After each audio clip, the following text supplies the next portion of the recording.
are learning Tagalog, then you are in the right place. My name is Pat and I'm here to welcome you to the Tagalog Time video series and podcast where I will teach you conversational Tagalog. In my Tagalog lessons, we will break down grammar rules, we will learn common phrases that native speakers say, and we will practice so that you can feel confident speaking Tagalog to anyone you meet. Along the way, we will also talk about Filipino culture, history, and geography so that you can have some context to go along with the information we learn about the language.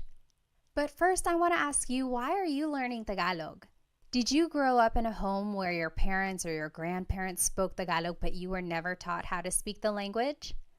Or maybe you have a special someone in your life who speaks Tagalog and you want to learn the language so that you can get to know their culture better. Or maybe you are fluent in Tagalog and you just want to understand the language a little bit better. Whatever your reason is, I'm so glad you're here. We will start from scratch, get a good foundation on the language, and build our way up. A little bit about myself. I was born in Manila. My family moved to the United States when I was 2 years old. And growing up, my parents only spoke to me in Tagalog. The only time they spoke to me in English was if I was in trouble. They wanted to make sure that I understood that I was in trouble loud and clear, so they said it in English and in Tagalog. But for the most part, my parents only spoke to me in Tagalog. Also, I watched a lot of TFC, the Filipino channel, growing up, and my family went to the Philippines every other year because we still have a lot of family over there. So all of that really helped me stay fluent in Tagalog. And it wasn't until I was already an adult when I really appreciated the fact that I was bilingual in both English and Tagalog. And I hope to help you in your Tagalog learning journey. I will mention that this Tagalog lesson is available on 2 different platforms. You can find the video on my YouTube channel, Tagalog Time Pat, or you can find the audio wherever you find your favorite podcast. I decided to have this Tagalog lesson available in these 2 different platforms because I know some people prefer the video so that they can see the images on there if they are visual learners, while others are auditory learners and prefer to just listen to the information. However you are catching this episode right now, I do encourage you to try out the other platform at a later time. For example, if you are watching the video on YouTube, maybe try out the podcast later. And vice versa, if you are listening to the podcast, maybe check out the video later. There are certain things in both the video and the podcast that are very beneficial. For example, when you are watching the video, you can see all of the words spelled out. You can see how everything is written and the pattern of all of these phrases. Whereas when you are listening to the podcast, you can really focus on the sounds and the emphasis and the pronunciation of words. The video and the podcast work different parts of your brain, so give each a try and see which one works best for you. Alrighty, let's go ahead and get started with the lesson. This is episode 1. I like to call it Tagalog Fundamentals. Our learning agenda for the lesson includes talking about the history of Tagalog. Where does the name come from? Who speaks Tagalog, like in what regions of the Philippines? And what is the difference between Tagalog and Filipino? So Filipino is actually the national language of the Philippines. How is it different from Tagalog? We'll talk about that. Then we will learn some common introduction phrases so that you can have a conversation with someone you just met. And lastly, we'll do some practice questions and apply what we learned. Alrighty, this is a picture of a river. In fact, this is the Marikina River in Metro Manila. I will just describe it to you. In the back, there are some skyscrapers, really tall buildings. In fact, this is kind of what you would see in the Philippines whenever you visit a big city. So there's skyscrapers. Most of those are probably condos, probably office buildings for both domestic or local businesses as well as international businesses too.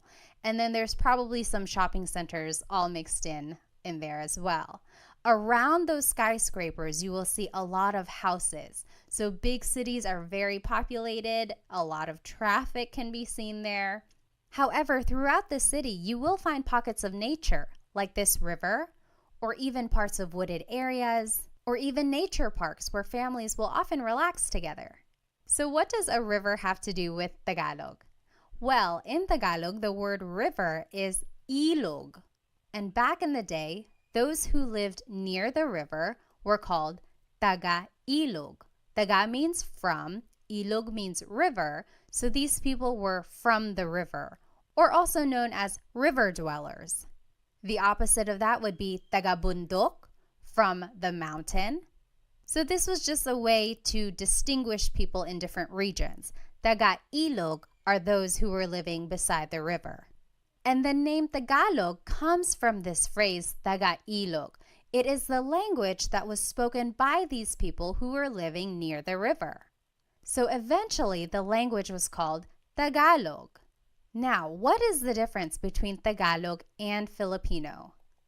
Well, before the 1930s, there actually wasn't even a national language in the Philippines. At the time, Spanish and English were considered to be official languages, but there was no national language assigned yet.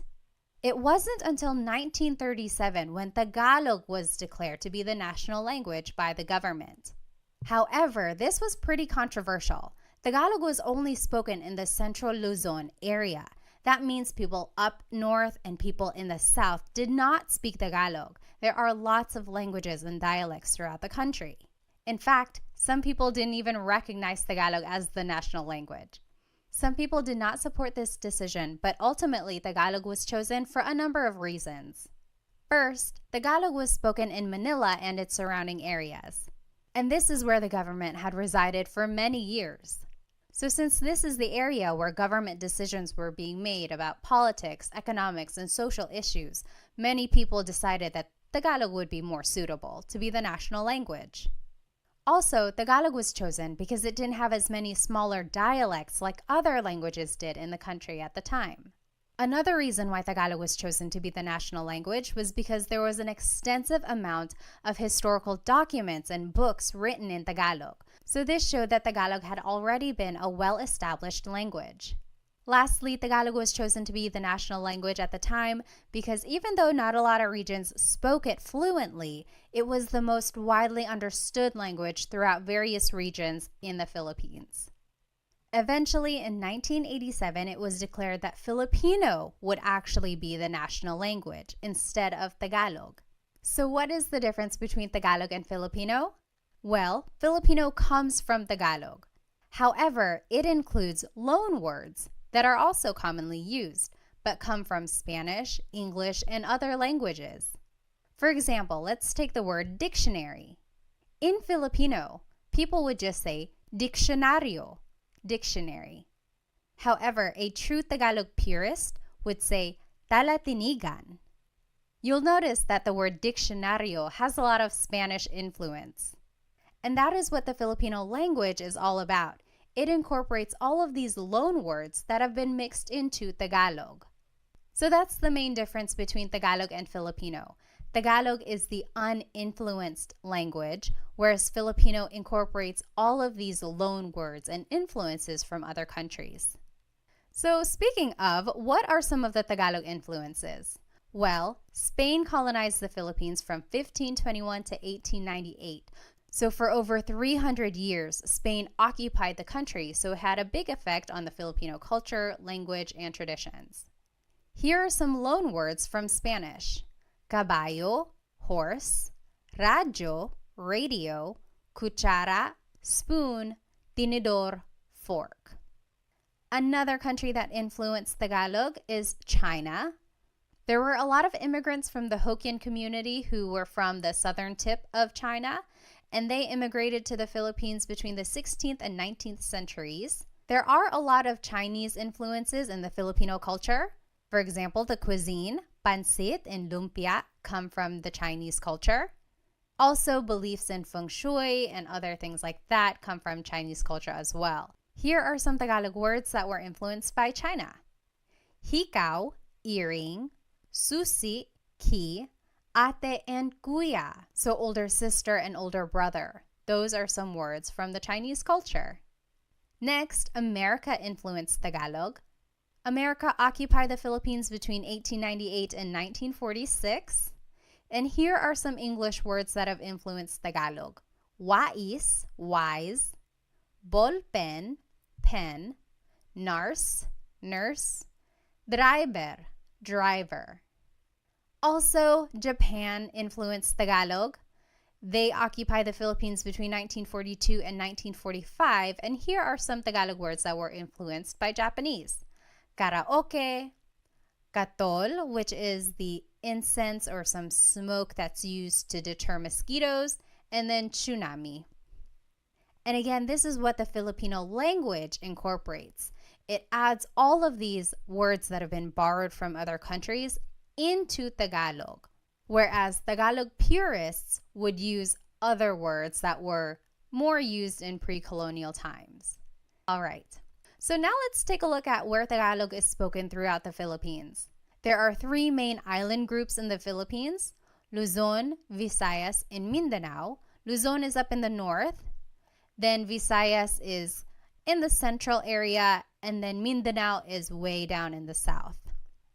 Tagalog is spoken here in this central Luzon area, so it's more up there in the north. There are so many languages in the Philippines, and here are just some of them. Ilocano is spoken up there in the north, northern Luzon area. Tagalog again is the central Luzon area. Bicolano is in the southern Luzon area.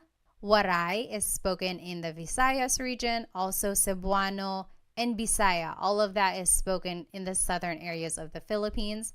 And then Hiligaynon is on the western side of the Visayas region.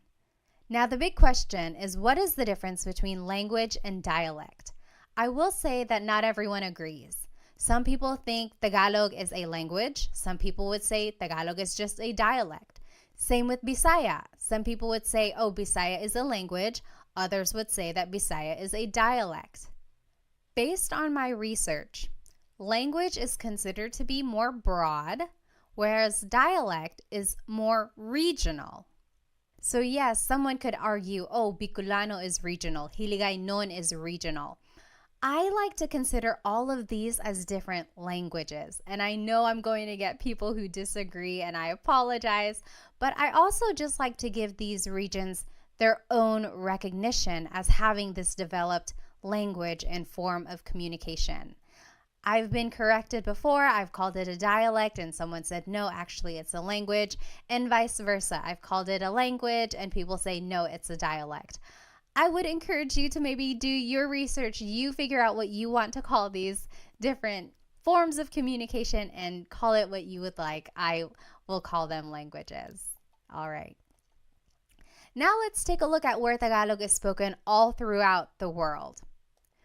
Well, just think about where Filipinos go. Wherever there are Filipinos, there's likely to be someone who speaks Tagalog. And Filipinos travel all around the world, either for their families, they want to be closer to people who have moved away, or maybe just for work. There are a lot of overseas Filipino workers, so Filipinos have moved everywhere, all around the world. So Tagalog is spoken in almost every continent. Did you know that there has been a Filipino on Antarctica who did some research there? Other than that, they can be found in South America, Africa, North America, Australia, Europe, Asia, everywhere really. So it is a very widespread language. In the United States, especially on the West Coast, like California, Nevada, Washington State, Tagalog is one of the most spoken languages in households, according to the U.S. Census. So good for you for learning Tagalog. It is a very useful language when you're meeting someone new. All right, so let's go ahead and learn some common phrases in Tagalog. If you want to say hello, how are you in Tagalog, it's kamusta ka? Kumusta ka? So it's spelled K-U-M, kumusta ka. But sometimes you might hear some people say kamusta ka, like it's a K-A sound. Kamusta ka? So if you want to say hello, how are you, it is just one phrase, kamusta ka? All right, now here are some responses. If you're doing well, you can say mabuti naman. Mabuti naman. That means I'm doing good. I'm doing great. I'm doing well. Mabuti means good. Naman is an emphasis word. So I'm doing good. Mabuti naman.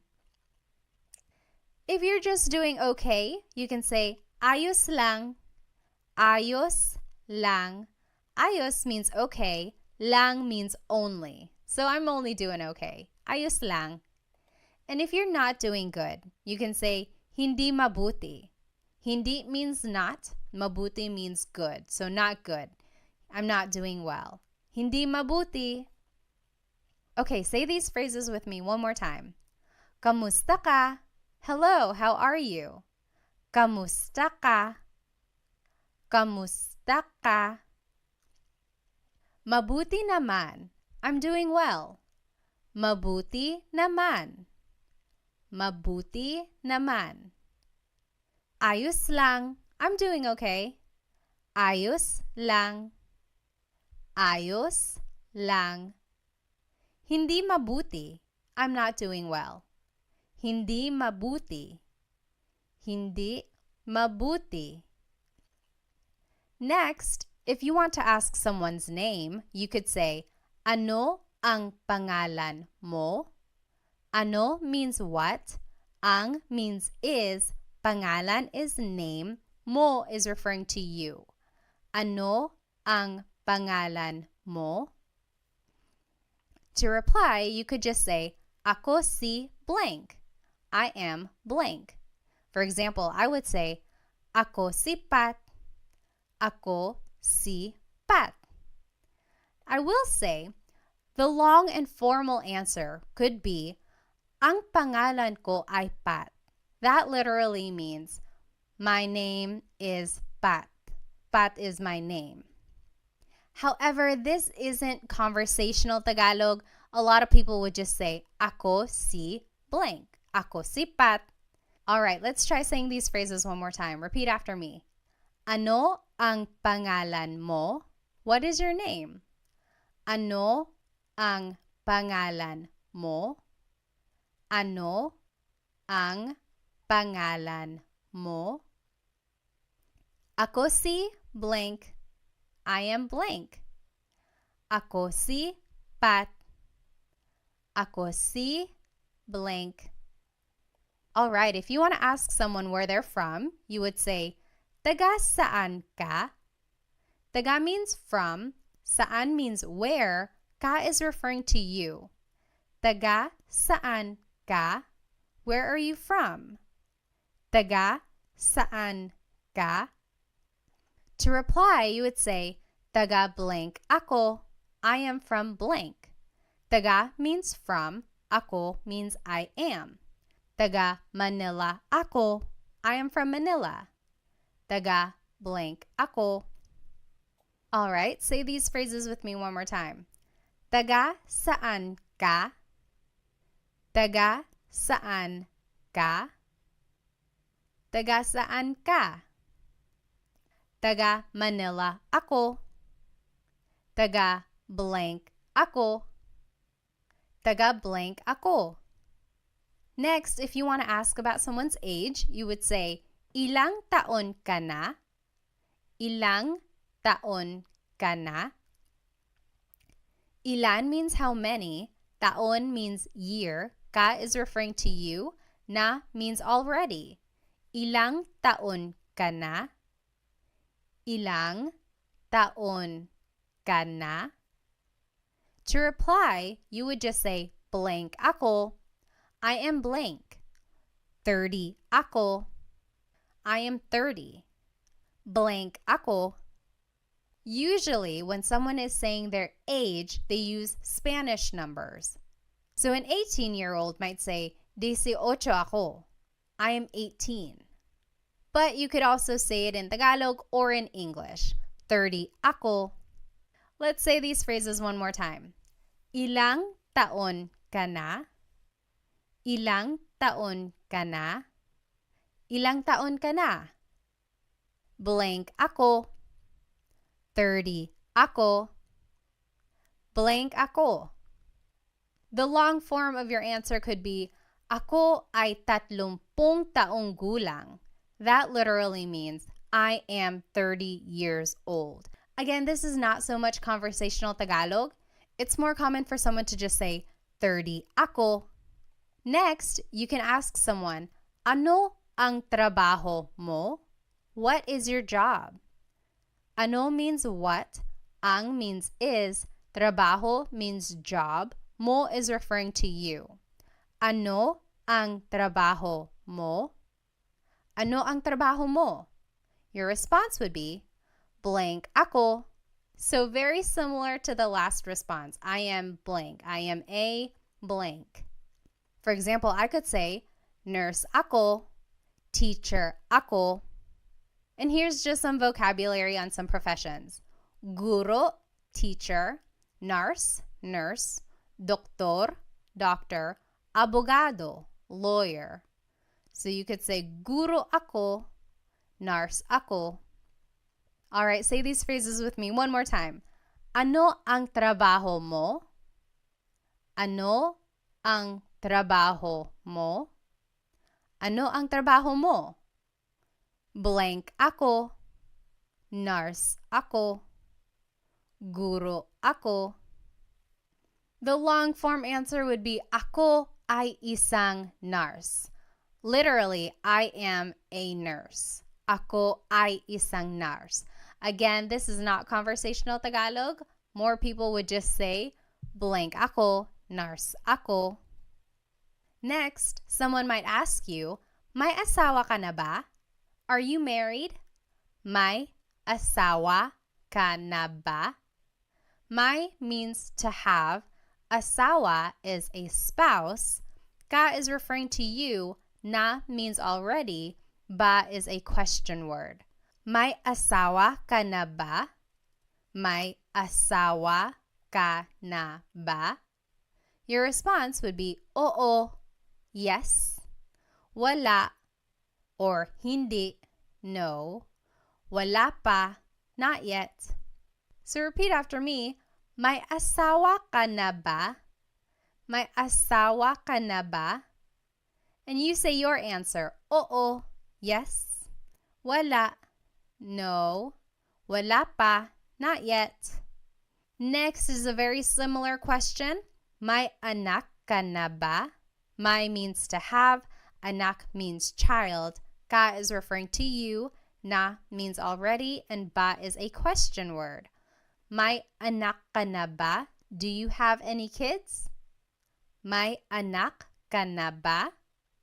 May anak ka na ba? Your response would be the same as the last question. Oo, yes. Wala or hindi, no. Wala pa, not yet. So the difference between wala and hindi. Wala technically means none or nothing. Hindi means no. And since the question has the word may, which means do you have, it's almost like a quantity, then you could answer with wala, none. I have none yet. I don't have any kids yet. So wala, none. Sometimes you might also hear someone say hindi, no. Most commonly you would hear someone say wala, none. If you do want to answer and say that you do have kids, you can add the number of kids in your response. Oo, may dalawang anak na ako. Let's review some Tagalog numbers. Isa, 1, dalawa, 2, tatlo, 3, apat, 4, 5, 5. Now, if you listen again to the response, it's oo, may dalawang anak na ako. When the number ends with a vowel, like dalawa, ends with the letter A, you have to add an NG at the end when you respond. So, oo, may dalawang anak na ako. So instead of saying may dalawa anak na ako, you have to add an NG to the end of the word dalawa so that it connects to the word anak. It's almost like you're saying two of child. You have 2 children. And you add this NG to the end of any number when it ends with a vowel. So, isa, dalawa, tatlo, 5, 5. But for the word apat, 4, it ends with a consonant. You would have to add the word na before the word anak. So, oo, may apat na anak na ako. So anytime the number ends with a consonant, you add the word na. All right. Say that again with me. May anak ka na ba? May anak ka na ba? Do you have any kids? May anak ka na ba? And your response, oo, yes. Wala or hindi, no. Wala pa, not yet. And to talk about how many kids you do have, you could say, oo, may dalawang anak na ako, and just fill in the number in the phrase. Lastly, to get to know someone, you can ask them, ano ang hilig mo? What are your hobbies? Ano means what, ang means are or is, hilig means your likings or things that you like. Mo is referring to you. Ano ang hilig mo? What do you like to do? What are your hobbies? Your response would be, mahilig ako blank. I like to blank. And here are some examples of some hobbies. Mahilig ako magluto, to cook, magluto, magbasa, to read, magbasa, manood ng TV, watch TV, manood ng TV, sumayaw, dance, sumayaw, mag-exercise, to exercise, mag-exercise. Now, this is a great Taglish tip. When you don't know a verb in Tagalog, you can use the mag pattern. So mag-exercise is just the way to say exercise. That's commonly how people would say it.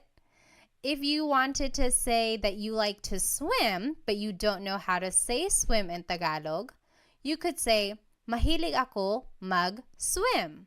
I like to swim. Later on, go back and look up what to swim is in Tagalog. Then you can say, mahilig ako lumangoy, lumangoy. So I am a big supporter of using Taglish, especially while you are learning Tagalog. The main focus here is to learn the patterns and formation of phrases. And over time, you will learn more Tagalog vocabulary so that you can fill it into these phrases. But in the meantime, feel free to put English words wherever you need to. All right. Now, I always get asked, how do you use the word po? The word po is a part of speech that is used to show respect. Usually, kids say po throughout a conversation when they are speaking to an elderly person. Or adults even say po when they are trying to be respectful either to someone in authority or someone older than them. There are specific placements for the word po, but I will tell you about those in my next video, how to use po. But just as a rule of thumb, you can always add po to the end of anything you say and it will always work. It will always be respectful. So for any of the phrases that we learned today, add po at the very end when you are speaking to someone older than you. And that's just a good way to show respect. All right, now it's time to practice what we learned today. Translate these phrases in Tagalog. I will give you 10 seconds and then we'll go over the answer. Okay, so the first phrase that we're going to translate to Tagalog is, what is your name? What is your name? How do you say that in Tagalog?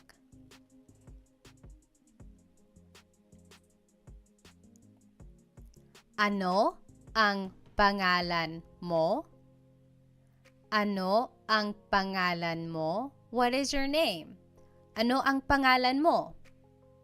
Now, how would you reply in Tagalog? If someone asked you, ano ang pangalan mo? How would you reply in Tagalog?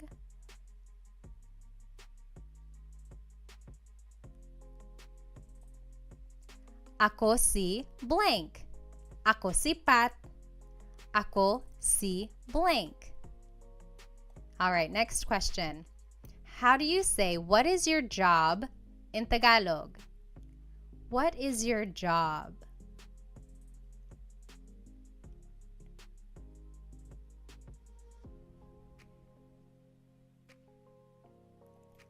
Ano ang trabaho mo? Ano ang trabaho mo? What is your job? Ano ang trabaho mo? Now, how would you reply in Tagalog?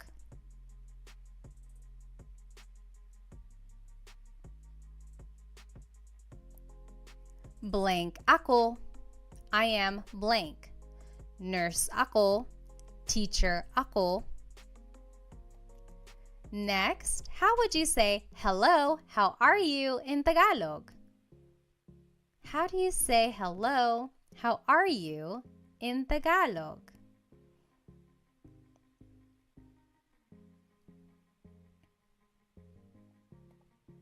Kamusta ka? Kamusta ka? Kamusta ka? Now, how would you reply in Tagalog? Remember, there are 3 different responses that you could say. How would you reply to kamusta ka?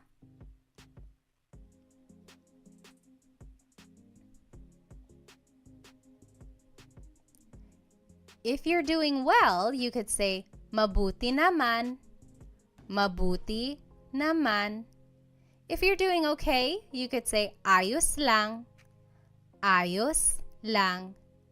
And if you're not doing so good, you can say hindi mabuti. Hindi mabuti. All right, now how do you say, are you married? In Tagalog, are you married?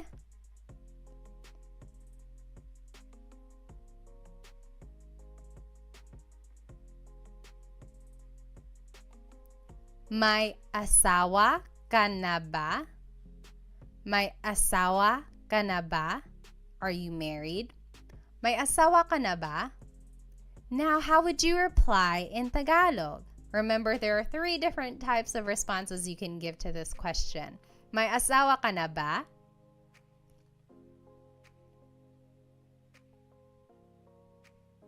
You can say, oo, yes, oo, or wala, hindi, no, wala, hindi, or wala pa, not yet, wala pa. How do you say, where are you from in Tagalog? Where are you from?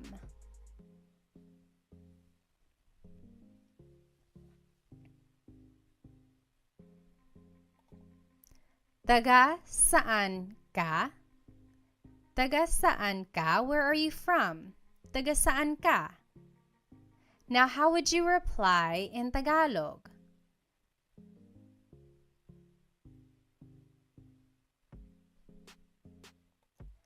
Taga blank ako.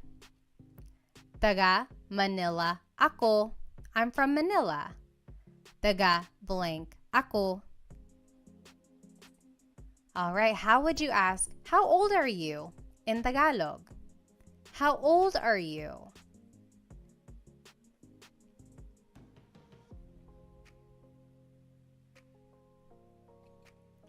Ilang taon ka na? Ilang taon ka na? Ilang taon ka na? Now, how would you reply in Tagalog?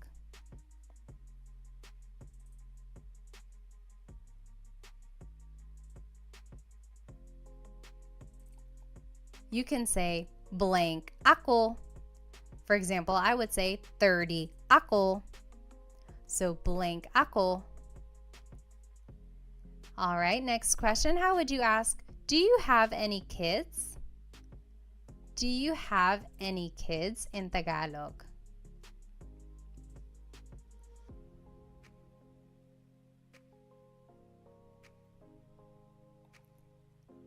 May anak ka na ba?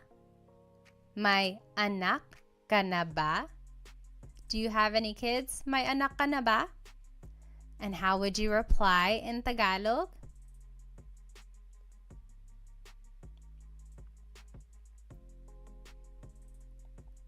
You can say, oo, yes. Wala or hindi, no. Wala pa, not yet. And if you wanted to be specific and say how many kids you do have, it would be May blank anak na ako. May dalawang anak na ako. I have 2 kids. Or may apat na anak na ako. I have 4 kids. So that would be the sentence structure if you wanted to say how many kids you do have. Lastly, how would you ask someone, what are your hobbies in Tagalog? What are your hobbies?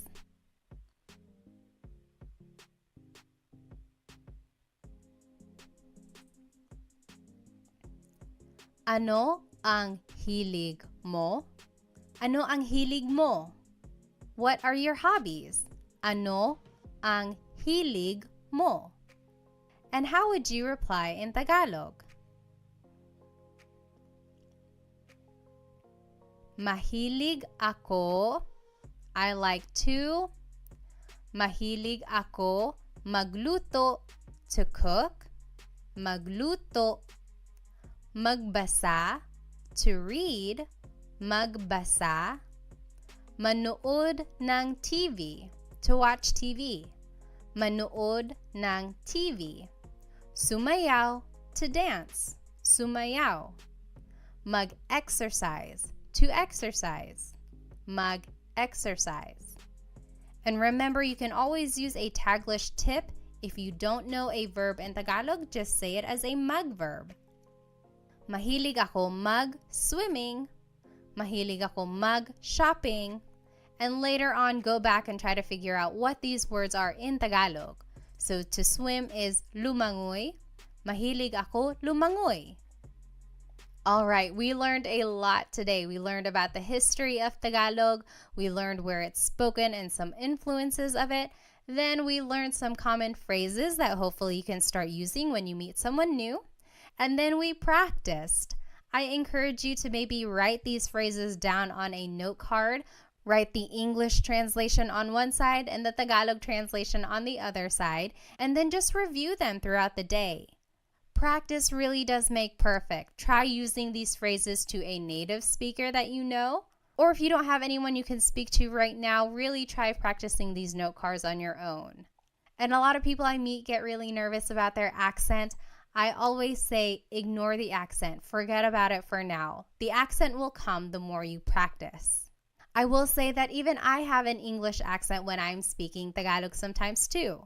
It usually comes out when I'm nervous or if I'm speaking too fast. But really, that doesn't matter. What matters in the end is that you are able to communicate in Tagalog. Be sure to subscribe to my YouTube channel for more Tagalog lessons and follow me on my other social media platforms. Thank you so much for joining me in this Tagalog lesson. In my next lesson, I will talk about how to use po when you want to be respectful. I hope to see you there. Paalam!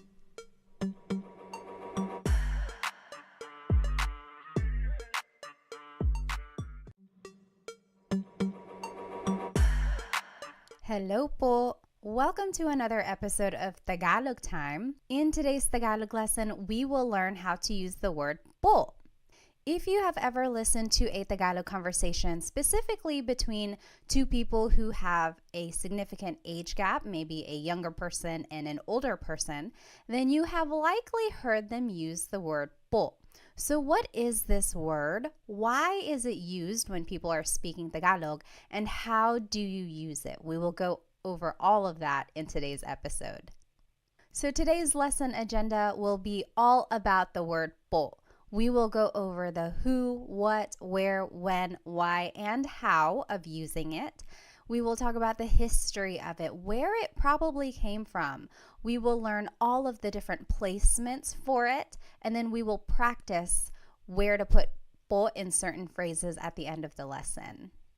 So first things first, what is po? Po is a part of speech that is used in Tagalog to show respect. I always tell the kids' classes that whenever you are speaking to an adult, you always have to use po. However, adults can also use po whenever they are speaking to someone who's older than them or if they're speaking to authority, and we'll go over that in just a minute. It's important to note that there really is no direct English translation for the word po. The closest things I can think of in English that are similar to the word po are the words ma'am and sir. I live here in North Carolina in the United States, and down here in the South, using ma'am and sir is a very respectful thing to do whenever you're speaking to someone maybe older than you or to anyone you want to show respect to.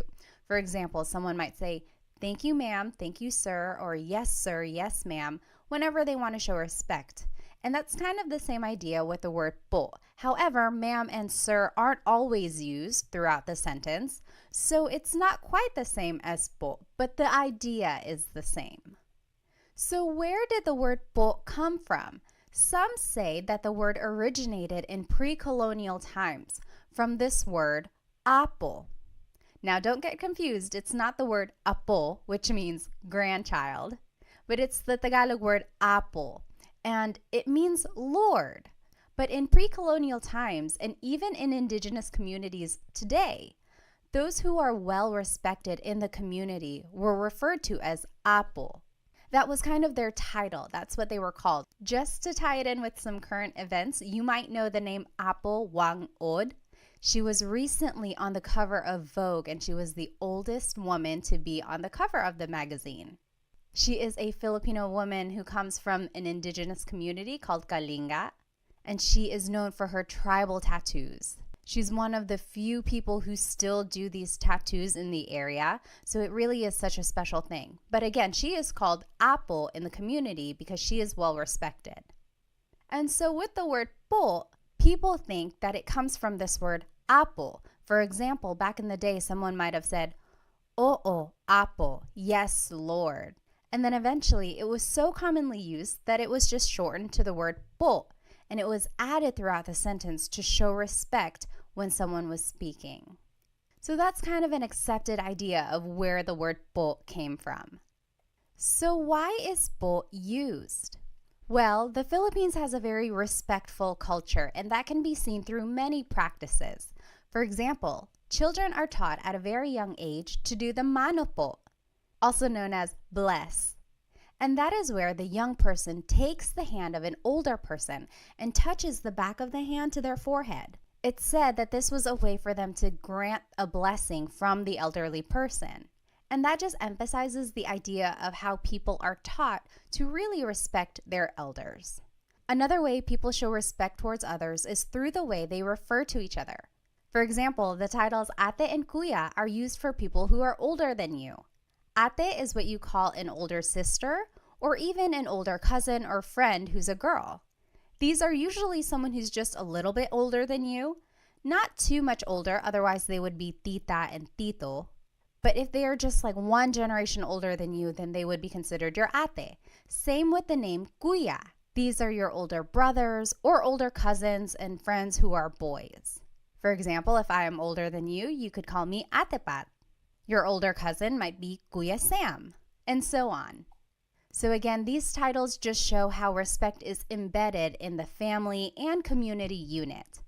As I mentioned, kids are taught to say po whenever they are speaking to their elders. So their parents, their aunts and uncles, their grandparents.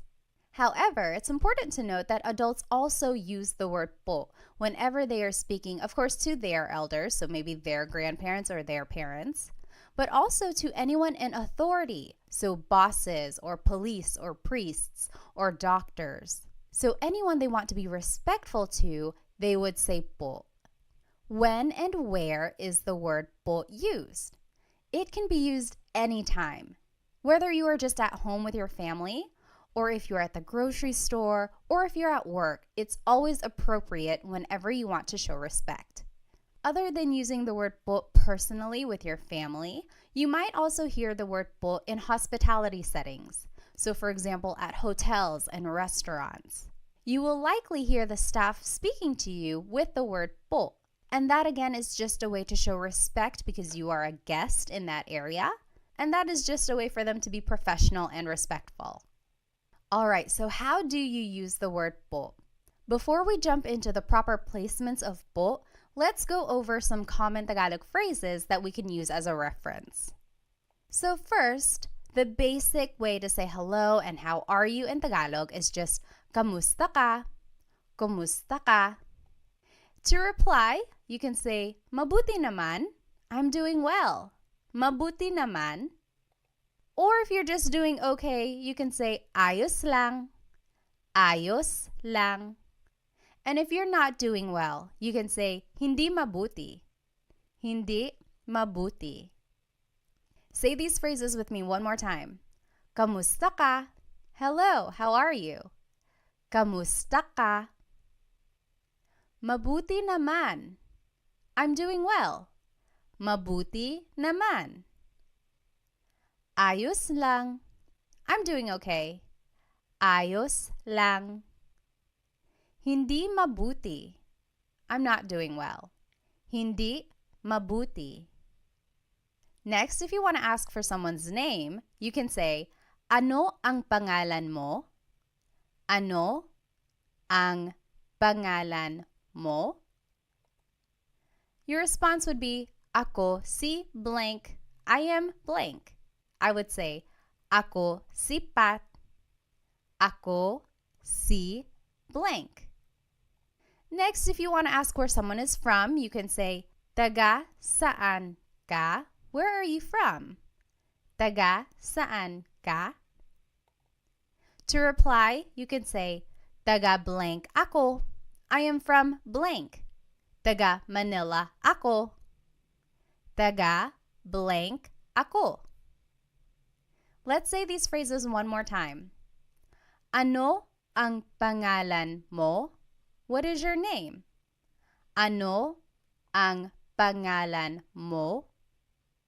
Ako si blank. I am blank.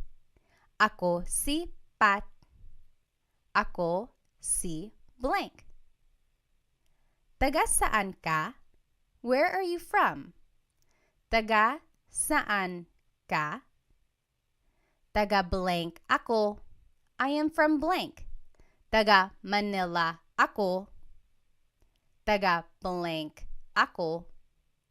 Next, if you want to ask how old someone is, you can say, ilang taon ka na? How old are you? Ilang taon ka na? To reply, you can say, blank ako. I am blank. 30 ako. Blank ako. Next, if you want to ask about someone's job, you can say, ano ang trabaho mo? Ano ang trabaho mo? To reply, you can say, blank ako. I am a blank. Nurse ako or teacher ako. Let's say these phrases one more time. Ilang taon ka na? How old are you? Ilang taon ka na? Blank ako. I am blank. 30 ako. Blank ako. Ano ang trabaho mo? What is your job? Ano ang trabaho mo? Blank ako. I am a blank. Nurse ako. Blank ako. Alright, so we learned some common phrases. Now let's see where po would go in these phrases. First, the most common placement for po is that it is the second word in the sentence. For example, saan po ang CR? Saan means where, po is a sign of respect, ang means is, CR stands for comfort room. It's what they call the bathroom in the Philippines sometimes. So saan po ang CR means where is the bathroom?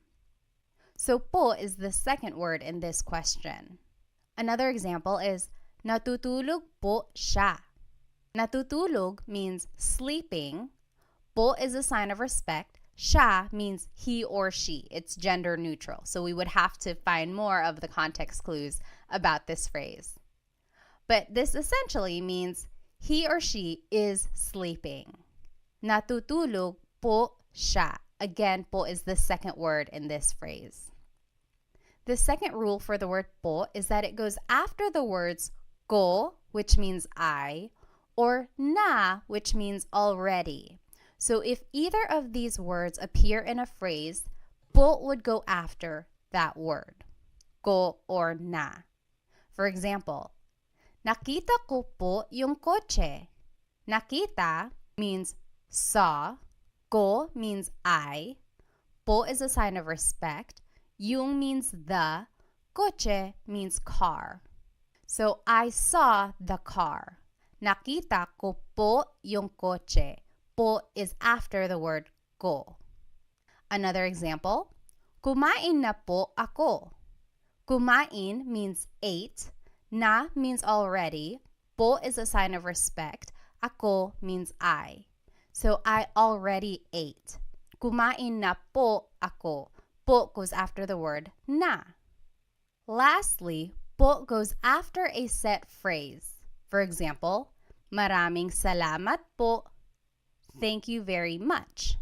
Maraming salamat po. Also, it can go after the phrase magandang umaga po. Good morning. So these are just some set phrases and po goes after them. I will note that if you don't remember these po placements, you can always add po at the end of anything you say, and it will always work. It will be respectful. It might not be the most common placement for the word po, but it does the job. So if you don't remember that po goes after the word ko or after the word na, just add it to the end of the phrase and you will be respectful. And that's the ultimate goal. All right. Now let's talk about po pronouns. This is very important. Whenever we are using the word po, you have to change the singular you pronoun to the plural you pronoun. For example, the word mo turns into the word nyo. The word ko turns into the word kayo. Depending on the sentence, mo means you or your, and ko means I or my. And these are singular pronouns. So anytime you are using the word po, you have to use the plural you pronoun, nyo and kayo, respectfully. And they do this in other languages as well. They do this in French. I took 5 years of French between high school and college.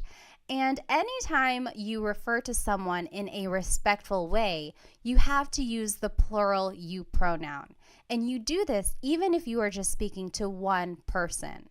So that can get a little confusing. People always ask, so if I'm only speaking to one person, but I'm still using the word po, I still have to refer to them in the plural you?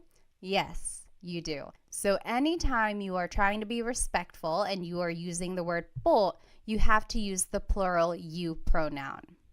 And we will see how that works in these examples. So just to review the common phrases we just learned, kamusta ka? Hello, how are you? Mabuti naman, I'm doing well. Ayos lang, I'm doing okay. Hindi mabuti, I'm not doing well. Now, if we want to be respectful, let's see where po would go in these phrases. Kamusta ka turns into kamusta po kayo. So po is the second word in this question. And then ka becomes kayo. So that is an example of where the singular you pronoun becomes a plural you pronoun. So kamusta ka becomes kamusta po kayo. Next, mabuti naman becomes mabuti naman po. So that's just a set phrase. It would go at the end of that. Very similar, ayos lang becomes ayos lang po. Again, it just goes at the end because it's a set phrase. And then lastly, hindi mabuti becomes hindi mabuti po. Again, that's just a set phrase. You might hear someone say, hindi po mabuti. I've heard that before, so it can also be the second word in this phrase, hindi po mabuti. But since it's a set phrase, I would add it to the end, hindi mabuti po. So those are some examples of where po would go. Just some more common phrases. Let's review. Ano ang pangalan mo? What is your name? Ako si Pat. I am Pat. Taga saan ka? Where are you from? Taga Manila ako. I am from Manila. Now let's see where po would go in these phrases. Ano ang pangalan mo becomes ano po ang pangalan nyo? So po is the second word here, goes right after the word ano. And then mo becomes nyo. So again, the singular you pronoun becomes a plural you pronoun. Next, ako sipat becomes ako po sipat. Po is the second word in this phrase. Taga saan ka becomes taga saan po kayo. So this po placement does not really fall into any of the three major placements that we learned. But I do want to point out that ka becomes kayo. Again, that is where the singular you pronoun becomes a plural you pronoun. And lastly, to respond, taga Manila ako becomes taga Manila po ako. So in this case, po is the third word, so it doesn't really fall into any of the categories that we learned earlier. But when in doubt, you can always add po to the end. Taga Manila ako po. That will also work.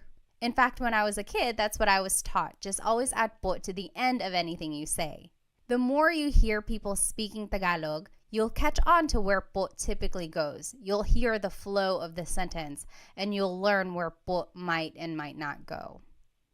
Alrighty, ilang taon ka na means how old are you? 30 ako. I am 30. Ano ang trabaho mo? What is your job? Nurse ako. I am a nurse. Let's see where po would go in these phrases. Ilang taon ka na becomes ilang taon na po kayo. So po goes after the word na anytime it appears in a phrase. And then ka becomes kayo.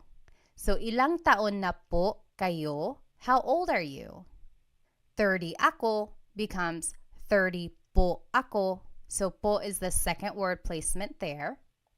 Ano ang trabaho mo becomes ano po ang trabaho nyo. Po is the second word placement here. And then mo becomes nyo. And lastly, nurse ako becomes nurse po ako. Po is the second word placement in this phrase. All right, let's try some practice questions. Just to review, these are the three common placements of po. Usually it's the second word placement in a phrase, or it goes after the words ko or na if either of them appear in a phrase. And lastly, it goes after a set phrase.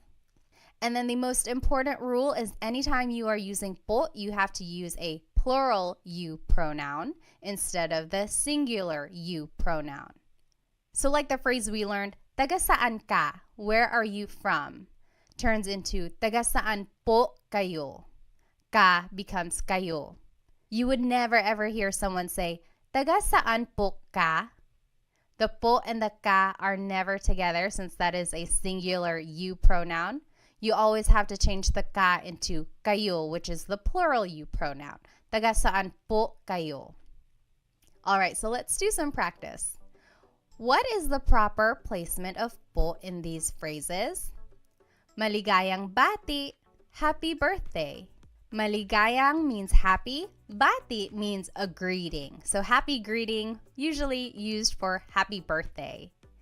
Maligayang bati. I'll give you a hint. This is a set phrase. So think about that. Maligayang bati, happy birthday. Where would po go there? Next, binili ko yung laruan. Binili means bought. Ko means I. Yung means the. Laruan means toy. So I bought the toy. Binili ko yung laruan. Where would po go in this phrase? Binili ko yung laruan. And lastly, kinain ko na yung pagkain. Kinain means ate. Ko means I. Na means already. Yung means the. Pagkain means food. I already ate the food. Kinain ko na yung pagkain. Where would po go in this phrase? Take a minute and try to think of where you would put po in these phrases.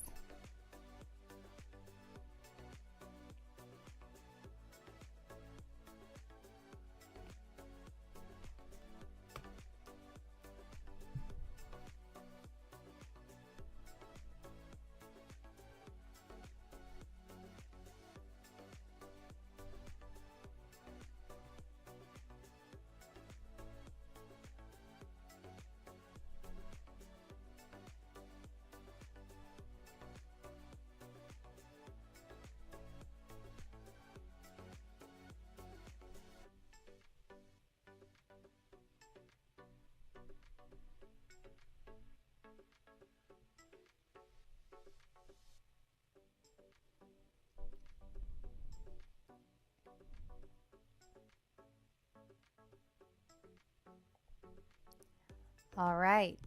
Maligayang bati becomes maligayang bati po. So that is a set phrase, so po would just go at the end of that. Maligayang bati po. Next, binili ko yung laruan. I bought the toy. Becomes, binili ko po yung laruan. Po would go after the word ko in this phrase. Lastly, kinain ko na po yung pagkain. So remember, one of the rules was it goes after the word ko or na if either of them appear in the phrase. What if they both appear in the phrase? It would just go after both of them. So kinain ko na po yung pagkain. Po goes after the word na, which is after the word ko. So did you get it right? I hope you did. It does take some practice, but remember you can always add po to the end of your sentence. All right, so just a quick note. What is the difference between po and ho? For example, someone might say ano po, which means what? Someone else might say ano ho, which also means what? What is the difference between po and ho? Well, both are a sign of respect. They have the same placement rules that we just learned. However, ho is considered to be a little bit more informal and po is formal.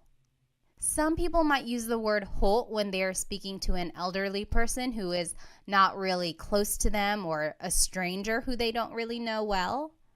For instance, some people use the word ho when they are speaking to an older person who they don't really know very well. So maybe an older stranger or just an older acquaintance, they might use the word ho. Whereas po is really saved for older people in their family, people they really know and want to formally respect.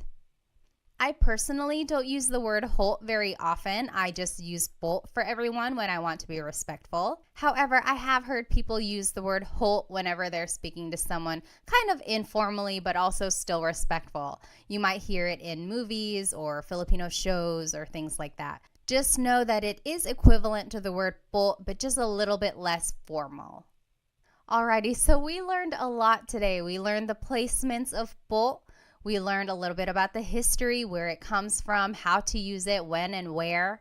And then we were able to practice a little bit. So I encourage you, maybe when you are speaking to your parents or to your grandparents, just practice saying po, even if it's in English. Try adding po to anything you say at the end, even if it's an English phrase. That way you can get in the habit of using po and being respectful towards others in this way. If you would like to stay connected and get notified whenever I have a new Tagalog lesson, I encourage you to subscribe to my YouTube channel. And please follow me on my other social media platforms. I have a lot of other good content there as well. I'll see you in our next Tagalog lesson. Paalam!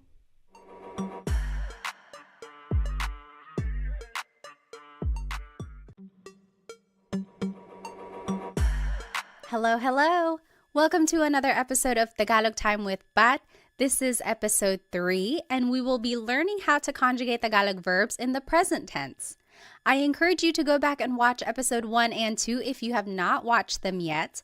I have planned these episodes to kind of start from scratch. So if you don't know any Tagalog at all, start with episode 1 to learn about just the fundamentals of Tagalog, learning about basic phrases and everything like that. And then episode 2 will focus on how to use po so that you can be respectful when you're speaking to adults or to authority. And then now episode 3, this is more heavy on the grammar side so that we can start speaking more kind of simple sentences which you can use in a conversation. So let's go ahead and jump right in. In Tagalog, have you ever wanted to say something like, I am eating, she is sleeping, they are cooking?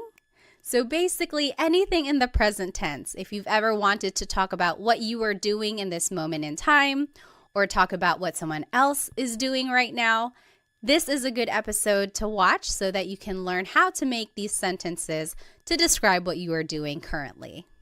And this is our agenda for today. We will start by talking about verb conjugation in general. Then we will learn the Tagalog verb types. Then we will go into Tagalog pronouns so that we can start making simple sentences. And then we will learn the verb conjugation patterns and then practice them in some example questions. And then I will finish it off with a Taglish tip, which I think you will find very useful. So what is verb conjugation? First of all, a verb is an action word. So to run, to play, to jump, any kind of movement or action, that is a verb. And to conjugate means to change into a different form. So when we speak, we are constantly conjugating verbs depending on what we're trying to say. If we are talking about something that happened yesterday, we conjugate the verb in the past tense. If we are talking about what we will be doing tomorrow, we conjugate the verb in the future tense. So to conjugate just means to change into a different form. And I like to take the time to kind of explain what conjugate means because one time in a class, I had a student ask, what does conjugate mean? And here I was just throwing the word around thinking everyone knew what it meant. So I like to just kind of start at the basics and just explain what a verb is and what it means to conjugate it. Now, there are many different types of verb tenses. In English specifically, there's a whole bunch. The most common ones are the present tense, like what you're doing right now, past tense, what you did yesterday or last week, future tense, what you will be doing tomorrow or next month.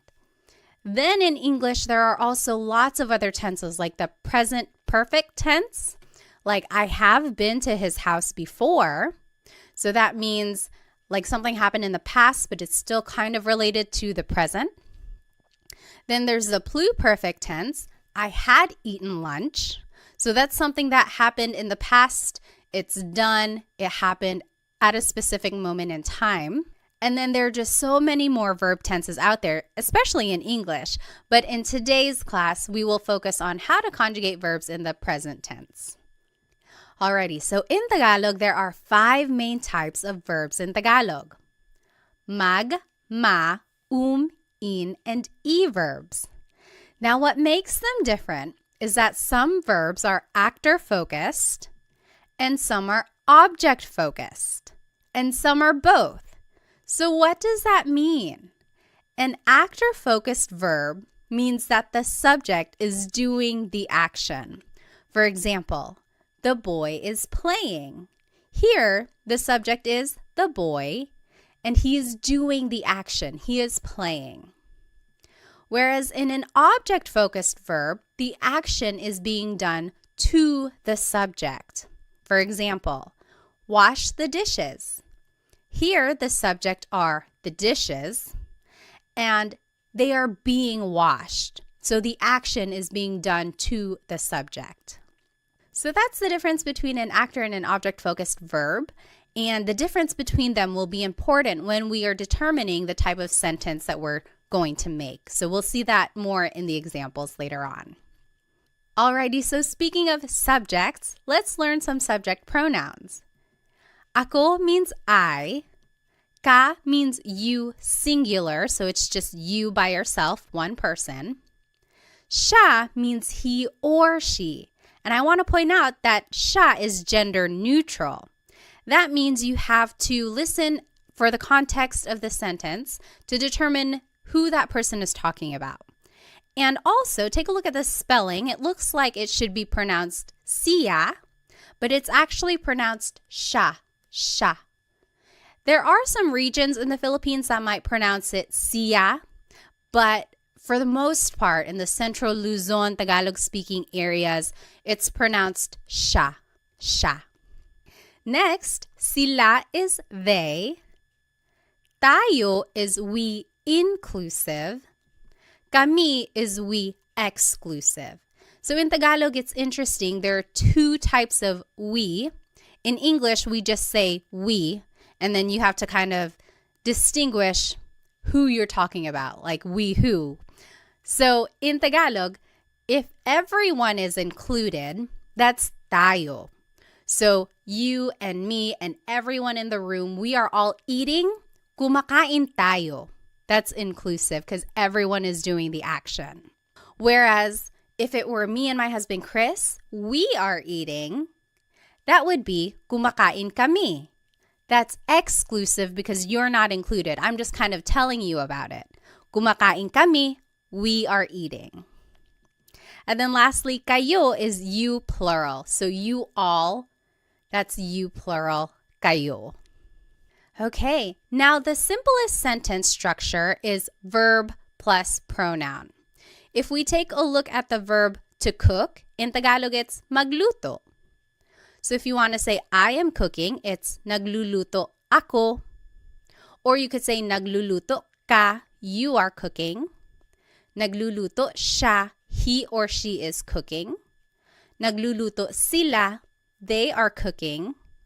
Nagluluto tayo, we are cooking, inclusive. Again, that's you and me and everyone in the room. We are all cooking together. Everyone is included. Nagluluto tayo. Versus nagluluto kami. Me and my husband Chris, we are cooking. That's exclusive. And then nagluluto kayo, you all are cooking. Maybe you all as a class, nagluluto kayo. All right, so all of these examples just show the simple sentence structure, verb plus pronoun. So the verb goes first, and then the pronoun goes afterwards. It's the opposite of English where the pronoun goes first. Like, I am cooking, I is the pronoun, and then it's the verb cook. So in Tagalog, it's the opposite, verb plus pronoun. All right, so one important thing about Tagalog verbs is that they all have a root word, and then something is added to them to conjugate it to a different tense. So an affix or an infix is added to the word to change it into a different tense. For example, let's take a look at the word magluto, to cook again. You could say nagluluto ako, I am cooking. That's the present tense. Past tense, nagluto ako, I cooked. Future tense, magluluto ako, I will cook. So I underlined here all of the root words. So luto is the root word. And then there's the affix that goes before the root, and that will determine the tense. And what I want you to get from this slide is that if you can pick out the root word in a conversation, then that will really help with the translation of Tagalog for you. So if I heard someone say, oh, nagluto ako kahapon, then I would say to myself, okay, I know luto means to cook. Now I have to use context clues to figure out, are they talking about something that happened yesterday, or are they cooking right now, or are they going to cook tomorrow? So if you can pick out root words when you're listening to Tagalog, that will really help with the translation and understanding of the language. Alrighty, so let's go ahead and jump right into these conjugation patterns. We will start with the mag verbs. They are usually actor-focused, and they are the most common type of verb in Tagalog. Here are some examples. Maglakad, to walk. Magluto, to cook. Magbasa, to read. Now, in the present tense, if you want to conjugate a mag verb in the present tense, here is the pattern. It's the affix nag, then it's the repeated first syllable, and then it's the root. For example, maglakad becomes naglalakad. Here's the affix nag, then there's a repeated first syllable, and then the root. Naglalakad ako, I am walking.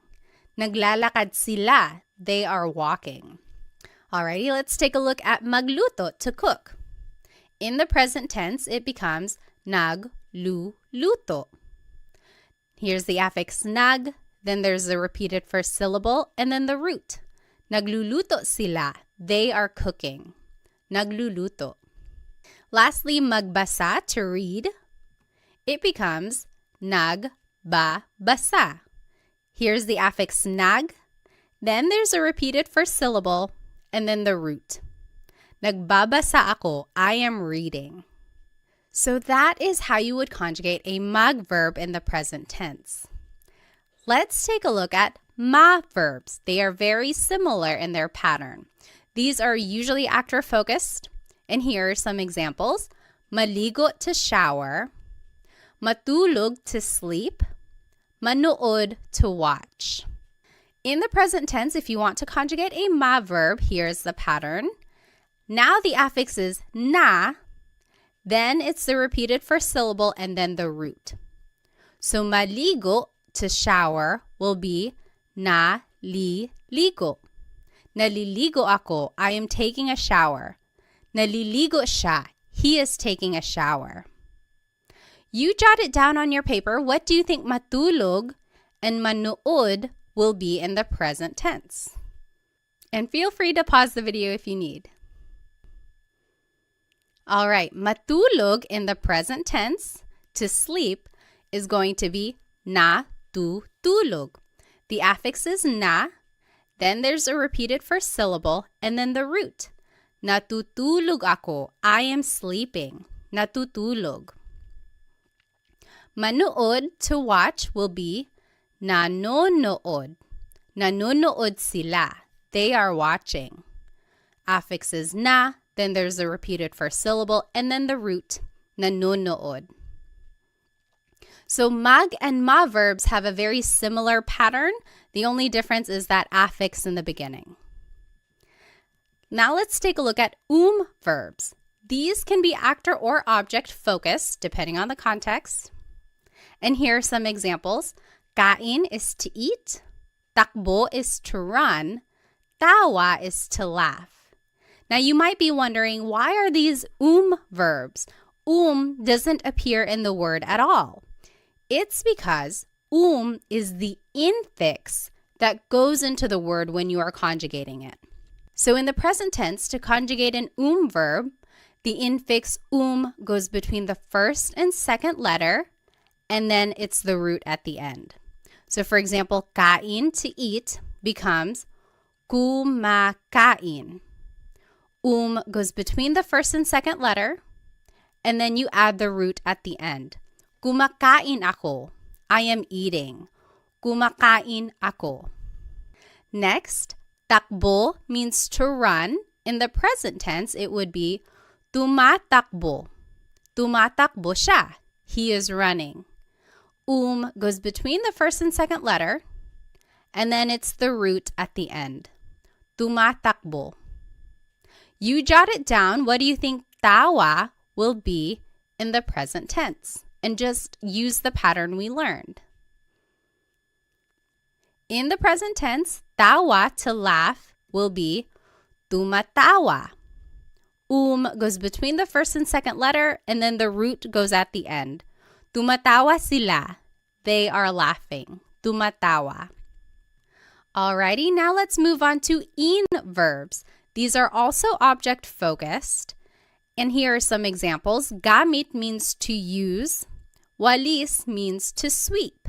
It has a very similar pattern to verbs. The only difference now is that the infix in goes between the first and second letter, and then it's the root. So gamit, to use, in the present tense becomes ginagamit.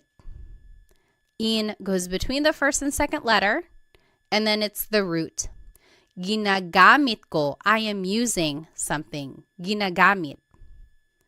What do you think walis will be in the present tense? Remember to just use the pattern and plug everything in. Walis in the present tense is winawalis. So in just goes between the first and second letter, and then the root goes at the end. Winawalis ko yung sahig.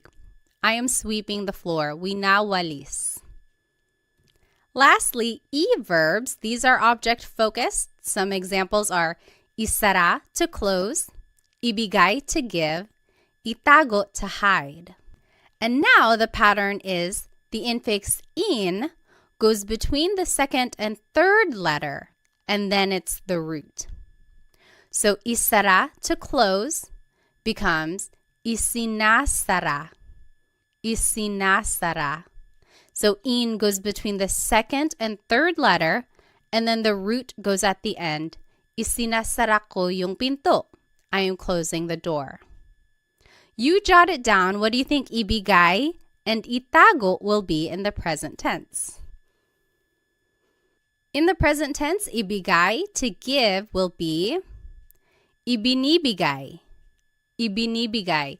In just goes between the second and third letter, and then it's the root at the end. Ibinibigay. So, ibinibigay ko, I am giving something to someone. Lastly, itago, to hide, in the present tense will be itinatago. Itinatago. The in just goes between the second and third letter, and then the root goes at the end. Itinatago. All right, so those are the conjugation patterns for the 5 different types of verbs in Tagalog. So as you can see, there are some similarities among the patterns. You just kind of have to figure out what type of verb it is and then go from there. So I always get asked, how are verbs categorized? Why are some verbs mag, some are ma, some are some are in, some are e? And I've looked it up, and honestly, I have not found a consistent answer for that question. I think it goes back to baybayin, the ancient Philippine script. And back in the day, all of these verbs were just organized into these categories, and it was passed down throughout the years. And as Tagalog has evolved over time, all of these verbs have just been accepted into these categories. Unfortunately, there is no rhyme or reason that I know of to explain why magluto is a mag verb, whereas matulog is a ma verb. I'm not quite sure why they were organized like that. But my biggest tip is to really listen when a native Tagalog speaker is conjugating these verbs, and then make a note of that so that you can conjugate it that way in the future. So it's just a matter of acquiring more vocabulary and then using the verbs in those ways in the future. Now, if anyone does know the answer to that, like why are verbs organized in these groups, please let me know because I would love to share it. I have not been able to find a consistent answer to explain why they are the way they are. All right, so now let's go ahead and practice. I'm going to go ahead and turn my video off so that I can use the whole screen. All right, so in this top left corner are the verb patterns that we just learned. Under that are the subject pronouns we learned. Ako is I, ka is you, siya is he or she, sila is they, tayo is we, inclusive, kami is we, exclusive, kayo is you, plural. Then here is the simple sentence structure, verb plus pronoun. And then here are some vocabulary terms to indicate present tense. So ngayon means right now. Ngayong araw means today. And here are some examples. So number 1, I am cleaning right now. Maglinis means to clean. Number 2, she is eating. Kain means to eat. Number 3, you all are cooking. Magluto means to cook. Number 4, we are walking. Maglakad, inclusive. Number 5, they are sleeping. Matulog. And number 6, we are watching TV. Manood, exclusive.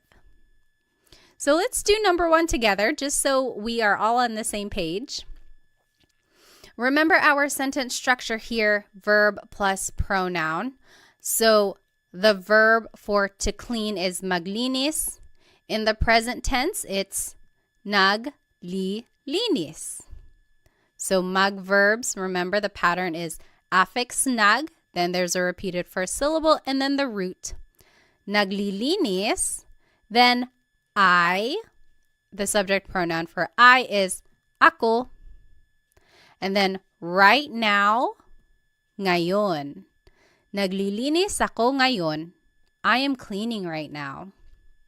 Naglilinis ako ngayon. You take a minute and do the last 5 questions and then we'll go over it. And feel free to pause the video now if you think you'll need more time. All right, so let's go ahead and do number 2. She is eating. Kumakain siya. Remember, kain is an verb. So the pattern for verbs is the infix goes between the first and second letter, and then it's the root. Kumakain siya. Number 3, you all are cooking. Nagluluto kayo. Nagluluto kayo. Number 4, we are walking. Naglalakad tayo. So remember, inclusive means everyone is doing the action. Tayo is the inclusive form of we. Number 5, they are sleeping. Natutulog sila. Natutulog sila. And lastly, we are watching TV. Exclusive. Nanonood kami ng TV. So not everyone is doing it. It's just me and someone else. Nanonood kami ng TV. So the TV just goes at the end. Nang means some or a thing. We are watching some TV. Now, I want to take a look at this phrase, she is eating. Kumakain siya. Kain is a good example of a verb that can be actor or object focused. So we just learned, kumakain siya. She is eating. But you could also say, kumakain siya ng kanin. She's eating some rice. Or kumakain siya ng saging. She's eating a banana. So ng can mean some or a thing. And in all of these examples, kain is being conjugated as an verb. But you could also say, kinakain niya yung cake. She is eating the cake. Or, kinakain niya yung pandesal. She's eating the pandesal. Pandesal is like a sweet bread that's usually eaten for breakfast. So these last two examples, kain is being conjugated as an in verb. What's the difference here? When kain is being conjugated as an verb, it is an actor-focused verb. So in these examples, it's like asking, what is she doing? Oh, she's eating. She's eating some rice. She's eating a banana. What is she doing? Versus when it's an object-focused verb, it's almost like you're asking, what is she eating? Oh, kinakain niya yung cake. She's eating the cake. Or kinakain niya yung pandesal. She's eating the pandesal. So when it's an actor-focused verb, it's more answering the question, what is she doing? In an object-focused verb, it's like answering the question, what is she eating? So there you can kind of see the shift in the focus of the sentence. Is it more focused on what the subject is doing or focused on what the subject is eating? So I think that's very interesting how the verbs can take on a different kind of focus depending on the context of your sentence. All right, so let's go back to the examples we just did. If you look closely, you'll notice that all of these examples are mag, ma, or verbs. That is because they are all actor-focused, meaning you can use a subject pronoun like we were using. However, if you want to use an in or verb, now you have to actually use a possessive pronoun. And the idea here is that for in or verbs, since the object is the focus of the sentence, it's almost like you are in possession of that object, so you have to use these possessive pronouns. So let's take a look down here in the bottom left corner. Here are possessive pronouns. Ko means my or I. Mo means your or you singular. Niya means her or his, he or she. Nila means their or they. Natin means our or we inclusive. Namin means our or we exclusive. Ninyo means your or you plural. So you might be wondering, how can it mean my or I, your or you? Because you can use these pronouns in different ways. So you could say like, bahay ko, my house, or bahay mo, your house. So when you're attaching it to an object, it takes on the possessive quality of like my or your or his or her. But when you're using it in a sentence with an object-focused verb, then it takes on the translation of I, you, he or she. So now this is the sentence structure we will be using when we use an in or verb. Verb plus pronoun like we were just doing. Then it's the word yung. And then it's the noun. A very similar word is ang, A-N-G. That also means the. However, yung is specific. It's like that thing. So for our purposes, let's just use yung because it's a little bit more specific to the examples we will be going over. And then again, here are some vocab words to indicate present tense.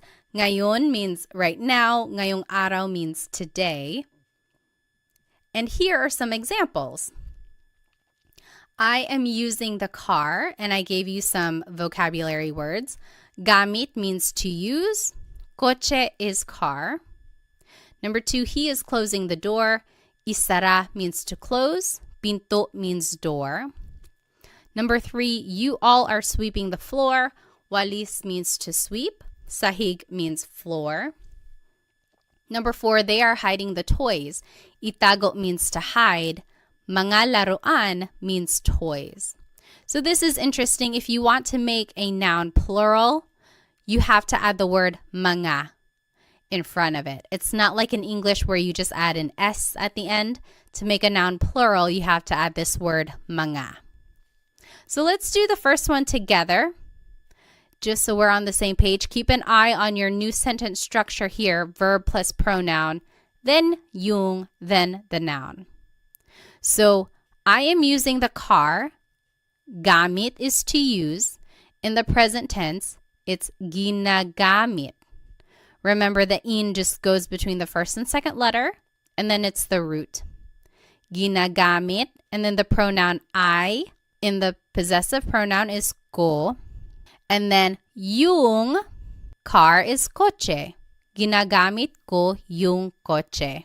I am using the car. Ginagamit ko yung coche. So as you can see, we just kind of plugged everything into this sentence structure. And then we also used the pattern that we learned for these different types of verbs. So go ahead and take a minute. You do the last 3 examples and then we'll go over it. Feel free to pause the video if you need. All right, let's do number 2. He is closing the door. Isinasara niya yung pinto. Isinasara niya yung pinto. So the pattern for E verbs, the in just goes between the second and third letter, and then it's the root. He, as a possessive pronoun, is niya. Yung pinto, the door. Number 3, you all are sweeping the floor. Winawalis nyo yung sahig. Winawalis nyo yung sahig. And then lastly, they are hiding the toys. Itinatago nila yung mga laruan.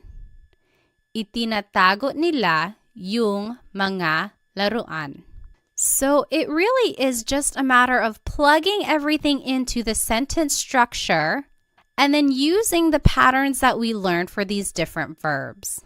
And the trickiest part really is trying to remember that for actor-focused verbs like magma and verbs, you can use subject pronouns. But then for in and e verbs, you have to use possessive pronouns. And again, it's because it's almost like you or the subject are in possession of that object. Alrighty, so let's take a look at this verb walis. This is another example of where it can be an actor or object-focused verb. We learned winawalis ko yung sahig. I am sweeping the floor. That's an in verb. The focus is on the object, sahig. What are you sweeping? I'm sweeping the floor. Winawalis ko yung sahig. But you could also say, nagwawalis ako. I am sweeping. Now the focus is on me, the subject. I am sweeping. What are you doing? I'm sweeping. So here, when it's an in verb, it's an object-focused sentence. Versus when it's a mag verb, it's an actor-focused sentence. So very interesting there. Alrighty, let's finish it off with this Taglish tip. Taglish is Tagalog and English together. And I am a big supporter of using Taglish. There are people out there who might say, oh, don't use Taglish. That's a bad way to learn a new language. On the contrary, I think it's a great way to learn a language because you can use it as a stepping stone while you get more vocabulary. So you don't want to rely on Taglish forever. The idea is that hopefully over time you can get more vocabulary and learn how to say the whole phrase in Tagalog. But in the meantime, let's learn this Taglish tip, and I think you can use it every day. So let's take a look at these examples. I am driving, she is swimming, they are jumping. We didn't learn how to say to drive, to swim, or to jump. We didn't learn those verbs. But you could always turn them into a mug verb. So mug plus the English verb, and then you could just conjugate it in the present tense using the pattern we learned. Affix is nug, then there's a repeated first syllable and then the root, and then use the subject pronouns like we learned. So what if for number 1 I said, I am driving, and I told you to use the verb mug drive. Now you could conjugate it as nagdadrive ako. So you see there's the affix nag, then there's a repeated syllable, more like a repeated sound, and then there's the root. Nagdadrive ako. I am driving. Nagdadrive ako. I know it's kind of funny. It's like, is this even allowed? But honestly, I hear this phrase a lot. It's like, oh, sorry, I can't pick up the phone right now. Nagdadrive ako. I am driving right now. Next, she is swimming. What if I told you to use the verb mag-swim? How would you say that in Taglish? In Taglish, you could say, nagsiswim siya. So the affix is nag, then there's the repeated first syllable, and then the root. Nagsiswim siya. Lastly, they are jumping. What if I told you to use the verb mag-jump? How would you write they are jumping in Taglish form? In Taglish, you could say, nagjajump sila. They are jumping. Nagjajump sila. So the affix is nag, then there's the repeated first syllable or sound, and then the root. Nagjajump sila. So I think this tip is useful, but again, try to go back later on and try to figure out what that word is in Tagalog so that you can say the whole phrase in Tagalog. So, to drive in Tagalog is magmaneho. So, nagmamaneho ako. I am driving. To swim in Tagalog is lumangoy. So, lumalangoy siya. She is swimming. And then to jump in Tagalog is talon. Tumatalon sila. They are jumping. So try using Taglish whenever you can, because I think it's a great way to practice using the sentence structure. You also get to practice using the different pronouns, and also it's a way to practice the conjugation patterns that we learned. And then also, of course, it's a good way to gain vocabulary when you go back and look up what these words actually are in Tagalog. Alrighty, so here's just a quick recap of everything we learned today. We went over a lot of information. First, we talked about what it means to conjugate a verb. Then we talked about the 5 different types of Tagalog verbs, mag, ma, in, and e verbs. Then we talked about different Tagalog pronouns, so subject pronouns for actor-focused verbs, and then possessive pronouns for object-focused verbs. Then we learned the different conjugation patterns for all of these verbs and even did some practice questions. And then we finished it off with a Taglish tip, which I hope you can start using in a conversation. I encourage you to go back and rewatch this video if you would like, because I know it'll take some time to kind of learn and understand the different patterns and how they are used throughout a conversation. Maybe go back and try doing the practice questions again. And then, of course, try using the Taglish tip that I taught you so that you can start using a little bit of Tagalog every day. And if you would like some more Tagalog resources, please find me on Instagram, TikTok, and Facebook. I post shorter videos throughout the week that will help you learn Tagalog on the go. Also, check out my Stan store because sometimes I have group classes going or other resources on there that might be helpful to you. Lastly, feel free to check out my Amazon storefront because I have a whole list of Tagalog learning books that I think are very useful. There are some in there that are very comprehensive with some practice quizzes and assessments, and then there are some that are quick and easy reads that will help you learn Tagalog very quickly. So feel free to check out those other resources that I put together for you. Thank you so much for spending some time with me today. Keep an eye out for the next Tagalog lesson where I will be teaching how to conjugate verbs in the past tense and the future tense. And I think it will go a little bit quicker if you were able to follow along with this lesson, because now it's just a matter of learning a new pattern and learning new infixes and affixes. Wherever you are in your Tagalog learning journey, I am here to support you. So thank you so much. I'll see you in the next episode. Paalam!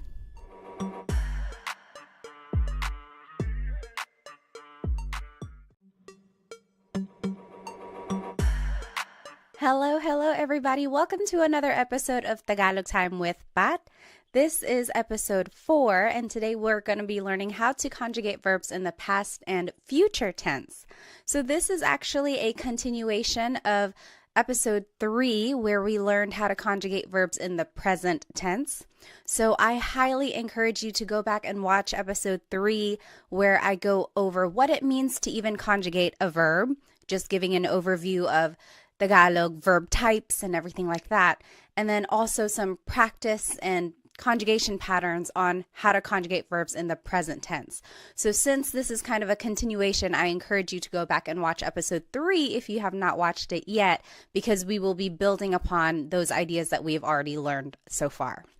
Okay, so in Tagalog, have you ever wanted to say something like, I ate something earlier today, or she slept early? So anything in the past tense.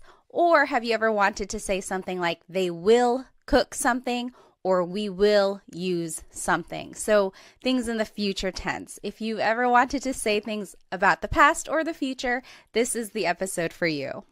So here's the agenda for today's lesson.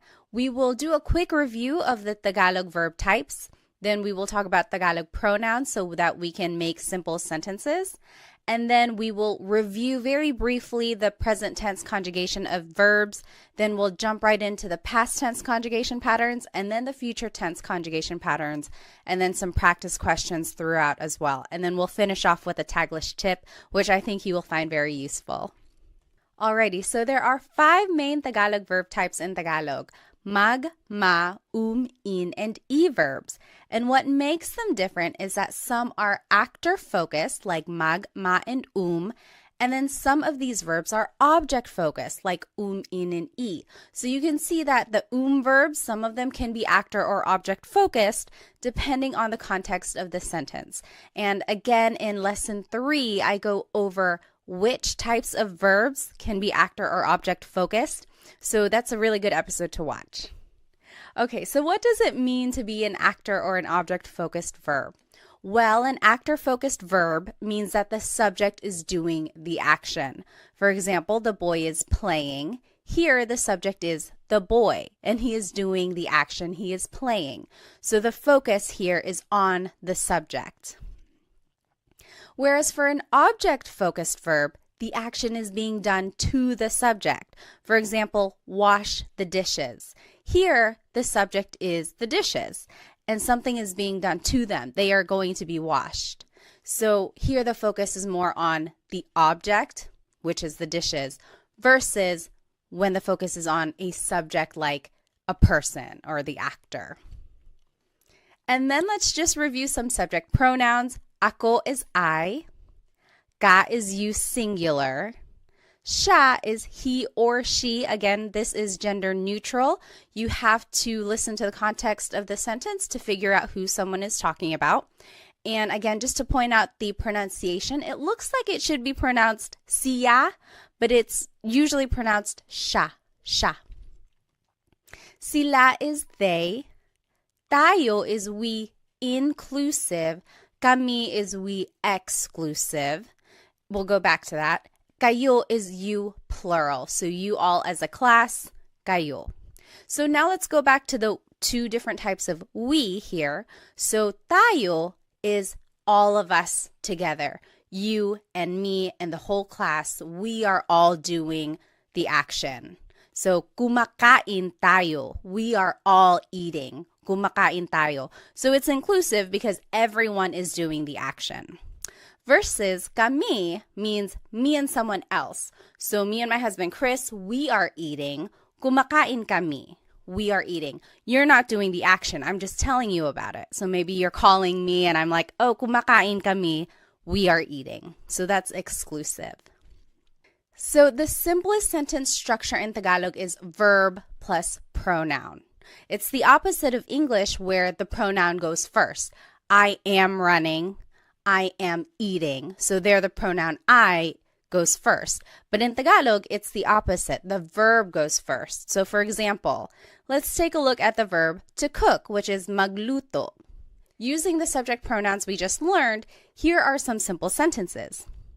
Nagluluto ako. I am cooking. Nagluluto ako. Nagluluto ka. You are cooking. Nagluluto siya. He or she is cooking. Nagluluto sila. They are cooking. Nagluluto tayo. We are all cooking together. So remember, that's inclusive. We're all doing it. Nagluluto kami. We are cooking. So me and my husband Chris, nagluluto kami. That's exclusive. And then nagluluto kayo. You all are cooking. Maybe you all as a class, you all are cooking. So this is a good slide to know just because it shows how you can put the verb and the pronoun together, and then it shows how the different subject pronouns are used. Okay, so now just a review that all Tagalog verbs have a root, and then something is added to them, whether it's an affix at the beginning, maybe an infix in the middle, or even a suffix at the end, which we will see today. So something is added to the root to conjugate it to a different tense. So for example, the word magluto, to cook. In the present tense, it's nagluluto ako. I am cooking. Nagluluto ako. In the past tense, nagluto ako. I cooked. Nagluto. In the future tense, magluluto ako. I will cook. Magluluto. And I've underlined and bolded the root here. So luto, that's the root word of to cook. And then an affix is usually added to indicate the different tense. So you can see the different affixes there. And what I want you to get from this slide is that if you can pick out the root word in a conversation, then that's kind of half of the battle, right? Try to pick out root words that you can recognize and then use context clues to determine what is actually being said. So if I heard someone say, oh, nagluluto ako ngayon, then I would say, okay, I know luto means cook. Are they saying that they're cooking right now, or did they cook something yesterday, or will they be cooking tomorrow? So just kind of try to pick out the root words that you know and then kind of go from there for the translation of Tagalog. Okay, so all of that was a review from Lesson 3. Let's jump into the new material now of Lesson 4, the past tense conjugation patterns. So let's start with the mag verbs. These are usually actor-focused, and they are the most common type of verb in Tagalog. Some examples are maglakad, to walk, magluto, to cook, magbasa, to read. Now, in the past tense, you have to add the affix nag in the beginning. So now the pattern is nag plus the root. For example, maglakad in the past tense is naglakad. Naglakad ako, I walked. Naglakad siya, she walked. So naglakad is the past tense of to walk in Tagalog. Magluto becomes nagluto. Nagluto ako, I cooked. Nagluto ako ng kanin, I cooked some rice. So nagluto is the past tense of to cook. Magbasa becomes nagbasa. Nagbasa ako, I read. So nagbasa is the past tense of to read. So you can see how the pattern is nag plus the root, right? It's a little different from the present tense. Speaking of, let's go ahead and just compare the present tense to the past tense conjugation of mag verbs. So in the present tense, we learned naglalakad is walking. Naglalakad. If you recall, the present tense conjugation of mag verbs is nag plus the repeated first syllable plus the root. Naglalakad ako, I am walking. Naglalakad. The present tense conjugation of to cook is nagluto. Nagluto ako, I cooked. Then in the present tense, magbasa is nagbabasa. That means reading. Nagbabasa ako. I am reading. Now let's compare these to the past tense conjugation. This is what we learned today. So naglakad is walked. Nagluto is cooked. Nagbasa is read. So there is a slight difference here from the present tense to the past tense. There's no repeated sound, right? So naglalakad ako means I'm walking. Naglakad ako means I walked. So the difference between the tenses can be a little subtle. It's one of those things that you have to train your ear for, right? So for the present tense, you can hopefully recognize that there's a repeated sound. Naglalakad ako. Versus the past tense, naglakad. It's like done. There's no repeated sound. So that's kind of one way to distinguish between the present and the past tense conjugation of mag verbs. All right, now let's take a look at ma verbs. They have a very similar pattern.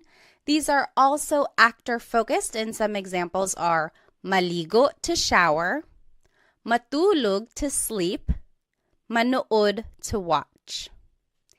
In the past tense, this is the pattern for ma verbs. Now the affix is na, and then it's the root. For example, maligo becomes naligo. Naligo ako. I took a shower. Naligo siya. He took a shower. So it's just naligo. You jot it down. What do you think matulog and manood will be in the past tense? Just use this pattern that we learned, affix na and then the root. What do you think matulog and manood will be in the past tense? Okay, matulog, to sleep, in the past tense is natulog. Natulog ako. I went to sleep. Natulog ako. And then manood will be nanood. So, nanood ako ng sine. I watched a movie. So again, we are just using this pattern, affix na plus the root, and that is how you change ma verbs into the past tense. Let's compare. So in the present tense, I think it'll help if I put them both up together. So in the present tense, shower is naliligo. I am taking a shower. Naliligo ako. Naliligo. In the past tense, it's naligo. Naligo ako. Naligo. That's showered. I took a shower. For the verb matulog, in the present tense, it's natutulog siya. So natutulog is sleeping. In the past tense, it's natulog. That means slept. Then for the verb manood, in the present tense, it's nanonood. Nanonood ako. I am watching something. In the past tense, it's nanood. Nanood ako. I watched something. So it is a very similar pattern to the mag verbs. The only difference is that it doesn't have the G in the affix. But you can see here in the present tense, there is that repeated syllable, whereas in the past tense, there is no repeated syllable. It's just the affix, then the root. All right, so now let's take a look at verbs. These can be actor or object focused depending on the context, and here are some examples. Kain means to eat, takbo means to run, tawa means to laugh. And again, you might be wondering, why are these verbs? There is no in there. Is the infix that is put into the word to conjugate it in the present tense. But in the past tense, this is the pattern. So goes after the first letter when you're using it in the past. For example, kain, to eat, becomes kumain. Kumain ako. I ate. Kumain. Takbo becomes tumakbo. Tumakbo siya. He ran. Tumakbo. So again, the infix just goes after the first letter. Tumakbo. You give it a try. What do you think tawa, to laugh, will be in the past tense? Just use that pattern that we learned. Tawa in the past tense becomes tumawa. Tumawa sila. They laughed. Tumawa.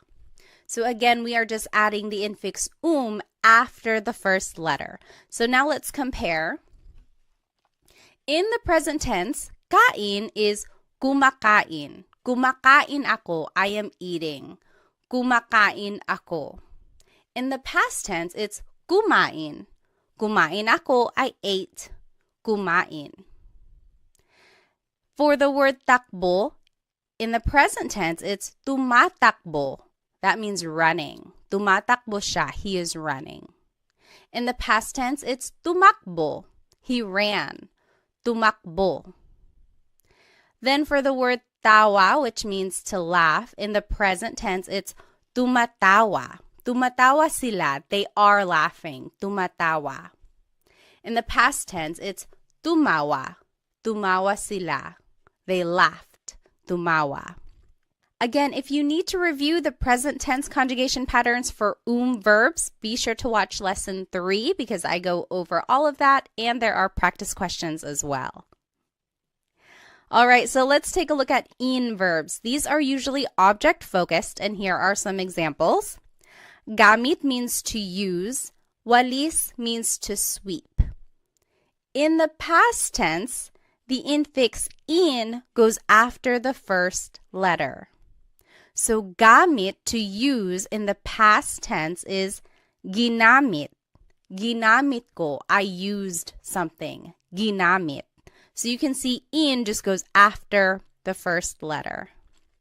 You jot it down. What do you think walis, to sweep, will be in the past tense?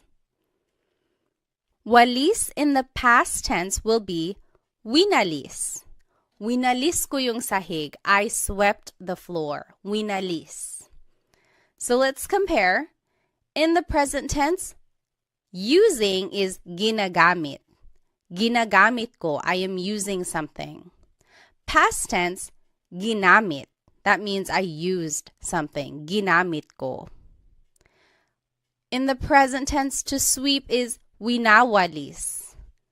That means sweeping, winawalis. In the past tense, it's winalis. Winalis ko yung sahig. I swept the floor.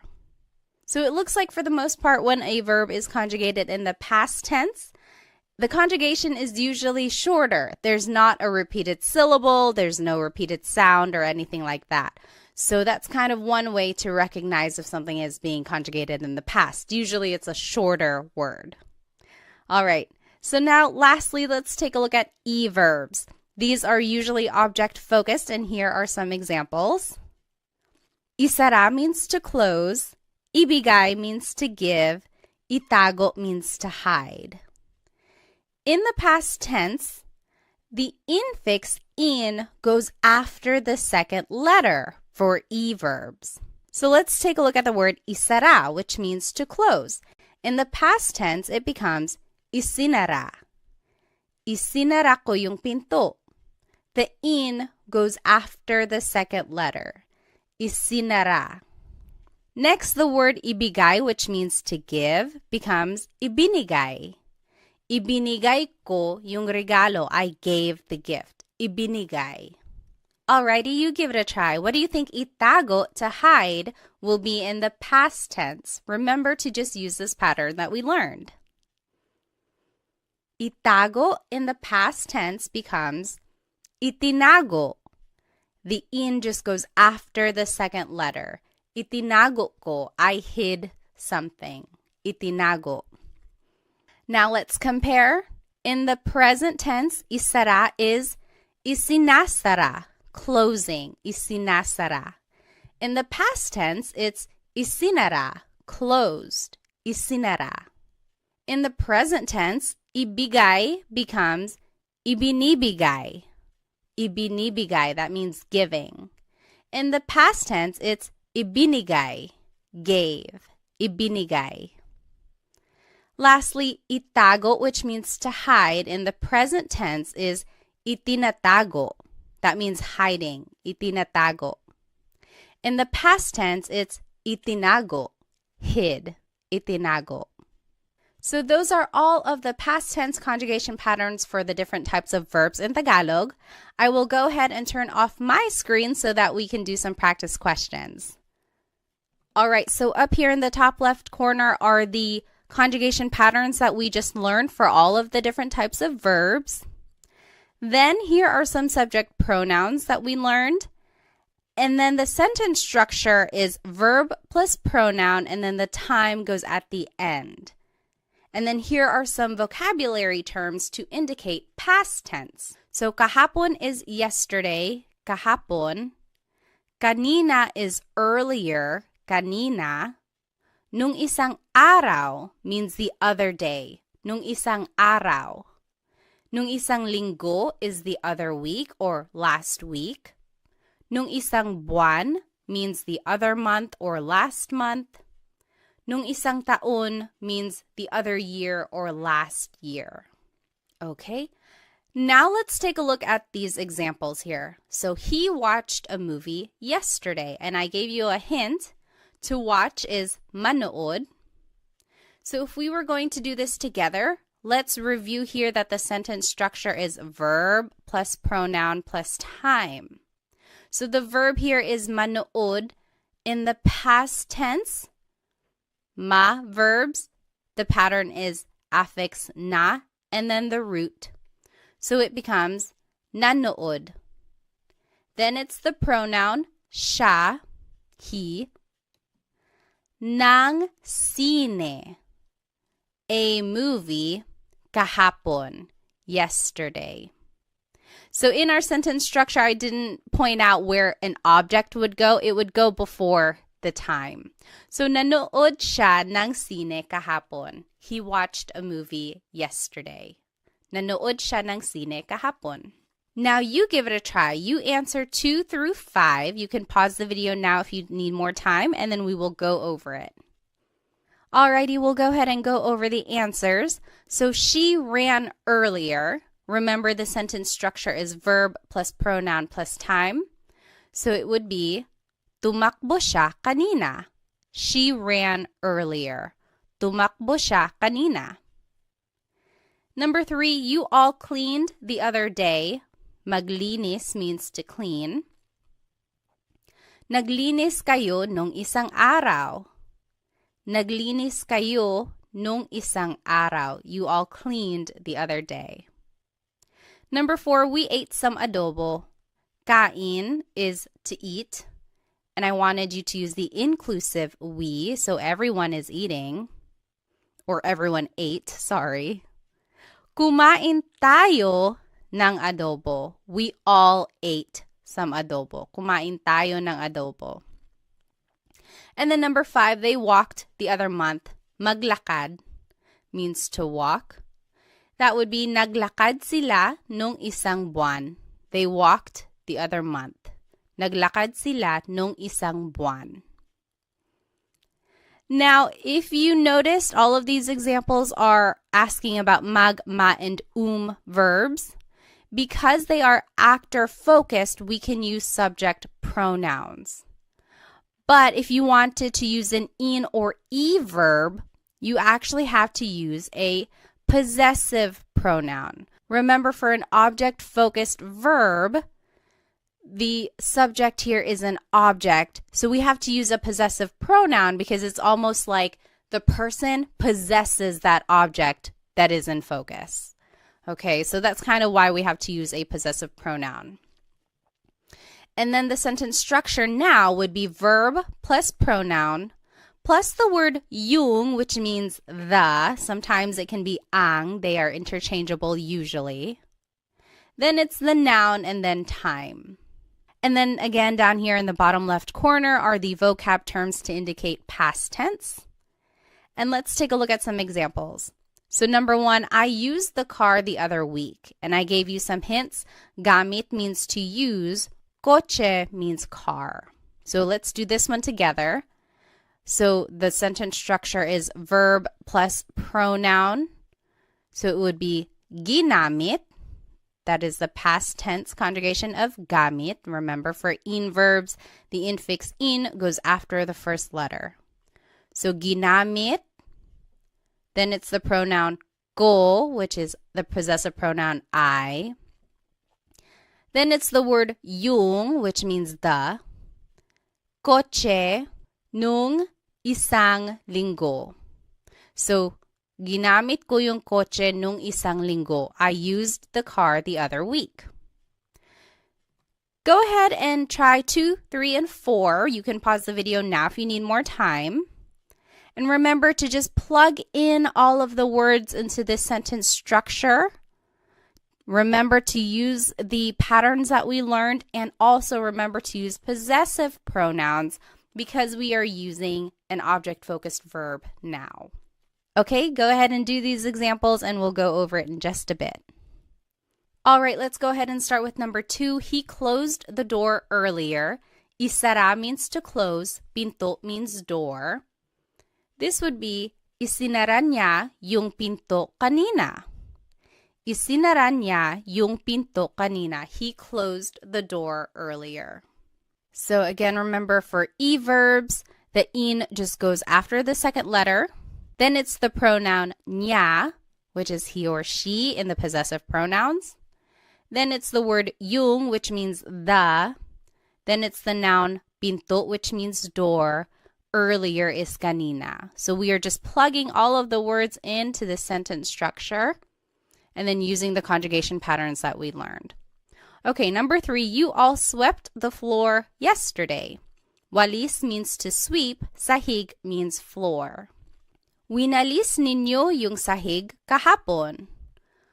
Winalis ninyo yung sahig kahapon. You all swept the floor yesterday. And lastly, they hid the toys the other month. Itago means to hide. Mga laruan means toys. And to make a noun plural, you have to add this word mga.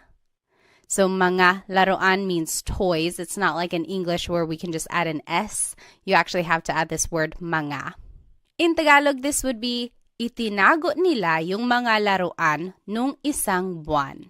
Itinago nila yung mga laruan nung isang buwan. They hid the toys the other month. All right, so these are just some examples of how to use the past tense conjugation patterns that we learned and how you can plug in all the vocabulary that you learned into this simple sentence structure. Alrighty, now let's go ahead and jump right into the future tense conjugation patterns of these verbs.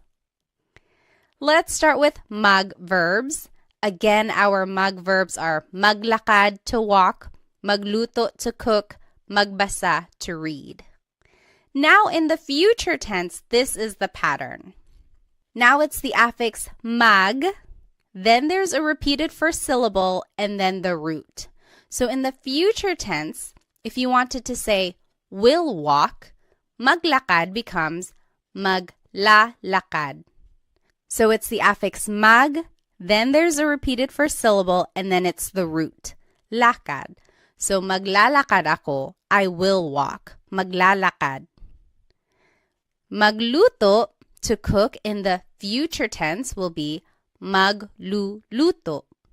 Again, the affix is mag, then there's a repeated first syllable, and then the root. Magluluto sila, they will cook. Lastly, magbasa, to read, becomes magbabasa. Magbabasa ako, I will read. So let's compare all of these tenses together. And let's just take a look at the highlighted ones. So in the present tense, to walk, it is naglalakad. That means walking, naglalakad. In the past tense, to walk is naglakad, walked, naglakad. In the future tense, it's maglalakad, maglalakad. That is will walk. So future tense and present tense are very similar for mag verbs. The only difference is the first letter. So it's one of those things where you have to listen very carefully, but also rely on the context clues in case you miss what that first letter was. Okay, so it is a very similar pattern for present and future tense conjugation of mag verbs. Next, let's take a look at ma verbs. It's a very similar pattern to the mag verbs. Again, here are some ma verbs. Maligo, to shower. matulog to sleep, manood to watch. In the future tense, here is the pattern for ma verbs. Now the affix is ma, then there's a repeated first syllable, and then it's the root. So maligo, to shower, in the future tense will be maliligo. The affix is ma, then there's a repeated first syllable, and then it's the root. Maliligo ako, I will take a shower. You jot it down. What do you think matulog, to sleep, and manood, to watch, will be in the future tense? And remember to just use this new pattern. Okay, in the future tense, matulog, to sleep, will be matutulog. Matutulog ako, I will go to sleep. Matutulog. So the affix is ma, then there's a repeated first syllable, and then the root. Matutulog. And then manood, to watch, will be manunood. Affix is ma, then there's a repeated first syllable, and then the root. Manunood ako, I will watch. Now let's compare all of the tenses together for ma verbs. Let's just take a look at the highlighted ones. Maligo means to shower. In the present tense, it's naliligo ako. Showering, taking a shower. Naliligo ako. In the past tense, it's naligo, showered. Naligo. In the future tense, it's maliligo. Maliligo ako. I will take a shower. Again, for ma verbs, it's a very similar pattern for present and future tense conjugation. The only difference is that first letter. But they both have that repeated first syllable. So again, try to listen carefully or try to rely on the context clues so that you can figure out what they're talking about. Okay, next, verbs.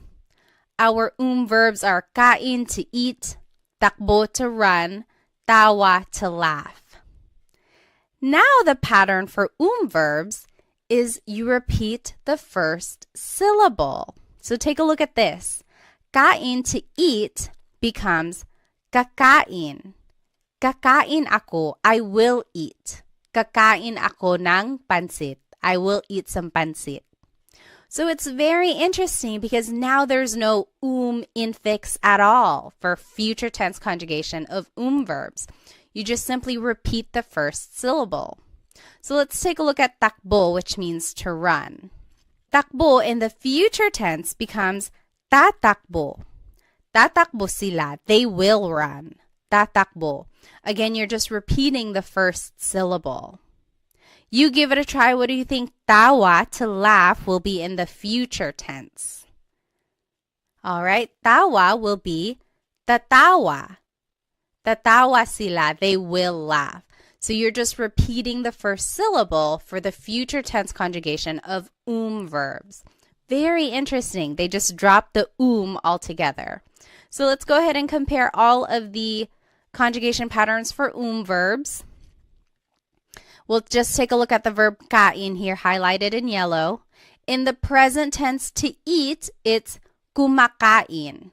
Kumakain ako. I am eating. Kumakain. In the past tense, it's kumain. Kumain ako. I ate. And then in the future tense, it's kakain. Kakain ako. I will eat. So very interesting. All of the conjugation patterns are different for verbs here. Then in verbs, some examples are gamit, to use, walis, to sweep. Now the pattern for future tense conjugation of verbs is that you have to repeat the first syllable, then it's the root, then goes at the end. So take a look at the word gamit, which means to use. In the future tense, it would be gagamitin. Gagamitin ko yung kotse. I will use the car. Gagamitin. So you repeat the first syllable, then it's the root, then it's at the end. So this is very interesting. We haven't seen a suffix yet, so the goes at the end of the word. This is the first time we've seen this. You jot it down. What do you think walis, to sweep, will be in the future tense? And just use this pattern. All right, walis in the future tense will be wawalisin. Wawalisin ko yung sahig. I will sweep the floor. Wawalisin. So again, you just repeat the first syllable, then it's the root, and then in goes at the end. Let's compare all of the conjugation patterns for in verbs. We'll just take a look at the ones highlighted in yellow. So gamit means to use. In the present tense, it's ginagamit, using, ginagamit. In the past tense, it's ginamit, used, ginamit. And then the future tense, gagamitin, will use, gagamitin. So very interesting there. Lastly, e-verbs. Some examples are isara, to close, ibigay, to give, itago, to hide. Now, for the future tense conjugation of e-verbs, you would just repeat the second syllable. Isara, to close, becomes isasara. Isasara ko yung pinto. I will close the door. Isasara. You just repeat the second syllable. You give it a try. What do you think ibigay, to give, and itago, to hide, will be in the future tense? And just follow this pattern. Okay? Ibigay will be ibibigay. Ibibigay ko yung regalo. I will give the gift. Ibibigay. And then itago, to hide, will be itatago. Itatago ko yung pera. I will hide the money. Itatago. So again, you are just repeating the second syllable. Let's go ahead and compare all of these conjugation patterns for e-verbs. In the present tense, isara, to close, is isinasara. Isinasara. That means closing. Isinasara. Past tense, it's isinara, closed. Isinara. And then in the future tense, it's isasara, will close. Isasara. All right, so those are all of the future tense conjugation patterns for the verb types in Tagalog. Now let's do some practice questions. I'm going to go ahead and turn off my screen again. Now in the top left corner are the future tense conjugation patterns that we learned for all of the verbs. Then are the subject pronouns. And then it's the sentence structure down in the bottom left corner. And now in the green are some vocabulary terms to indicate future tense. So bukas is tomorrow, bukas. Mamaya means later, mamaya. Sa susunod na linggo, next week. Sa susunod na buwan, next month. And sa susunod na taon, next year.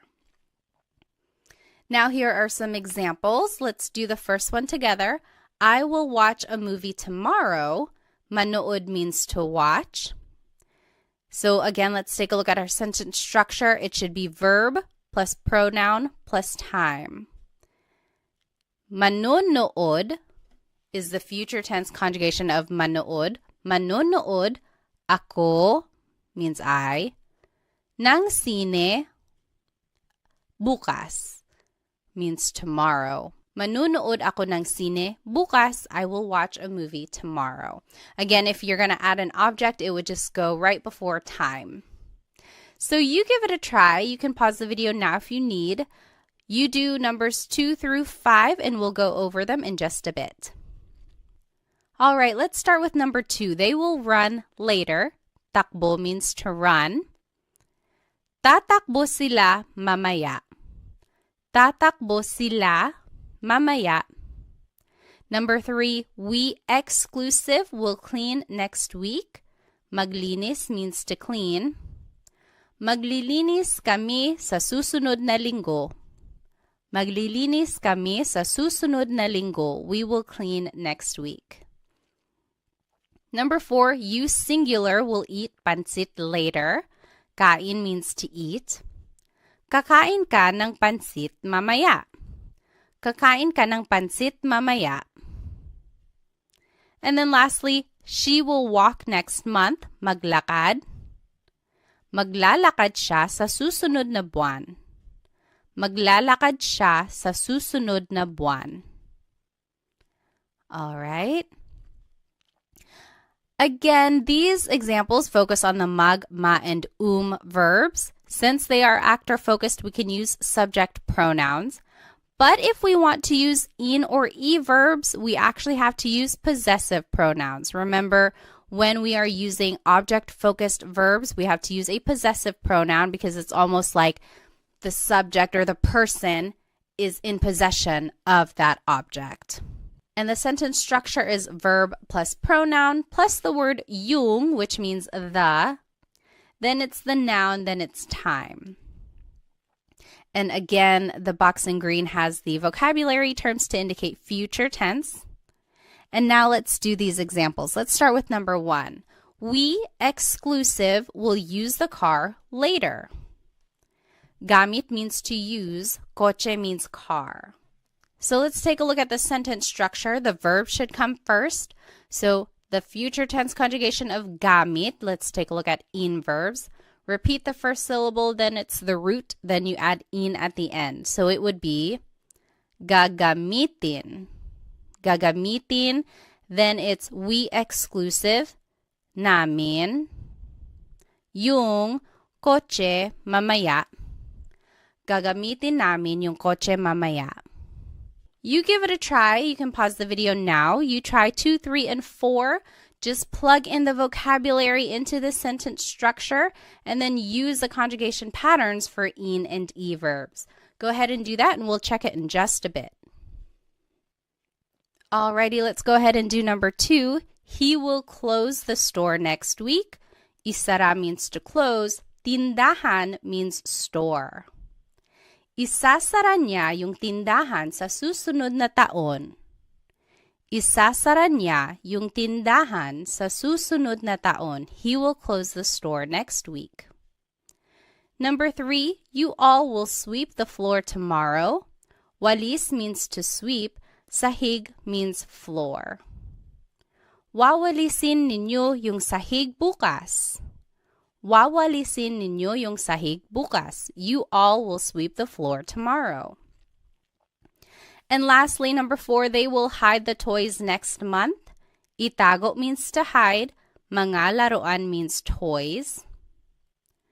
Itatago nila yung mga laruan sa susunod na buwan.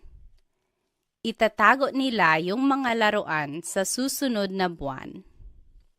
So these are just some examples on how to use the future tense conjugation of these verbs. And it gives a good practice on how to use this sentence structure where the verb comes first, then it's the pronoun, and then sometimes an object, and then the time goes at the end. So hopefully you can recognize this pattern when you hear native Tagalog speakers speaking Tagalog. Now I want to finish off our lesson with a quick Taglish tip. And Taglish is Tagalog and English put together. I am a big supporter of using Taglish. I think it's a great stepping stone for learning new vocabulary, especially while you are learning a new language. It's not very attainable to try and speak a language fluently right away, and no one is making you do that, okay? So take your time, try to use as much Tagalog as you can, even if that means having to use Taglish or Tagalog and English put together in a sentence.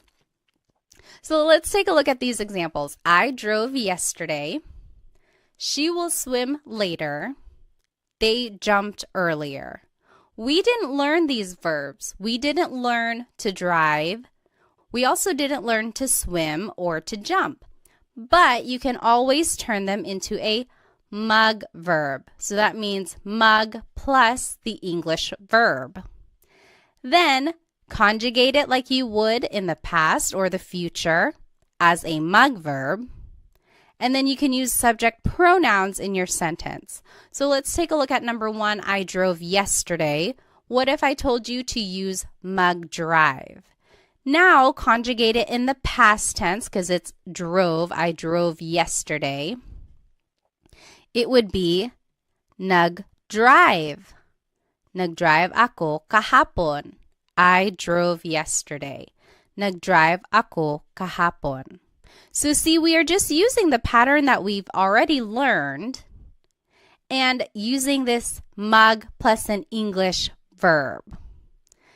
So go ahead and try number 2 and 3. You can use mag-swim and mag-jump, and then we'll go over it in just a second. Alrighty, for number 2, she will swim later. If I told you to use mag-swim, it would be magsiswim siya mamaya. Magsiswim siya mamaya. So again, for the future tense conjugation of a mag verb, it's mag plus the repeated first syllable plus the root. Magsiswim siya mamaya. She will swim later. Lastly, they jumped earlier. If I told you to use mag-jump, it would be nagjump sila kanina. The affix is nag, then it's the root for a past tense conjugation of mag verbs. So nagjump sila kanina. So that is just a quick way to use Taglish, but I do encourage you to go back and look up these words in Tagalog so that you can say the whole phrase in Tagalog eventually. For example, to drive in Tagalog is magmaneho. So this would actually be nagmaneho ako kahapon. I drove yesterday. Nagmaneho ako kahapon.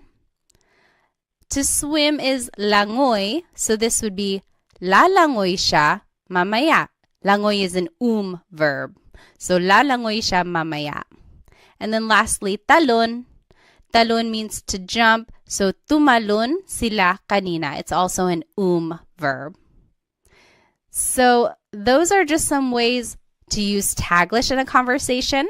Now, you don't want to rely on Taglish forever. The goal is to hopefully get fluent in Tagalog. So look up words that you don't know so that you can say the whole phrase in Tagalog eventually.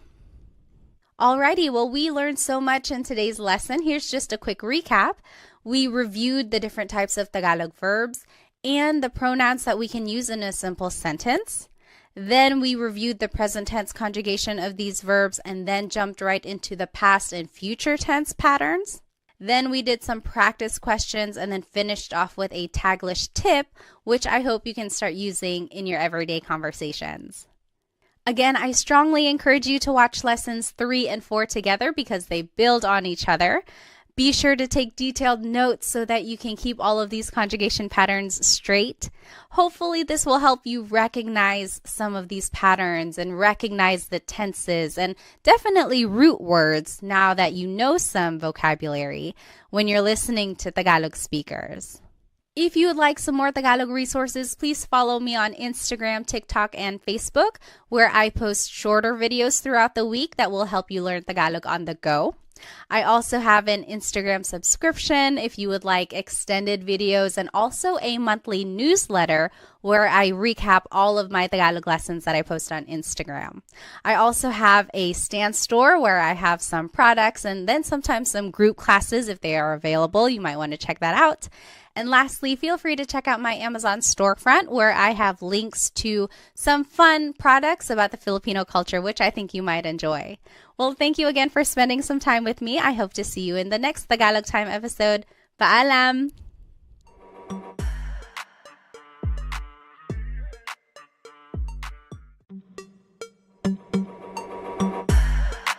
Hello, everybody. Welcome to another episode of Tagalog Time with Pat. This is episode 5, and we will be learning how to use possessive pronouns with nouns. In Tagalog, have you ever wanted to say something like, my friend is funny, her dog is brown, or that's Sam and Mary's house, or that's mine? Basically, anything that shows possession or a way to express ownership, that is what we are going to be learning today. So here's today's lesson agenda. We will be learning the different types of possessive pronouns. Then we will learn the various sentence structures for how to use them. And then we will learn possessive sentence markers and demonstrative pronouns so that we can make a variation of sentences. And then we will learn a Taglish tip, and then we will be doing practice questions all throughout the lesson. So go ahead and grab your piece of paper and something to write with so that we can practice. All right, so what is a possessive pronoun? Well, it's a part of speech that is used to describe ownership or possession of a noun. If you recall, if you've been following these series in a chronological order, we have already been learning possessive pronouns, but we've been using them with a verb. So specifically with an object-focused verb, we've been using a possessive pronoun because the idea is that the person in that sentence is in possession of the object that is in focus. So these three examples are a review of the past couple lessons, lessons 3 and 4. They are straight from those slides. So I am going to use the car tomorrow. Gamit means to use. Kotse means car. In Tagalog, it would be gagamitin ko yung kotse bukas. It's a future tense sentence, so it's gagamitin. And then ko is the possessive pronoun here, meaning I. So gagamitin ko yung kotse bukas. Number 2, she swept the floor earlier. Walis means to sweep. Sahig means floor. In Tagalog, this would be winalis niya yung sahig kanina. Winalis is the past tense form of to sweep. Niya is the possessive pronoun here, meaning she. And then number 3, they are closing the door. Isinasara nila yung pinto. Isinasara is the present tense conjugation of isara, which means to close. Nila means they. So here are the possessive pronouns we already know. We've been using them with a verb, but today we will learn how to use them with a noun. All right, so a possessive pronoun sometimes can be called a possessive adjective or a personal pronoun.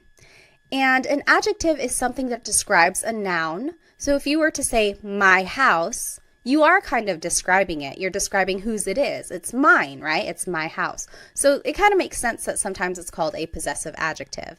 And then same with personal pronoun. A pronoun means it's something that is replacing the noun. So if I were to say I am sweeping, ko is that pronoun since it's meaning I. Okay, so these are the different names for possessive pronoun depending on what type of resource you're using. Now let's review the possessive pronouns that we've already learned.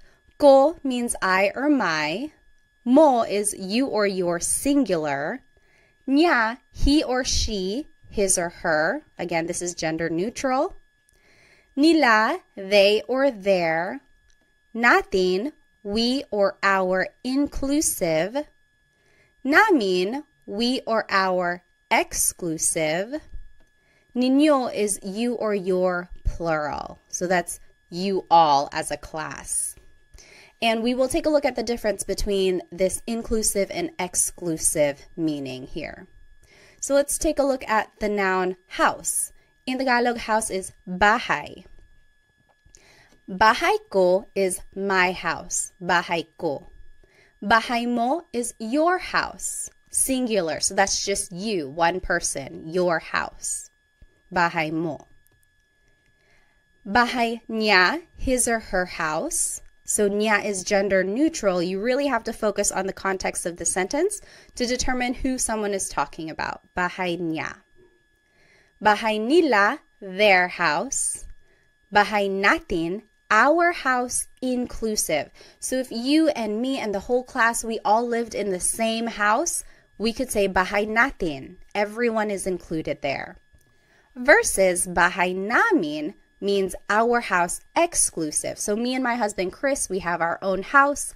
That's bahay namin. You're not included, I'm just telling you about it. So bahay namin. And then bahay ninyo, your house, plural. So you all as a class, you all have a house. That's bahay ninyo, your house. So I want to point out the word order here is object plus the pronoun. Bahay ko. This is different from English because we would say my house. The pronoun goes first, my house, and then it's the object. So in Tagalog, it's the opposite. The object goes first, and then it's the pronoun. And this is an important note. These types of possessive pronouns never go at the beginning of the sentence in Tagalog. They go after the object. So you would never start your sentence with ko or mo or niya. It just doesn't work like that. All right, so let's do some examples. I'm going to go ahead and turn off my screen here.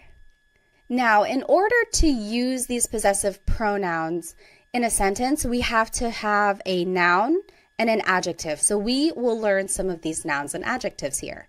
In this top left corner are the possessive pronouns we just learned. Now here are some nouns.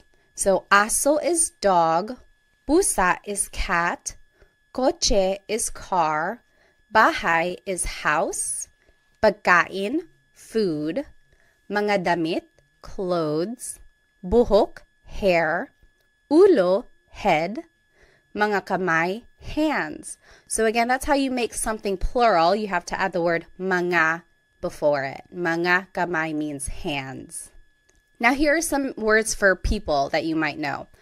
Tatay, father, nanay, mother, kapatid, brother or sister. So that's gender neutral. Kapatid is a brother or a sister.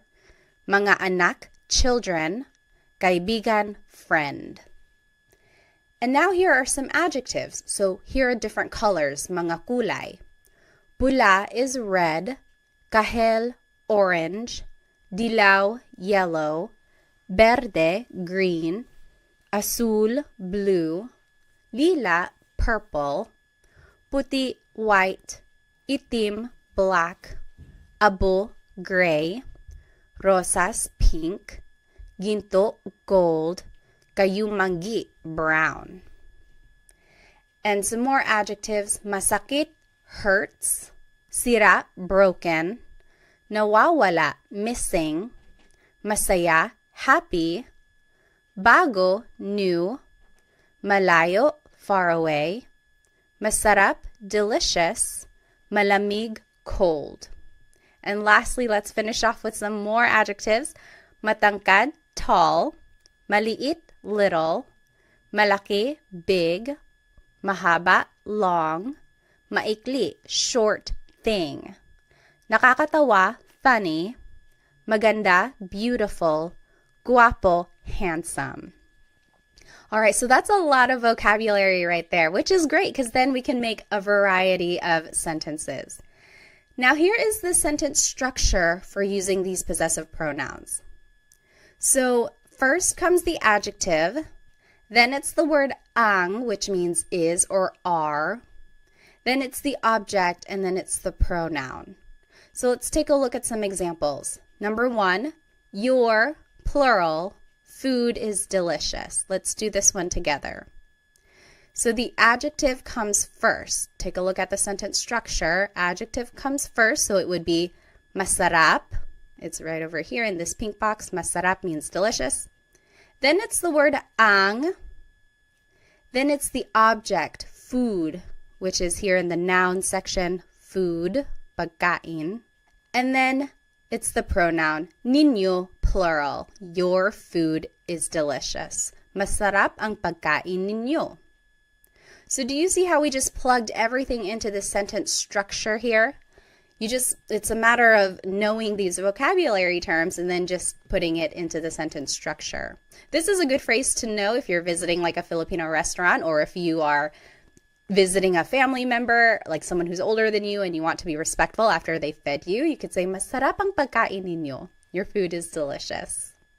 All right, so go ahead and take a minute and do the rest of these examples, and then we will go over it in just a bit. All right, so let's start with number 2. My head hurts. It would be, masakit ang ulo ko. Masakit ang ulo ko. My head hurts. Number 3, his brother is funny. Nakakatawa ang kapatid niya. Nakakatawa ang kapatid niya. So kapatid is one of those words that's gender neutral. If you wanted to be specific and say brother, like this sentence is perfectly fine, but you could go further and say, nakakatawa ang kapatid na lalaki niya. Or nakakatawa ang kapatid niya na lalaki. So, but usually you can just say nakakatawa ang kapatid niya. Number 4, their car is broken. Sira ang kotse nila. Sira ang kotse nila. Number 5, our exclusive house is far away. Malayo ang bahay namin. Malayo ang bahay namin. Number 6, your singular hands are cold. Malamig ang mga kamay mo. Malamig ang mga kamay mo. And lastly, number 7, our inclusive cat is black and white. Itim at puti ang pusa natin. And that is how you say and. It's just the word at, A-T. Itim at puti ang pusa natin. All right, so here is a quick Taglish tip. Taglish is Tagalog and English put together. I am a big supporter of using English in Tagalog if you are still learning new vocabulary. So here is one way you can use it. So here is the sentence structure we just learned. If you don't know an adjective or an object in Tagalog, just say that word in English. For example, his cousin is beautiful, or my child is heavy. We didn't learn the word for cousin, we didn't learn the word for heavy. So you can just say them in English. Maganda ang cousin niya. His cousin is beautiful. Maganda ang cousin niya. Or heavy ang anak ko. My child is heavy. Heavy ang anak ko. So that works. That's perfectly fine. But the idea is to go back and look up what those words are later so that eventually you can say the whole thing in Tagalog. Maganda ang pinsan niya. So pinsan is cousin. And this is gender neutral as well. Maganda ang pinsan niya. Or mabigat ang anak ko. Mabigat means heavy. So if you don't know a word in Tagalog, don't be discouraged. I do want you to try and use Tagalog as much as you can, even if that means having to sneak in some English here and there. And then hopefully someone will just correct you and say, oh, cousin in Tagalog is pinsan. So then you can just start saying pinsan in your sentences. All right, so here are the examples we just did, and I want to take a closer look at number 1. Your food is delicious. And you can say it in an alternative way. So your food is delicious. We just learned, masarap ang pagkain ninyo. Adjective comes first, then it's the object, then it's the possessive pronoun. That's the sentence structure we just learned. However, you could switch it up and say, ang pagkain ninyo ay masarap. That also means your food is delicious. Ang pagkain ninyo ay masarap. Now the object is at the beginning, then it's the possessive pronoun, then it's the adjective.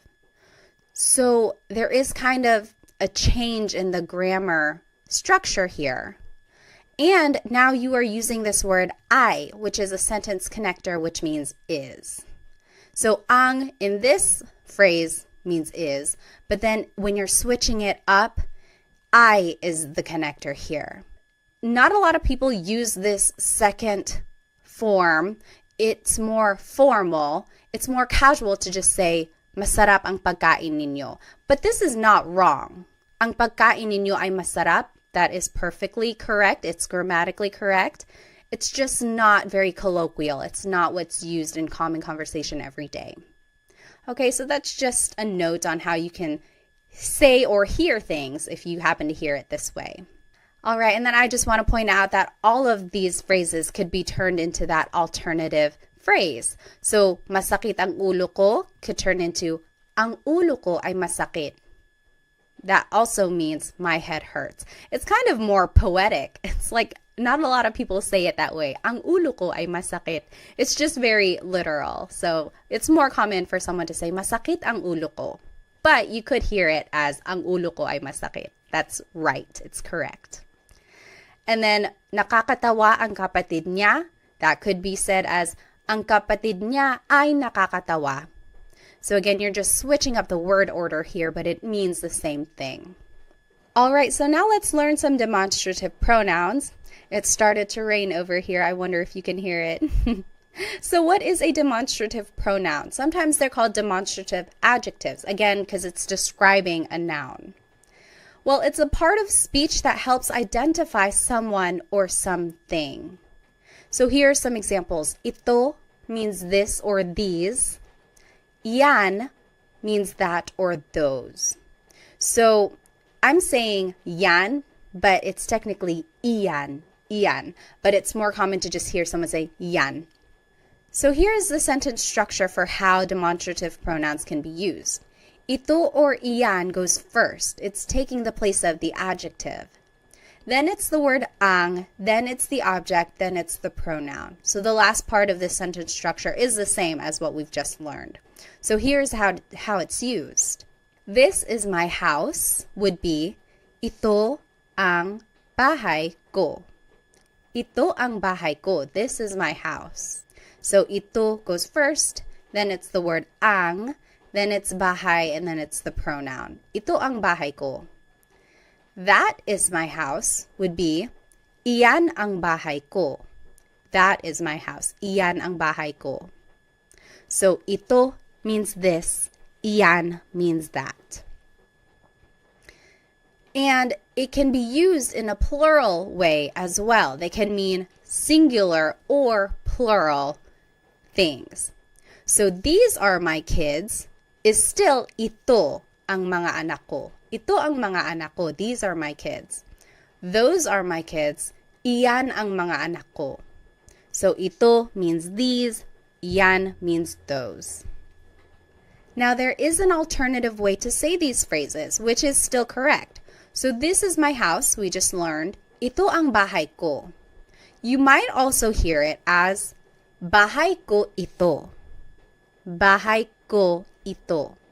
So it's using that demonstrative pronoun ito, and then there's the object and there's the pronoun. So the word order is switched up and we took out the word ang.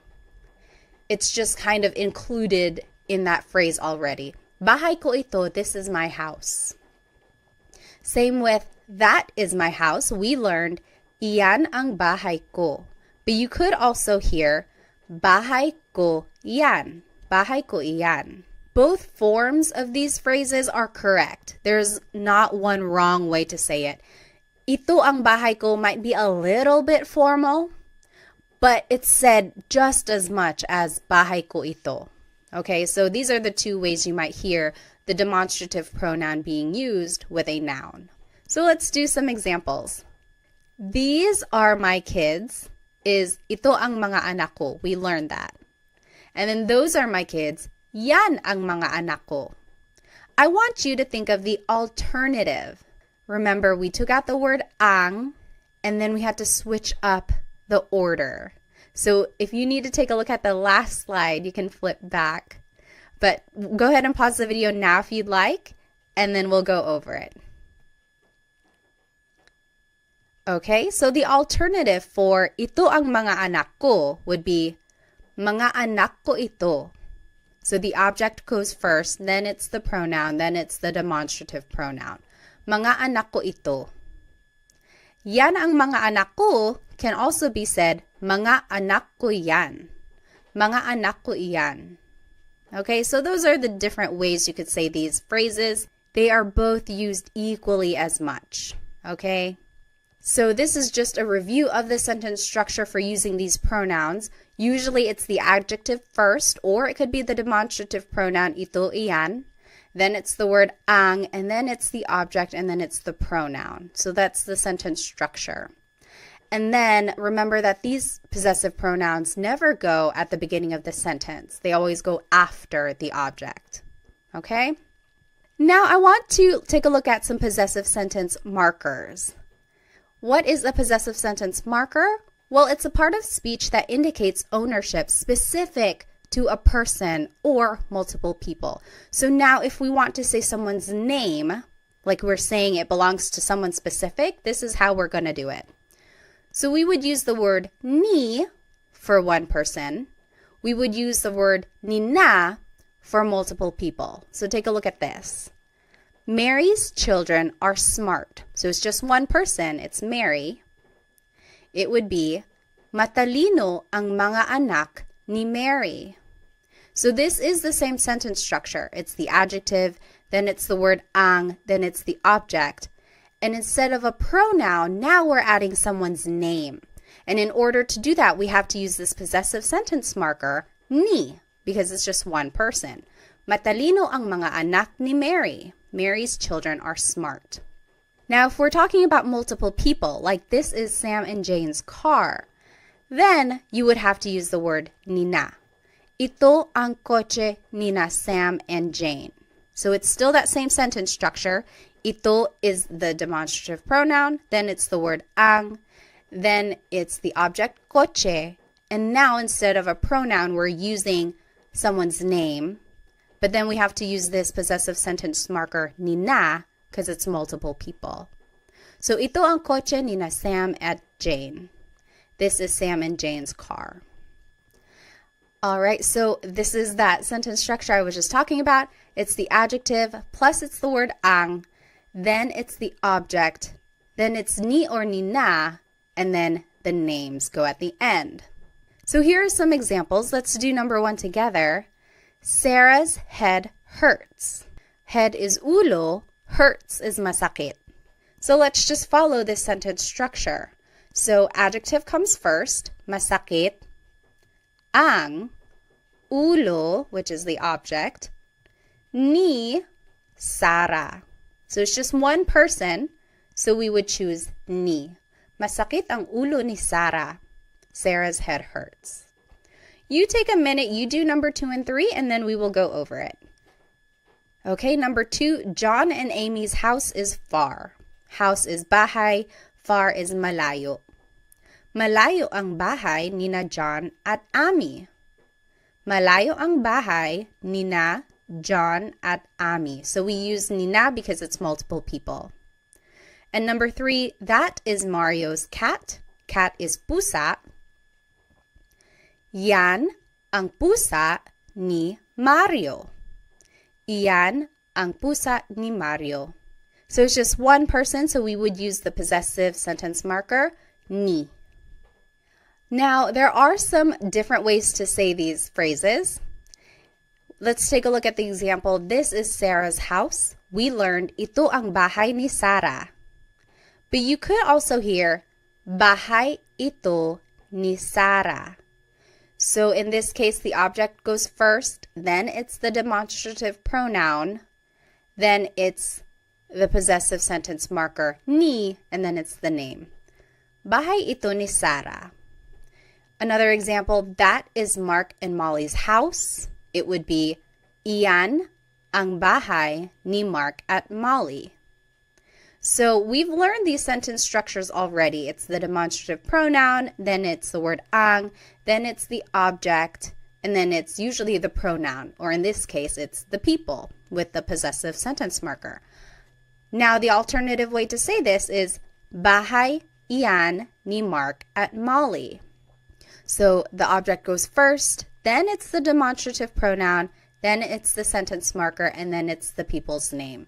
Bahay iyan ni Mark at Molly. So these two ways to say these phrases are both correct. They are used equally as much. So you might hear them in those ways, or you could practice saying them either way. I would say it's more casual to say, bahay ito ni Sarah. But if I'm walking around and we happen to be walking by Sarah's house, I could say, oh, ito ang bahay ni Sarah. This is Sarah's house. So it kind of just depends on the context of what you're trying to say. Okay, but they are both used equally as much. Okay, now let's take a look at this last set of possessive pronouns. They are different from the first set that we learned. These are also known as sa personal pronouns, and you'll see why. So these pronouns can replace the noun in the sentence. Not always, but they can, and you'll see what I mean. So akin means mine, akin. Iyo means yours, singular. That's just you, it's yours. Kanya means his or her. Kanila is theirs. Atin is ours, inclusive. Amin is ours, exclusive. Inyo is yours, plural. So these are all pronouns that still show possession or ownership, but they are different from the ones we just learned. So it's not ko or mo or nya, but now it's akin, iyo, kanya, and it means mine, yours, his or hers. Okay, so we'll take a look at how they are used. Let's take a look at car. Car in Tagalog is kotse. And remember how I said that these possessive pronouns are usually considered sa pronouns? And this is why. Usually you would use them with the word sa. Sa akin ang kotse. The car is mine. Sa akin ang kotse. Sa by itself is a preposition which means to, but it can be used in a number of different ways in Tagalog. And with these possessive pronouns, it's usually said before the possessive pronoun when you're using it in a sentence. So, sa akin ang kotse, the car is mine, sa akin. Sa iyo ang kotse, the car is yours, singular.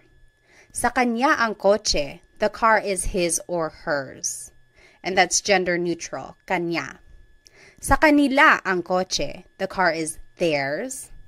Sa atin ang kotse, the car is ours, inclusive. Maybe we are all sharing a car. Sa atin ang kotse, the car is ours. Sa amin ang kotse, the car is ours, exclusive. So me and my husband Chris, the car is ours. Mine and his. It's ours. Sa inyo ang kotse, the car is yours. So maybe you all as a class, you are sharing a car. The car is yours, you plural. So this is the word order now. So it's the pronoun first, then it's ang, then it's the object. Sa akin ang kotse, the car is mine. And these pronouns go before the object. Remember, I had been saying that the pronouns ko, mo, nya never go at the start of the sentence.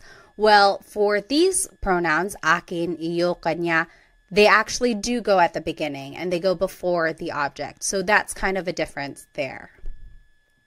Okay, let's take a look at some examples. I think I have to turn off my screen, so let me go ahead and do that. Now here is the word order that we just talked about. Pronoun first, then it's ang, then it's the object. And here are some examples. And here are the pronouns that we just learned. So go ahead and take a minute to do these 3 examples and then we'll go over them together. All right, so let's start with number 1. The dogs are yours, plural. Sa inyo ang mga aso. So the pronoun is sa inyo, which is yours, plural. Ang, and then it's the object, mga aso. Mga makes it plural. So sa inyo ang mga aso, the dogs are yours. Number 2, the food is ours, inclusive. So yours and mine together, we are sharing it. The food is ours. Food is pagkain. It would be sa atin ang pagkain. Sa atin ang pagkain. Lastly, number 3, the clothes are hers. Clothes is mga damit. It would be sa kanya ang mga damit. Sa kanya ang mga damit. Now I want to take a look at the difference between ang and yung. Both of these words mean the, so it's an article leading up to a noun. So far, we've been practicing with the word ang, and that just means the in a general sense. But in common conversation, and oftentimes I say yung, which is specific to a thing, like that one thing over there or that specific one. So for example, the dogs are yours, plural. Sa inyo ang mga aso. That just means, oh, the dogs are yours. The dogs, any dogs, the dogs are yours. Whereas if I were to say, sa inyo yung mga aso, maybe we had already been talking about specific dogs, like, oh, the 2 right there. Sa inyo yung mga aso, the dogs are yours. So it's a very subtle difference there, ang and yung. And oftentimes people are just using them interchangeably. But when I use yung, it's like I'm already talking about something specific. We had already been talking about some specific dogs, and I'm like, oh yeah, the dogs are yours. Now the next example, the clothes are hers. We learned, sa kanya ang mga damit. The clothes are hers. We're just talking about it in a general sense. We don't know what clothes specifically. We're just saying, oh, the clothes are hers. But if we had already been talking about maybe a box of clothes that's on the floor and someone was like, whose clothes are these? We could say, sa kanya yung mga damit. Oh, the clothes are hers. These specific ones, the clothes are hers. So that is the slight difference there between ang and yung. You will certainly hear them interchangeably in common conversation. Just for our practice, I indicate which one I want you guys to use. So sometimes it's ang, sometimes it's yung, but just know that there is a slight difference, but they are mostly the same. All right, now let's switch gears a little bit. Na is a sentence marker that is used to connect an adjective. So for example, the house is theirs. We learned, sa kanila yung bahay. The house is theirs. Sa kanila yung bahay. It's a very simple sentence. If you want to add an adjective, the big house is theirs. This is how you would do it.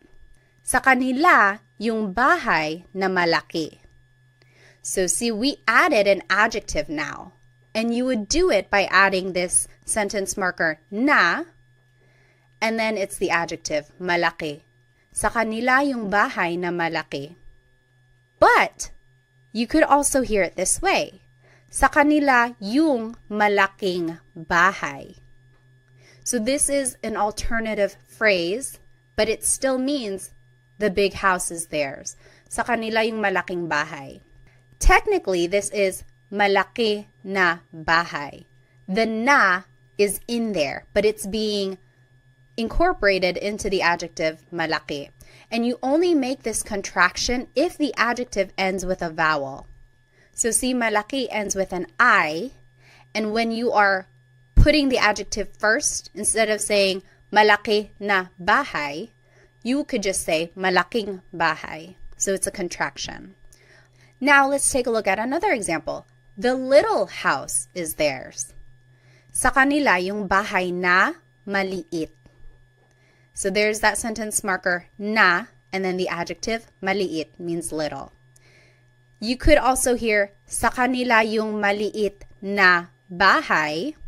So we just switched it. We put the adjective first. And now we don't make the contraction. We don't put it together because it doesn't end with a vowel. You would still use this sentence marker na. So that's just one important thing. If the adjective does end with a vowel, you can make a contraction.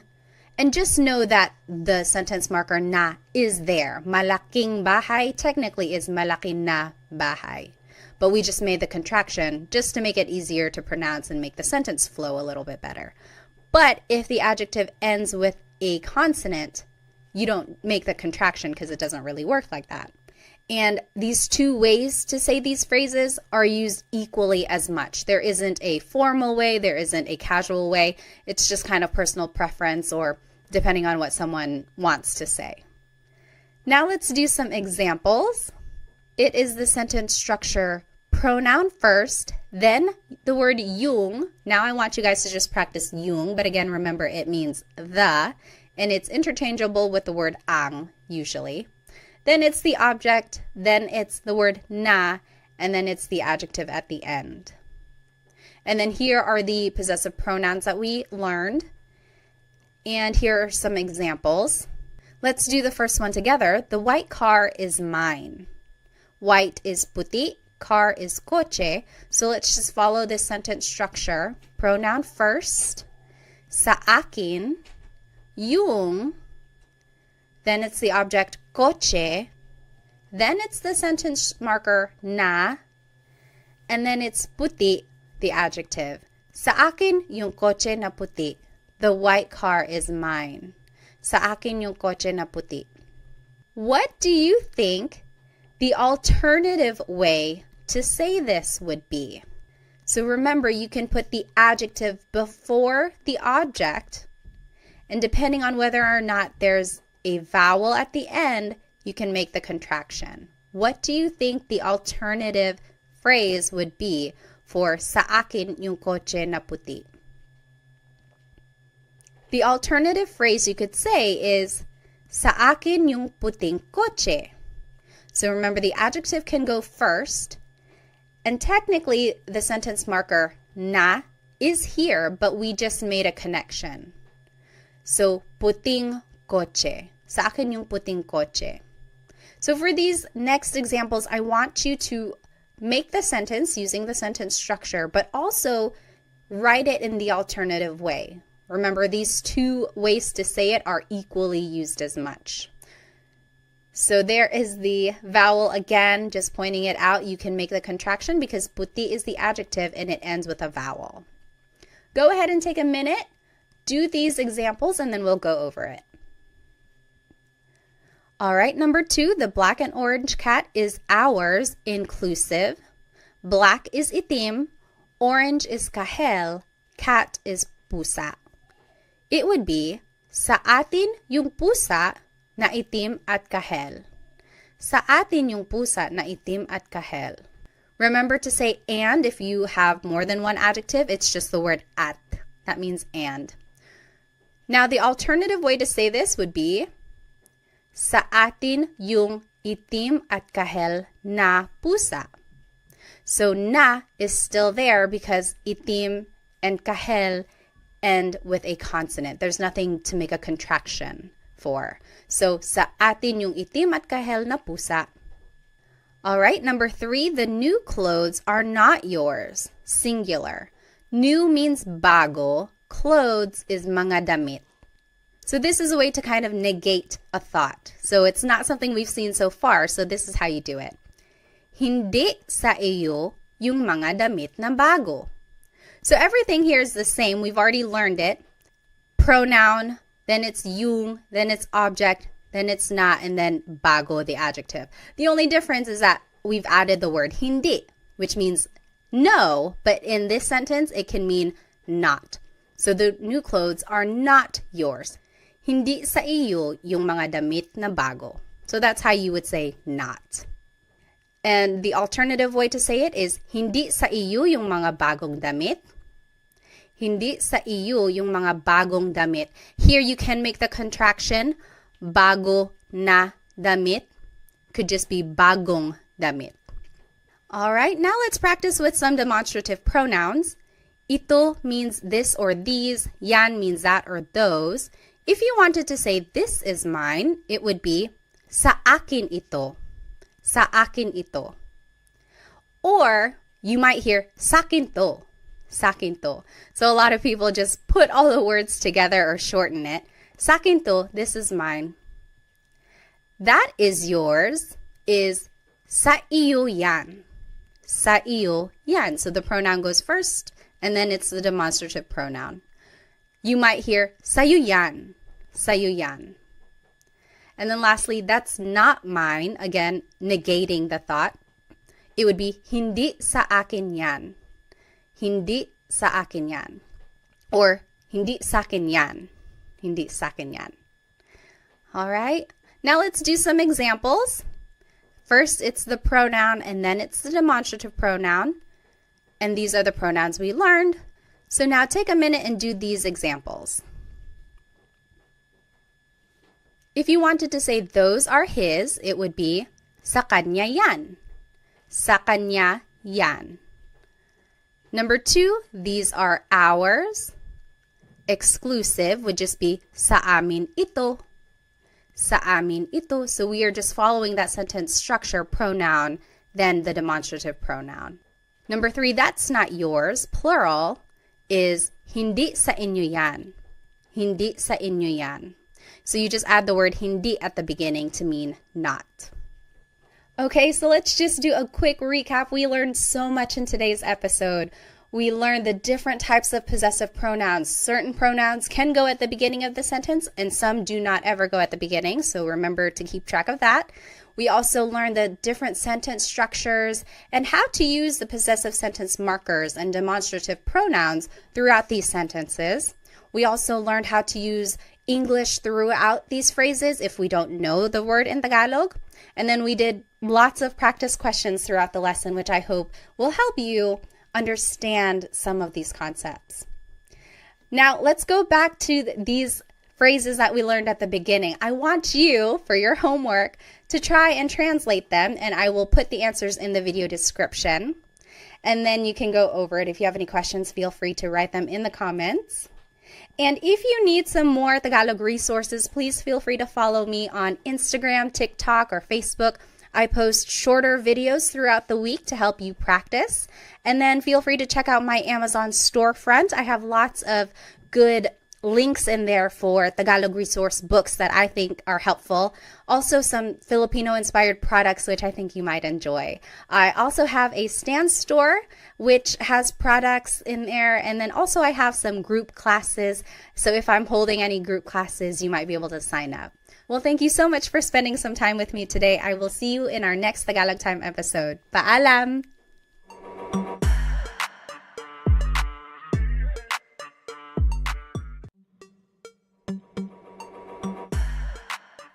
Hello, everyone. Welcome to another episode of Tagalog Time with Pat. Today, we will be learning how to ask questions in Tagalog. And someone asked me if they could get a copy of these slides, maybe like a PDF form, so that you can print them out and then write on them when you are studying. I have uploaded them onto my Stan store, so you are able to download them if you would like. The link to that is in the description. So let's go ahead and get started. Here is today's agenda. Today we will be learning the different Tagalog question words. Then we will be learning how to use them to make a question formation. We will also be practicing some Tagalog responses and learning some common questions and then doing a lot of practice questions as well. So go ahead and grab a piece of paper and something to write with so that we can get started. So here are some Tagalog question words. There are a lot, and then we're going to be talking about them and then some variations as well. So let's just go through them. They don't have the translation just yet, but as we go through them, the translation will pop up as well. So ano, bakit, saan, kailan, sino, kanino, paano, ilan, alin, and ba. So these are all of the question words that we're going to be talking about today. The very first question word that we're going to learn is ano. So that means what? Ano. If you have ever heard a native Tagalog speaker, they might sometimes say ano as a filler in their conversation. Like if they can't think of the word, they say yung ano, yung ano. So it's like sometimes it can mean or the thing, but technically it means what. So here are the different ways to use ano in a question. So ano, then the word ang, then a noun. So for example, ano ang pangalan mo? What is your name? Ano ang pangalan mo? And I underlined pangalan because that's the noun. Your response could be, ang pangalan ko ay Pat. That literally means my name is Pat. But you might also hear someone say, Pat ang pangalan ko. Pat ang pangalan ko. That also means my name is Pat. Or you might just hear someone say, ako si Pat. Ako si Pat. I am Pat. So all of those are the different ways to respond. I will say the most common response in casual conversation is ako si Pat. So ano ang pangalan mo? Ako si Pat. After that, the most common response would probably be Pat ang pangalan ko. Pat ang pangalan ko. Ang pangalan ko ay Pat is a little bit formal. It's not very natural. It's kind of what you would read, like if something is written out. That is like the grammatically correct way to say, my name is Pat. But those are different ways to respond, and they're all correct. Another example, ano ang trabaho niya? Trabaho means job. So ano ang trabaho niya? What is her job? His or her. Niya is a gender-neutral pronoun. So you have to listen to the context of the conversation to determine who someone is talking about. So ano ang trabaho niya? And the responses could be, ang trabaho niya ay nurse. Ang trabaho niya ay nurse. Or it could be, nurse ang trabaho niya. Nurse ang trabaho niya. Or nurse siya. Nurse siya. I will say nurse siya is a little bit more like grammatically correct because it's like a person. You're not really, I don't know, it just kind of doesn't sound as correct when you say ang trabaho niya ay nurse. It's almost, I guess it does work. It does work. Don't listen to me. But yeah, so these are the different ways to say this. Again, ang trabaho niya ay nurse is a little bit more on the formal side. Not a lot of people say it like that. It's more common for someone to say nurse siya. She is a nurse. Which I am. Surprise, surprise, right? A lot of Filipinos are nurses. Here's another example. Ano ang blank sa Tagalog? That means, what is blank in Tagalog? What is blank in Tagalog? This is a good question to know while you are learning Tagalog vocabulary. If you see something and you want to be like, oh, what is this in Tagalog? You can say, ano ang blank sa Tagalog? For example, ano ang dog sa Tagalog? The answer would be, dog sa Tagalog ay aso. Dog sa Tagalog ay aso. Or, aso ang dog sa Tagalog. Aso ang dog sa Tagalog. So these both mean dog in Tagalog is aso. So you might be wondering, why are there so many different ways to respond? And I think it's just, a lot of languages have that. It's like you can move around some of the words, change up the grammar a little bit, and it means the same thing, but there are certain phrases or certain ways that things are more used in common conversation. In this case, I think aso ang dog sa Tagalog, or actually dog sa Tagalog ay aso. I think aso ang dog sa Tagalog is a little bit more casual. Okay. Next, ano ang verb? So this is another way to use ano. So ano ang kinakain mo? Ano ang kinakain mo? That means, what are you eating? Kinakain is the present tense form of to eat. So what are you eating? Ang kinakain ko ay adobo. Ang kinakain ko ay adobo. I'm eating adobo. Or adobo ang kinakain ko. Or kumakain ako ng adobo. So those all mean I am eating adobo. The more commonly used way to say it would be kumakain ako ng adobo. I'm eating adobo. Usually the last example that I give is the one that's more natural, like less formal and used in common conversation. Another example, ano ang sinabi niya? Sinabi means to have said. Like, what did he say? Ano ang sinabi niya? Responses could be, ang sinabi niya ay hindi. He said no. Ang sinabi niya ay hindi.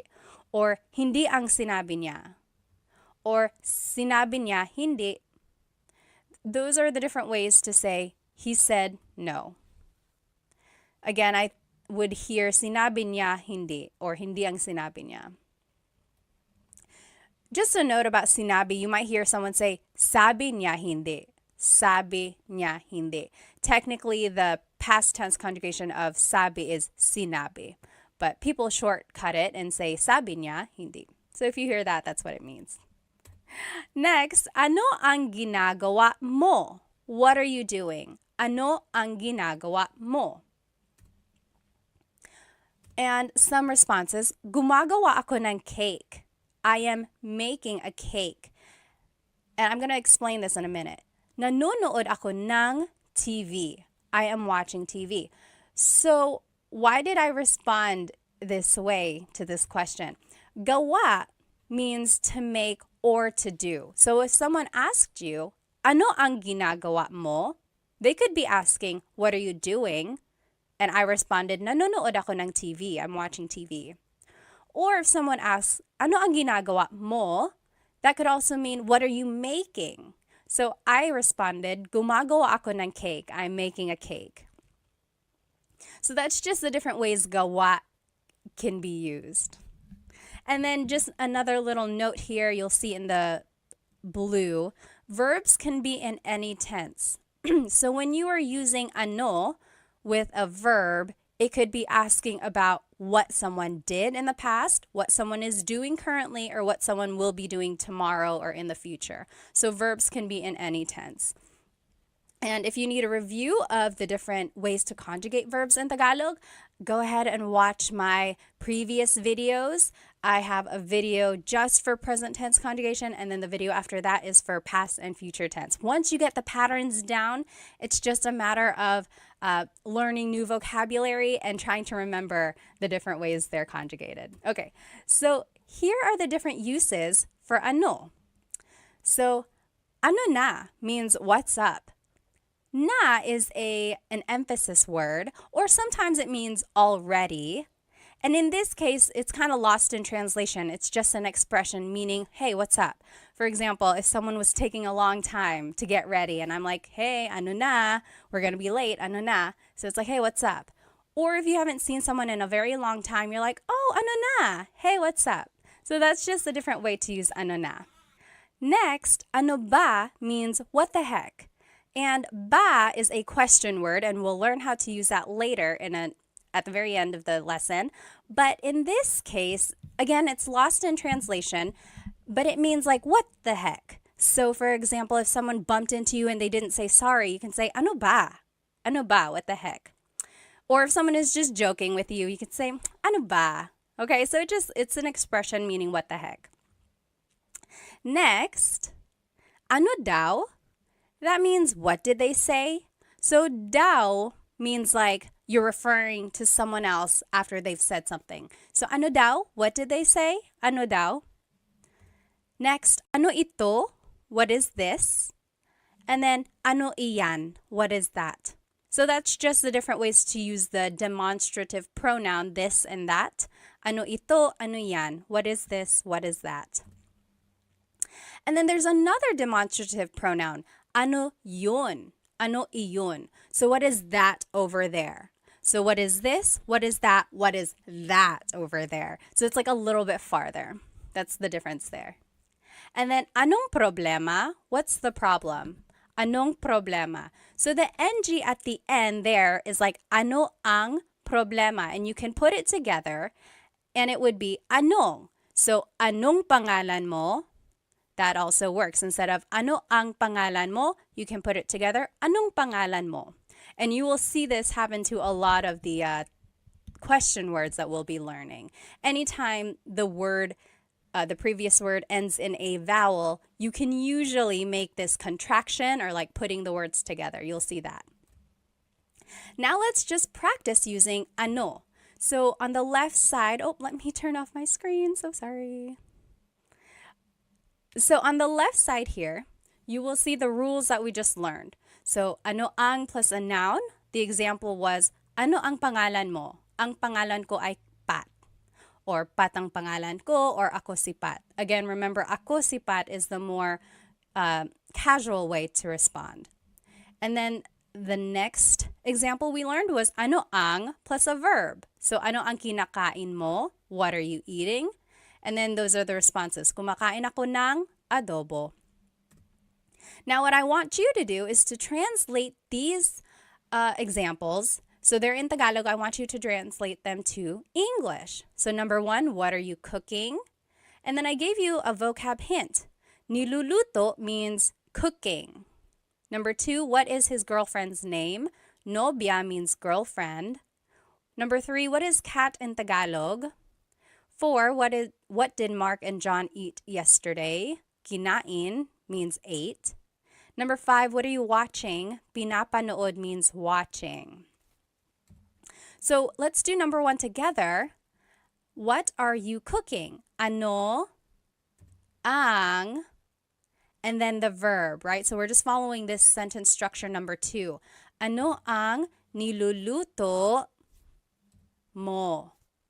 Ano ang niluluto mo? What are you cooking? And then a response could be, nagluluto ako ng pansit. Nagluluto ako ng pansit. So this kind of brings in all of the different conjugations that we had learned in the previous lessons. So try to remember how to conjugate them. And I'm just thinking here, I guess it can be a little bit confusing because in the question, it's conjugated as niluluto. And that wasn't really one of the conjugation patterns that we had learned. But nagluluto is a nag verb. So I will say there are some variations in the conjugations and you might not recognize them, but just try your best and then we'll go over it, okay? And then just follow this pattern when you're making your response as well. Take a look at the examples I did and then see if you can make the examples. And you can fill in the example with any answer that you want. So go ahead, pause the video now, and then you can come back and we will go over these questions.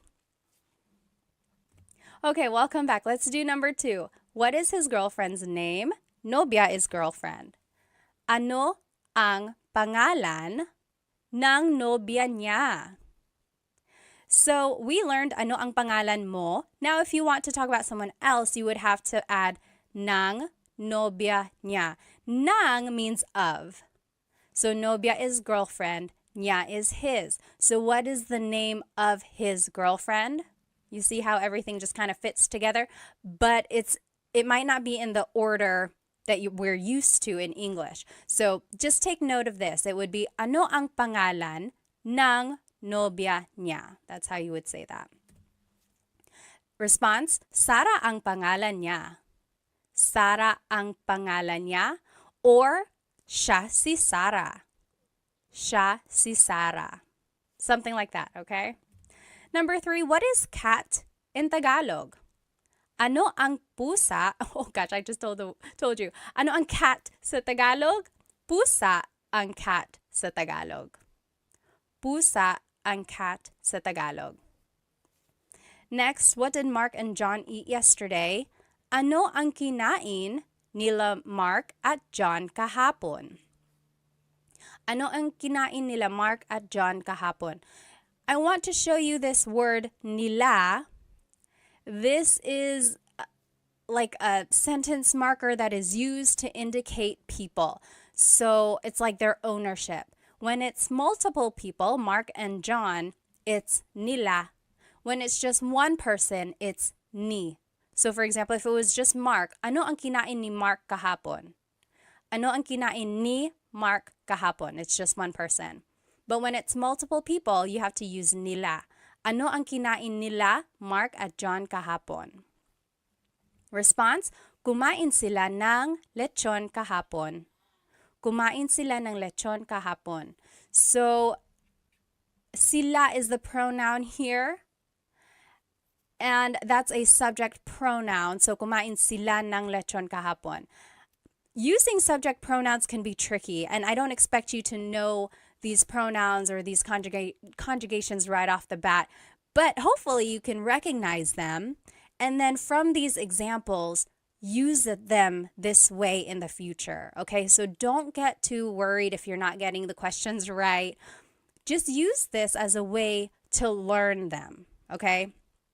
Number 5, what are you watching? Ano ang pinapanood mo? Ano ang pinapanood mo? The response, pinapanood ko yung bagong pelikula. I'm watching a new movie. Pinapanood ko yung bagong pelikula. Or pinapanood ko yung TV, something like that. You might also hear someone say, nanonood ako ng TV. So we learned in the previous lessons, nanonood or manood means to watch. But this one is pinapanood, and it's focusing more on the object. So the movie or the show, pinapanood. Okay. Next question word is bakit. Why? Bakit. And here is one way to use it. Bakit plus an adjective plus the word ang and then a noun. So for example, bakit madumi ang kotse? Bakit madumi ang kotse? Why is the car dirty? And then the response, madumi ang kotse kasi maputik sa labas. Madumi ang kotse kasi maputik sa labas. So the car is dirty because it's muddy outside. Maputik means muddy, labas means outside. Okay, and then another example is, bakit mainit ang cellphone ko? Why is my cell phone hot? Bakit, mainit is an adjective meaning hot, ang cellphone ko. And then a response, mainit ang cellphone ko dahil masyado kong ginagamit. My cell phone is hot because I'm using it too much. So hopefully you can see here the pattern that we are following. Bakit goes first, and then it's the adjective, and then it's the word ang, and then it's the noun. Or you could also do bakit plus a pronoun and then a verb. So bakit ka umiiyak? Why are you crying? Bakit ka umiiyak? Some responses, umiiyak ako kasi nawawala yung aso ko. I'm crying because my dog is lost. Umiiyak ako kasi nawawala yung aso ko. Nawawala means lost or missing. Another example, bakit mo ginawa iyon? Why did you do that? Bakit mo ginawa iyon? Ginawa ko yun dahil mahal kita. I did that because I love you. Ginawa ko yun dahil mahal kita. You might hear me saying yun, as if there's no I, and that's commonly how it's pronounced. You might hear people say, ginawa ko iyon dahil mahal kita, but usually the letter I sound is dropped. And then another way to use bakit plus a verb. Bakit umiiyak si Michelle? So bakit plus a verb, bakit umiiyak si Michelle? Why is Michelle crying? Umiiyak si Michelle kasi nakakalungkot yung palabas. Michelle is crying because the show is sad. Nakakalungkot means it's like feeling sad, makes someone feel sad. Yung palabas, the show.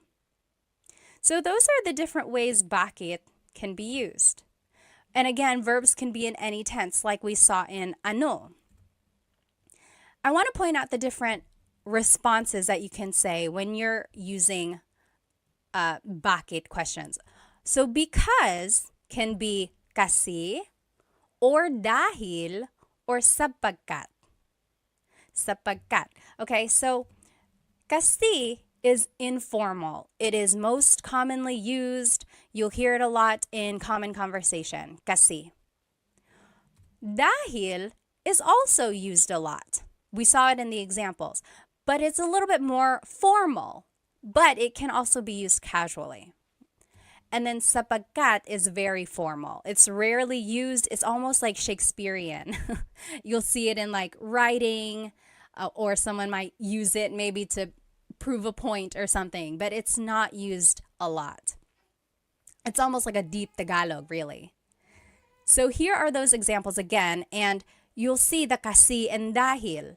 So umiiyak ako kasi nawawala yung aso ko. I am crying because my dog is lost. So there's kasi. And then ginawa ko yun dahil mahal kita. I did that because I love you. So there's the kasi and there's the dahil. And they are used interchangeably, but kasi is more casual, dahil is a little bit more formal, but can also be used casually. Okay? Now, here are the different ways bakit can be used, and it doesn't really have a direct translation. So you might hear, bakit ganito? Bakit ganito? Ganito means like this. So why like this? Or why is this happening? So for example, it's like, oh no, I got a flat tire. I ran out of gas and I'm late for work. Oh, bakit ganito? Why is that happening? Why is it like this? And then bakit ba? Again, there's that ba question word. When it's added to bakit, it's why with emphasis. So maybe someone is annoying you. They're like, hey Pat, hey Pat. And you're like, oh, bakit ba? Why? What do you need? Bakit ba? And then bakit na naman? Na naman means like, it's a sign of emphasis, or it means like again. Again. So why again? So again, maybe someone is pestering you. They're like, hey Pat. You're like, bakit na naman? What now? And then, bakit daw? So daw again is like, what did they say? So it's like, why did they say? So it's like, oh, we can't go in yet. And you're like, oh, bakit daw? Why? Why not? What did they say? So those are the different ways bakit can be used.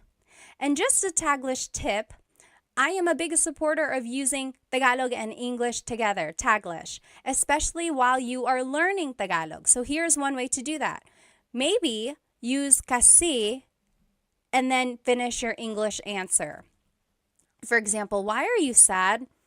Kasi I stayed up late why are you tired? And it would be kasi I stayed up late to finish a movie. So instead of saying because, say kasi. And then the more vocabulary you learn, you'll eventually be able to say the whole phrase in Tagalog. Why are you tired? Kasi natulog ako ng late dahil nanonood ako ng movie. Okay, so just insert Tagalog words here and there And then before you know it, you'll be able to say longer phrases in Tagalog. Now I want us to practice bakit. Here on the left side, again, are the different ways to use bakit. So bakit plus an adjective, then ang, then a noun. Bakit madumi ang kotse? Why is the car dirty? Or bakit plus the pronoun plus a verb. Bakit ka umiiyak? Or bakit plus a verb. Bakit umiiyak si Michelle? Why is Michelle crying? Okay, so those are the different sentence structures when using bakit. And just a tip, when you're making a response, you can use kasi or dahil. Remember, that means because. Here are the questions that I want us to translate. So why are you sad? Malungkot, to be sad. Let's do this one together. Why are you sad? It would be bakit. Then it's the pronoun ka. And then it's the adjective malungkot. Bakit ka malungkot? So that kind of falls under the rule number 2. Bakit plus a pronoun. Instead of a verb, it can be an adjective. Okay, so bakit ka malungkot? Your response, malungkot ako kasi ... I am sad because malungkot ako kasi namimiss ko ang tatay ko. I'm sad because I miss my dad. Okay, so you can fill in the rest of your response with whatever you want, but hopefully it starts with this same format. So malungkot ako kasi ... So take a minute, pause the video now, and then we will go back and answer these questions together. Okay, welcome back. Let's start with number 2. Why is Bea laughing? Tumatawa is laughing. So, bakit tumatawa si Bea? Bakit tumatawa? So, there's the bakit, there's the verb. Si Bea. So, it's referring to Bea. Bakit tumatawa si Bea? Tumatawa si Bea dahil Bea is laughing because nanonood siya ng comedy, because she's watching a comedy. Next, why is Sam's car broken? Kotse is car, sira is broken. Bakit sira ang kotse ni Sam? So this one kind of falls under the rule number 1, bakit, and then adjective, and then ang, and then the noun, kotse. And then ni Sam just indicates the ownership of Sam. So, bakit sira ang kotse ni Sam? Response could be, sira ang kotse ni Sam kasi luma na siya, because it's old. Sira ang kotse ni Sam kasi luma na siya. Next, why are the kids fighting? Mga bata is kids, nag-aaway is fighting. Bakit nag-aaway ang mga bata? So there's bakit and then there's a verb. So there's rule number 3. Bakit plus a verb. Bakit nag-aaway ang mga bata? Why are the kids fighting? The response, nag-aaway sila dahil magkaiba ang gusto nilang laruin. They want to play with different things. So a couple things I want to point out. Nag-aaway sila. So instead of repeating mga bata, I just said sila, they. And you can do that. Or you could have said, nag-aaway ang mga bata dahil, like you can repeat it again. Or you can use a pronoun like I did. Nag-aaway sila dahil. And remember, you could have said kasi. So it's interchangeable. You'll see in my answer, sometimes I use kasi, sometimes I use dahil. Magkaiba means different. Ang means is. Gusto is to like. Nilang laruin. They are playing. They want to play with different things. Number 5, why is the house messy? Bahay is house. Magulo is messy. Bakit magulo ang bahay? So this one is just directly following rule number 1. Bakit, then an adjective, then ang, then a noun. Bakit magulo ang bahay? Response, magulo ang bahay kasi the house is messy because nagparty kami kagabi. We had a party yesterday. So if you can recognize the different patterns that were used here, that's kind of where it comes from, these questions. And you can add things afterwards to make it specific, like, is it belonging to someone? Are we talking about a place or something like that? So follow these rules on the left side, and then if you have to, add more information at the end. And then when you're making a response, that is where you choose kasi or dahil, and then bring in part of the question into your response as well. If you have any questions about anything we're learning, please feel free to write it in the comments and I will try to respond. The next question we are going to learn is saan. Saan means where. So saan plus a verb. That's an example of how to use this. Saan matutulog si Bobby? Saan matutulog si Bobby? Where is Bobby going to sleep? A response is matutulog si Bobby sa sala. Bobby is going to sleep in the living room. Matutulog si Bobby sa sala. Now, you might also hear saan plus a pronoun plus a verb. For example, saan ka pupunta? Where are you going? Saan ka pupunta? That should have saan. It just says sa there. Sorry about that. So then the response, pupunta ako sa tindahan. I am going to the store. Pupunta ako sa tindahan. So that's the difference there. If you are talking about someone specific, you would add si and then their name. Saan matutulog si Bobby? Or if you just want to use a pronoun, the pronoun would go right after the question word. Saan ka pupunta? Okay, so those are the different ways to use it.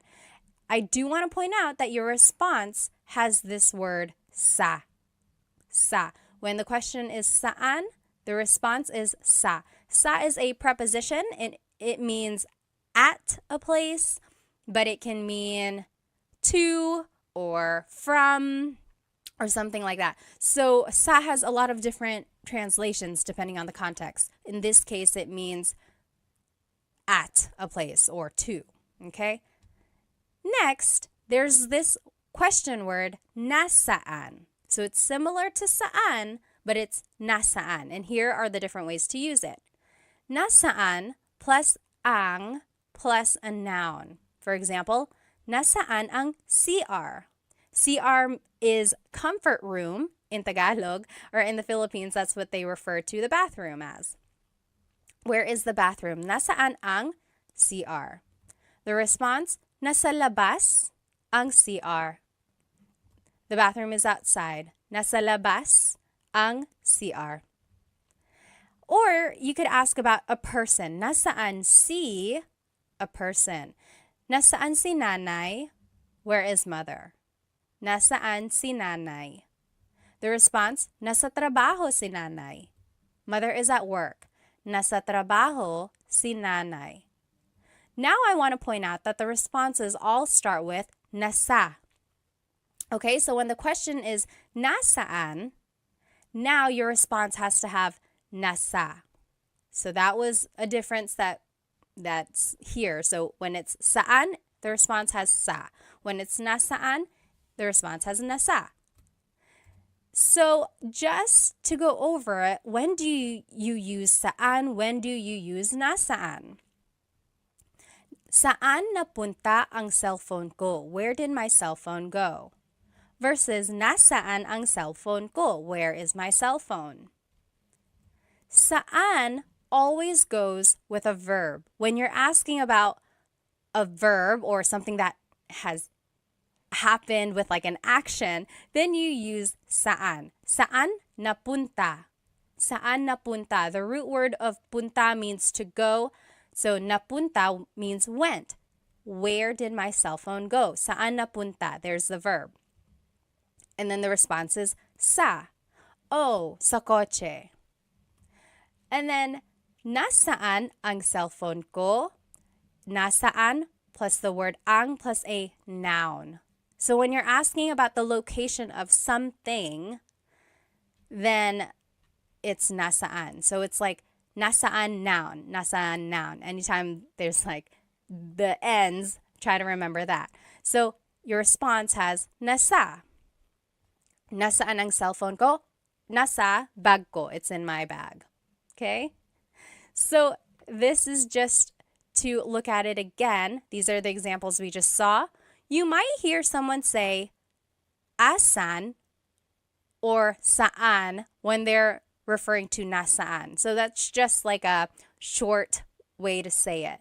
So instead of saying nasaan ang CR, someone might ask asan ang CR? Where is the bathroom? Or they might even just say saan ang CR, even though technically it should be nasaan. So people shorten it, but technically, just so you know, it should be nasaan. Okay? Now let's take a look at this response. Nasa labas. Nasa labas ang CR. The bathroom is outside. These are the location vocabulary. So let's take the question, nasaan ang susi? Where is the key? Susi is key. Nasa labas, it's outside of the car. Nasa labas. Or nasa loob, it's inside the car. Nasa loob ng kotse. Nasa ibabaw, it's on top. Nasa ilalim, it's under. Nasa tabi, it's beside. So if you wanted to be specific, you would add the object afterwards. Nasa tabi ng kotse, it's beside of the car. Ng kotse. Nasa tabi ng kotse. So those are just the different location vocabulary words that you might hear. And just the sentence structure for the response, it would be nasa plus the location word that we just learned. Then it's nang, then it's a place, then it's ang, then the thing. So let's take a look at it.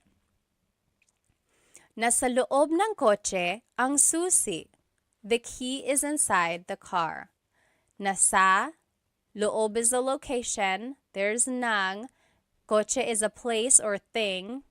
Ang, and then susi is the thing.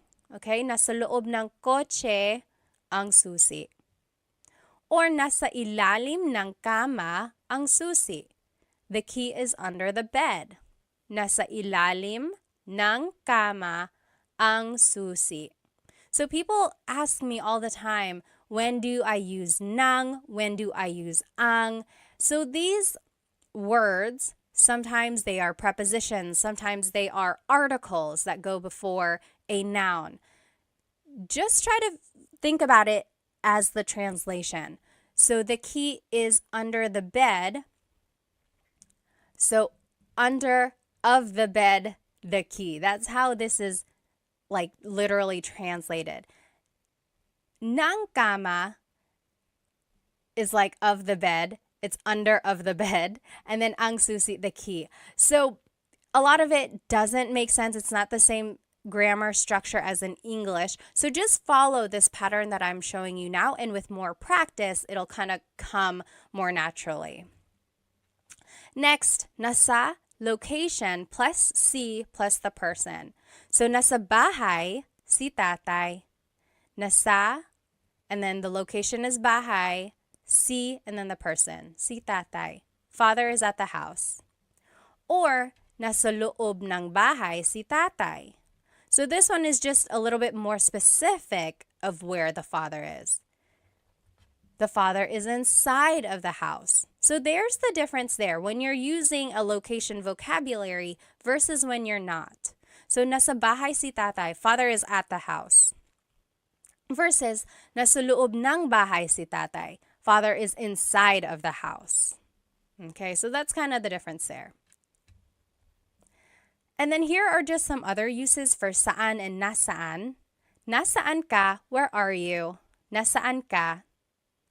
Saan napunta yun?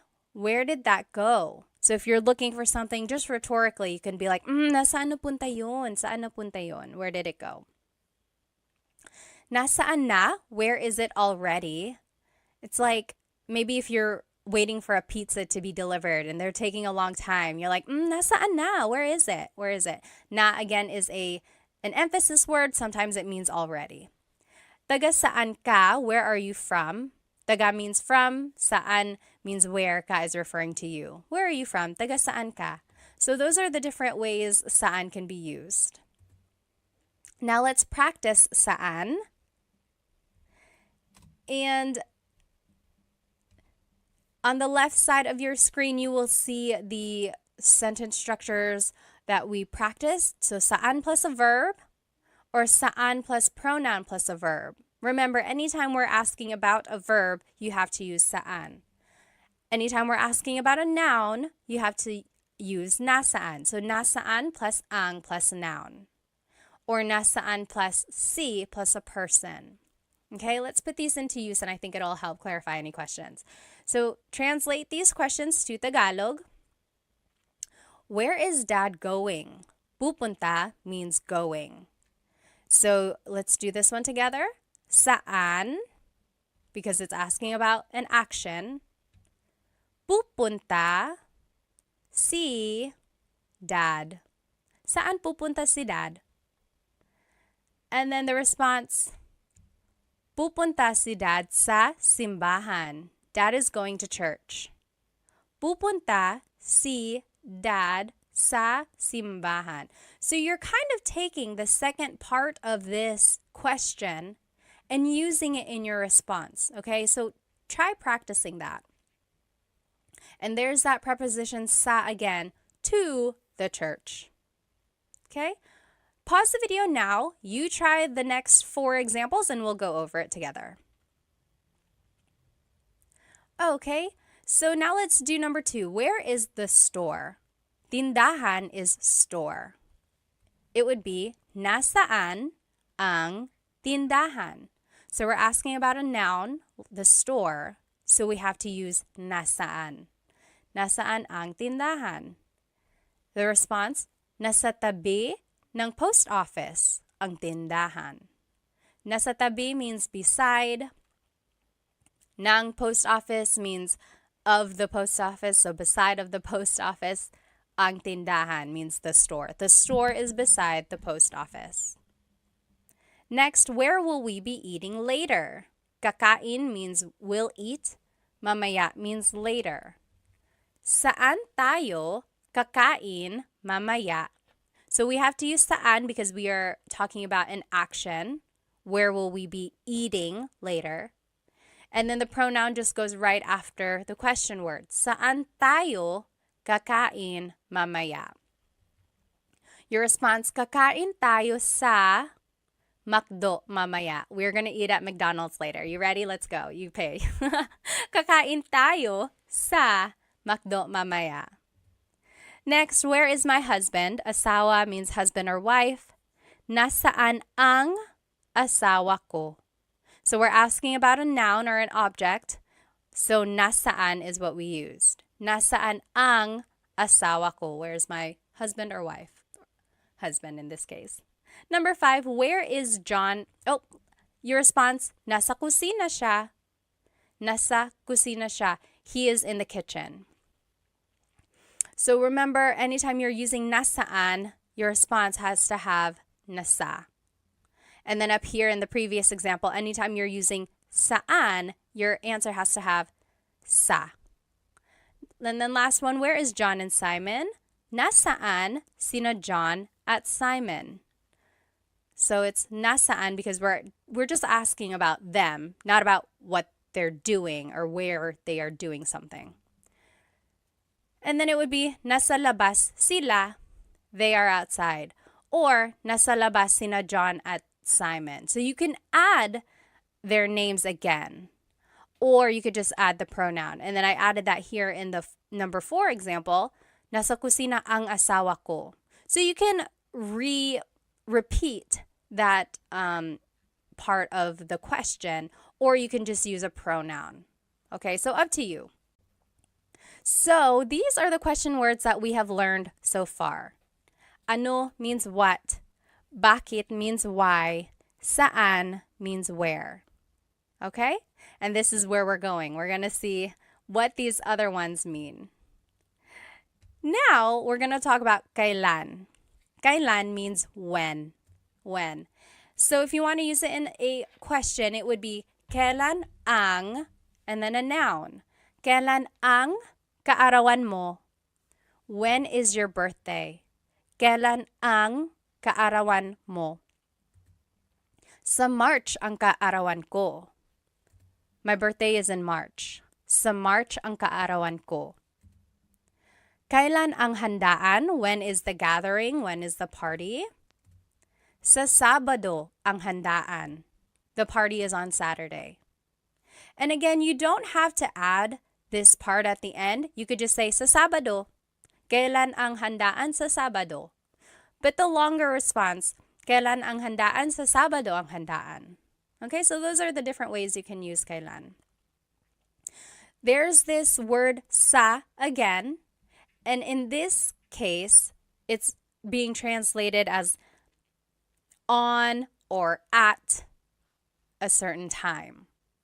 So that's where, or that is the leading word in your responses. Next, you can use kailan with a verb. So, kailan aalis si Nadine? When is Nadine leaving? Kailan aalis si Nadine? Aalis si Nadine bukas. Nadine is leaving tomorrow. Aalis si Nadine bukas. So, this is just a phrase, and you use the conjugation patterns that we learned, and then you just answer. So depending on what the question is, just make a statement using that correct tense of the verb. Kailan dumating sina nanay at tatay? When did mother and father arrive? Kailan dumating, so kailan plus a verb, sina nanay at tatay? Dumating sila kahapon. They arrived yesterday. So here, sina is a sentence marker that's indicating mother and father, whereas sila is the pronoun that replaces them. So if we were going to say nanay and tatay in the response, we would use sina again. For example, dumating sina nanay at tatay kahapon. But if we're just using the pronoun, it's dumating sila kahapon. Okay, so that's how you would use kailan in a verb. So there are the different sentence markers when you are using a name in your question. When it's one person, it's si. Kailan aalis si Nadine? When it's more than one person, it's sina. Kailan dumating sina nanay at tatay?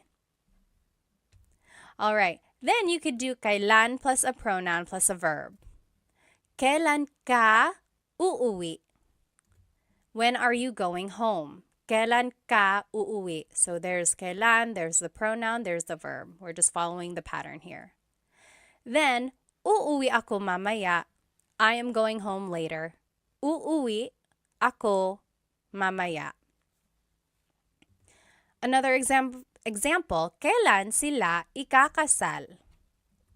When are they getting married? Kailan sila ikakasal? Ikakasal sila sa susunod na buwan. They are getting married next month. So hopefully you're recognizing some of this vocabulary from our previous lessons. So we're pulling those patterns of conjugation and the vocabulary words from those lessons, and now we are using them in like a hypothetical conversation, right? So it's all building on each other. Now I want to show you the responses. The response might have the word nung or sa. We already talked about sa. Let's see what nung means. So nung means something happened in the past. Sa means something will happen in the future. So for example, kailan sila ikakasal? When will they get married? The response, sa susunod na buwan, next month. So sa July or sa June, in June or in July. But sa is thinking of the future. When are they getting married? Next month or in June, in July. So sa is the future.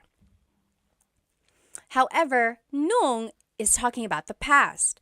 So kailan sila ikinasal? So that's the past tense conjugation of to get married. They got married when? Nung nakaraan buwan. So last month. Or nung February, nung January. So last February, last January. So that's the difference there. Sa versus nung. Okay? And there's the emphasis there. And here are just some other ways to use kailan. Kahit kailan, that's just an expression meaning anytime, whenever. So maybe someone is inviting you to eat out for dinner. They're like, oh, when are you available? When can you go out for dinner? You're like, kahit kailan, anytime. Or hanggang kailan means until when. So maybe your car is broken, it's in the shop. They're like, oh, you have to keep the car here. And you're like, hanggang kailan? Until when? How long does it stay here? Have to stay here. And then next, kailan nangyari yun? When did that happen? Kailan nangyari yun? Nangyari means happened, and then yun means that. Kailan nangyari yun? And then just a pronunciation tip, it's pronounced kailan, kailan, but you will often hear it pronounced kailan, kailan. Kailan ang kasal? Kailan ang kasal? But it's not wrong to hear kailan ang kasal. It's a little bit more formal.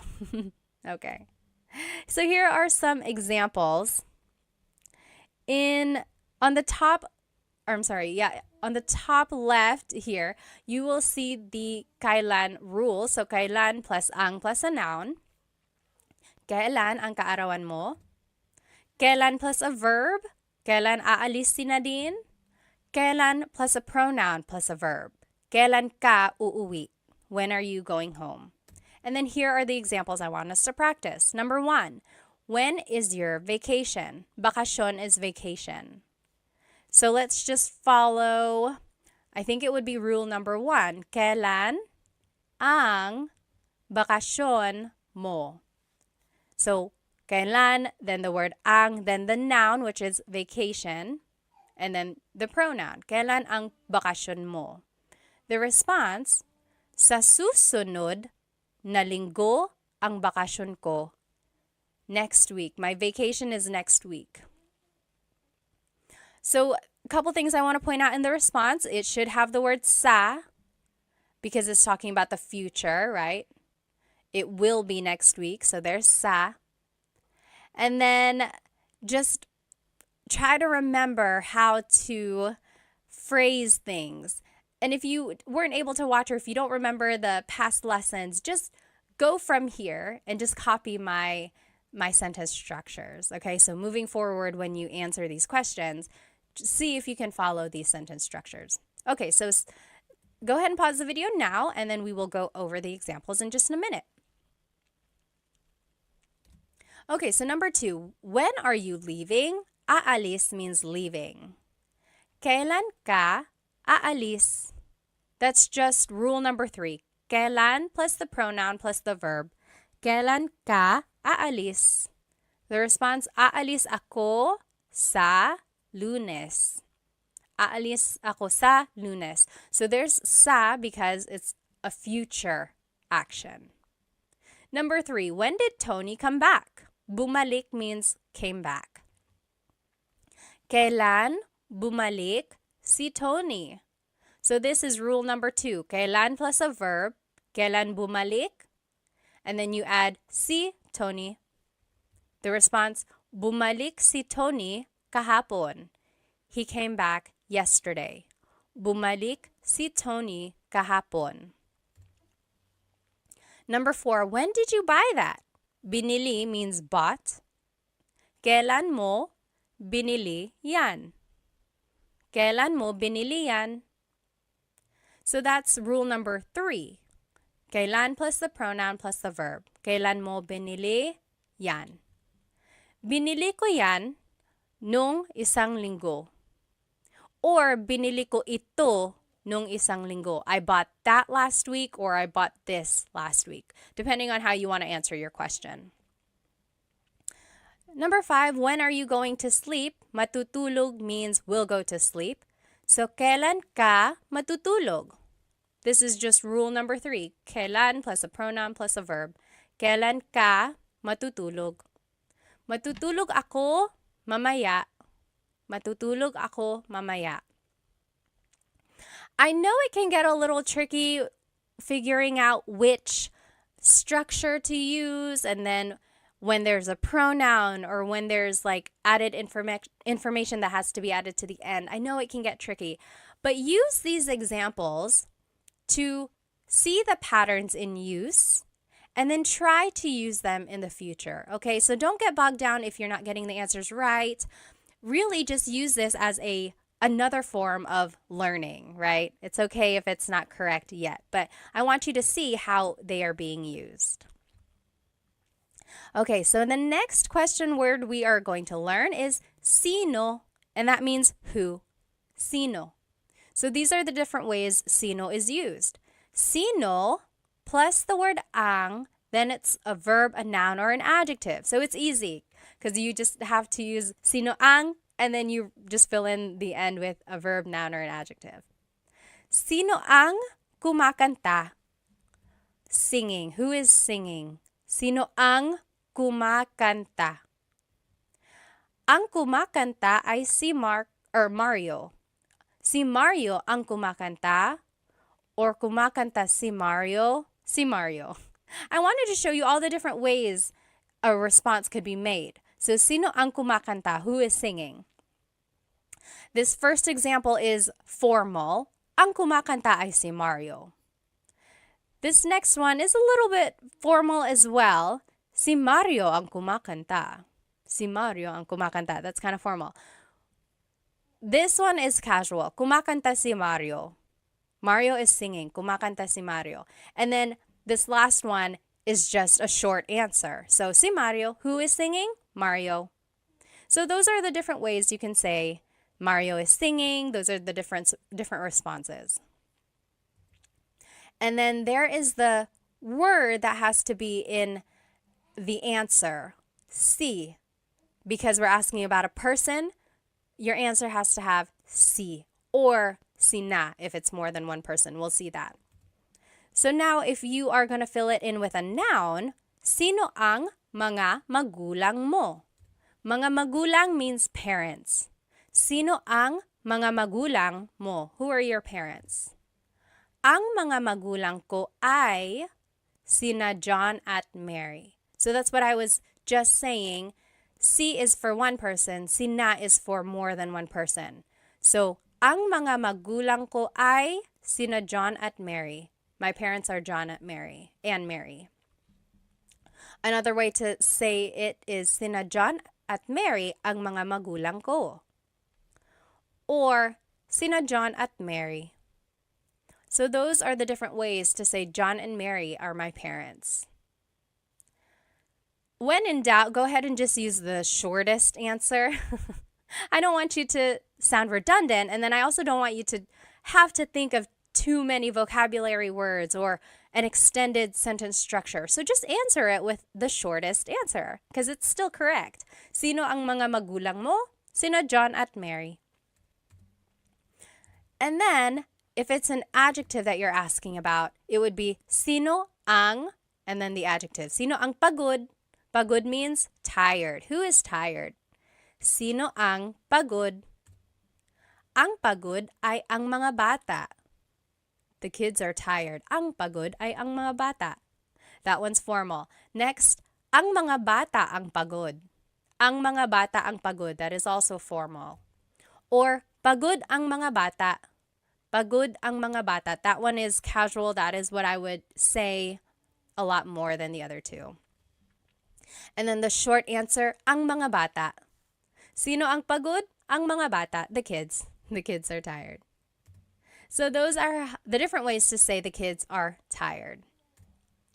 Now, let's take a look at the responses. Si and sina. Si is for one person. Sina is for multiple people. So an example, kumakanta si Mario. Si Mario, because it's just one person. Versus kumakanta sina Mario at Jane. Mario and Jane are singing. So sina is used because there's more than one person. Now you can also respond with a pronoun. So sino ang pagod? Who's tired? You can say, ako, me, ako. Or sino ang pagod? Siya. Him, he is, siya. Sino ang pagod? Ikaw, you. You are tired, ikaw. So you can just respond with a pronoun. So I would say that, like, sino ang pagod? Ako. Just say ako. Keep it easy, right? And then here are the different pronouns. So ako is I, siya, he or she, so that's gender neutral. Sila, they.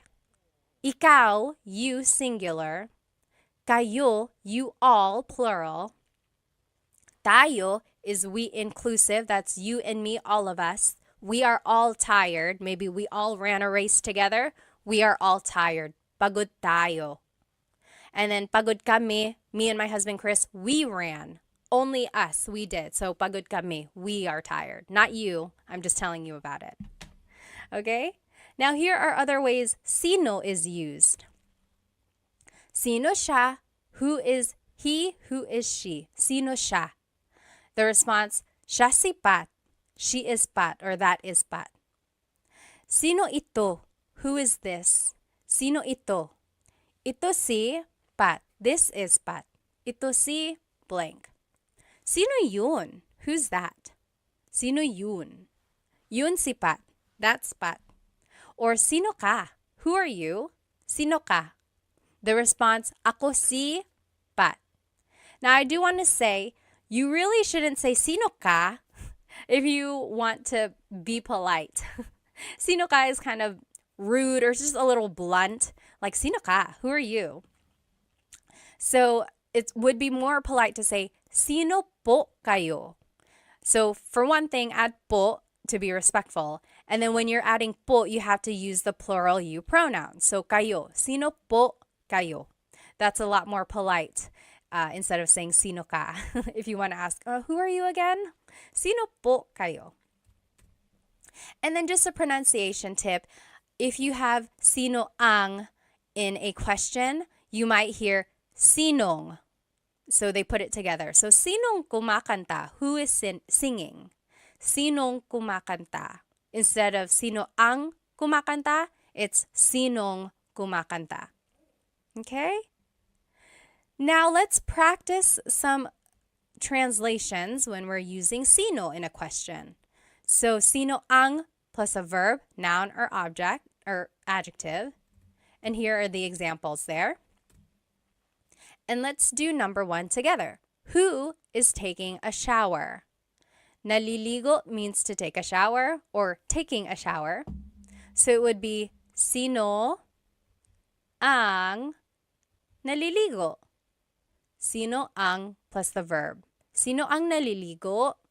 Easy, right? The response, si George ang naliligo. Si George ang naliligo. Or the simplest answer, si George. Si George. But you have to add si or si na because that is the indicator of a person. You have to add that in your response. So go ahead and take a minute, pause the video now. You finish the examples and then we'll go back and do them together. Okay, welcome back. Let's do number 2. Who is your sibling? Sibling in Tagalog is kapatid. Sino ang kapatid mo? So kapatid is a noun. So sino ang kapatid mo? The response, kapatid ko si Sam. Kapatid ko si Sam. Or it could be, si Sam ang kapatid ko. Si Sam ang kapatid ko. Remember, there are different ways to respond. Number 1, we said, si George ang naliligo. It could have also been, naliligo si George. So again, you can look back at the different ways a response can be made. When in doubt, just say the shortest answer. So this one could have been, si Sam. Sino ang kapatid mo? Si Sam. Number 3, who is scared? Natatakot is scared. Sino ang natatakot? Who is scared? Natatakot ang mga bata. The kids are scared. The kids are scared. Natatakot ang mga bata. Number 4, who cooked dinner? Nagluto is cooked, hapunan is dinner. Who cooked dinner is sino ang nagluto ng hapunan. So that's just sino plus ang plus a verb. Sino ang nagluto ng hapunan. Nang is the sentence marker before the noun. Si Lola ang nagluto ng hapunan. Lola cooked the dinner. Si Lola ang nagluto ng hapunan. And then last example, who called? Tumawag is called. Sino ang tumawag? Sino ang tumawag? So it's just the verb. Tumawag ang nanay mo. Your mother called. Tumawag ang nanay mo. Or the simplest response, ang nanay mo. Okay, so try to keep it simple when you can, but hopefully you can see the patterns that you can use when you're making a question and then answering a question. All right, the next question word that we are going to learn is kanino. Kanino means whose. Kanino. It could be used like this. Kanino, then the word ang, then the noun, then na, and then an adjective. I know that's a lot. Let's take a look at it in action. So, kanino ang sombrero na itim? Whose black hat? Kanino ang sombrero is hat, na itim. Itim means black. Now the response. Kay Jacob ang sombrero na itim. The black hat belongs to Jacob. And I want to move forward and then we're going to go back and make everything make sense. Okay, so the next sentence structure or question structure would be kanino ang plus the noun plus na and then a demonstrative pronoun. So it's similar to this previous structure. Instead of an adjective though, it's going to be a demonstrative pronoun. So kanino ang sombrero na ito? So whose hat is this? Whose hat is this? Kanino ang sombrero na ito? And the response, kay Jacob ang sombrero na iyan. That's Jacob's hat. Okay, so hopefully you can see here, there's just this pattern of kanino, then the noun, ang plus a noun, na, it's like a sentence marker. Again, sometimes it doesn't have a direct translation, but it's like the linking word for the adjective or for the pronoun. And then just a pronunciation tip, kanino ang can be put together in a contraction. It would be kaninong. Kaninong sombrero na itim. Or kaninong sombrero ito. All right, when using the contraction though, you drop the na if there's a demonstrative pronoun. So kaninong sombrero ito, you wouldn't say kaninong sombrero na ito. So that's just one thing. It's kind of redundant when you add the na again. So just to respond, you would use an ownership marker, then the person, then the word ang, then the noun, then na iyan. So let's see what that would look like. Kanino ang bahay na iyan? Whose house is that? Kanino ang bahay na iyan? Here are the different ownership markers. So one of these has to be in your response. If there's only one owner, it's kay, kay. If there's multiple owners, it's kina, kina. More than one person, it's kina. If there's not a person, if there's no one's name, then you would have to use sa, sa. So it's an improper noun or an unnamed person. So we'll see what that would look like. So an example here, kanino ang bahay na iyan? Whose house is that? Or kaninong bahay yan? If it's just one person, it would be kay Rose ang bahay na iyan. Kay Rose yan.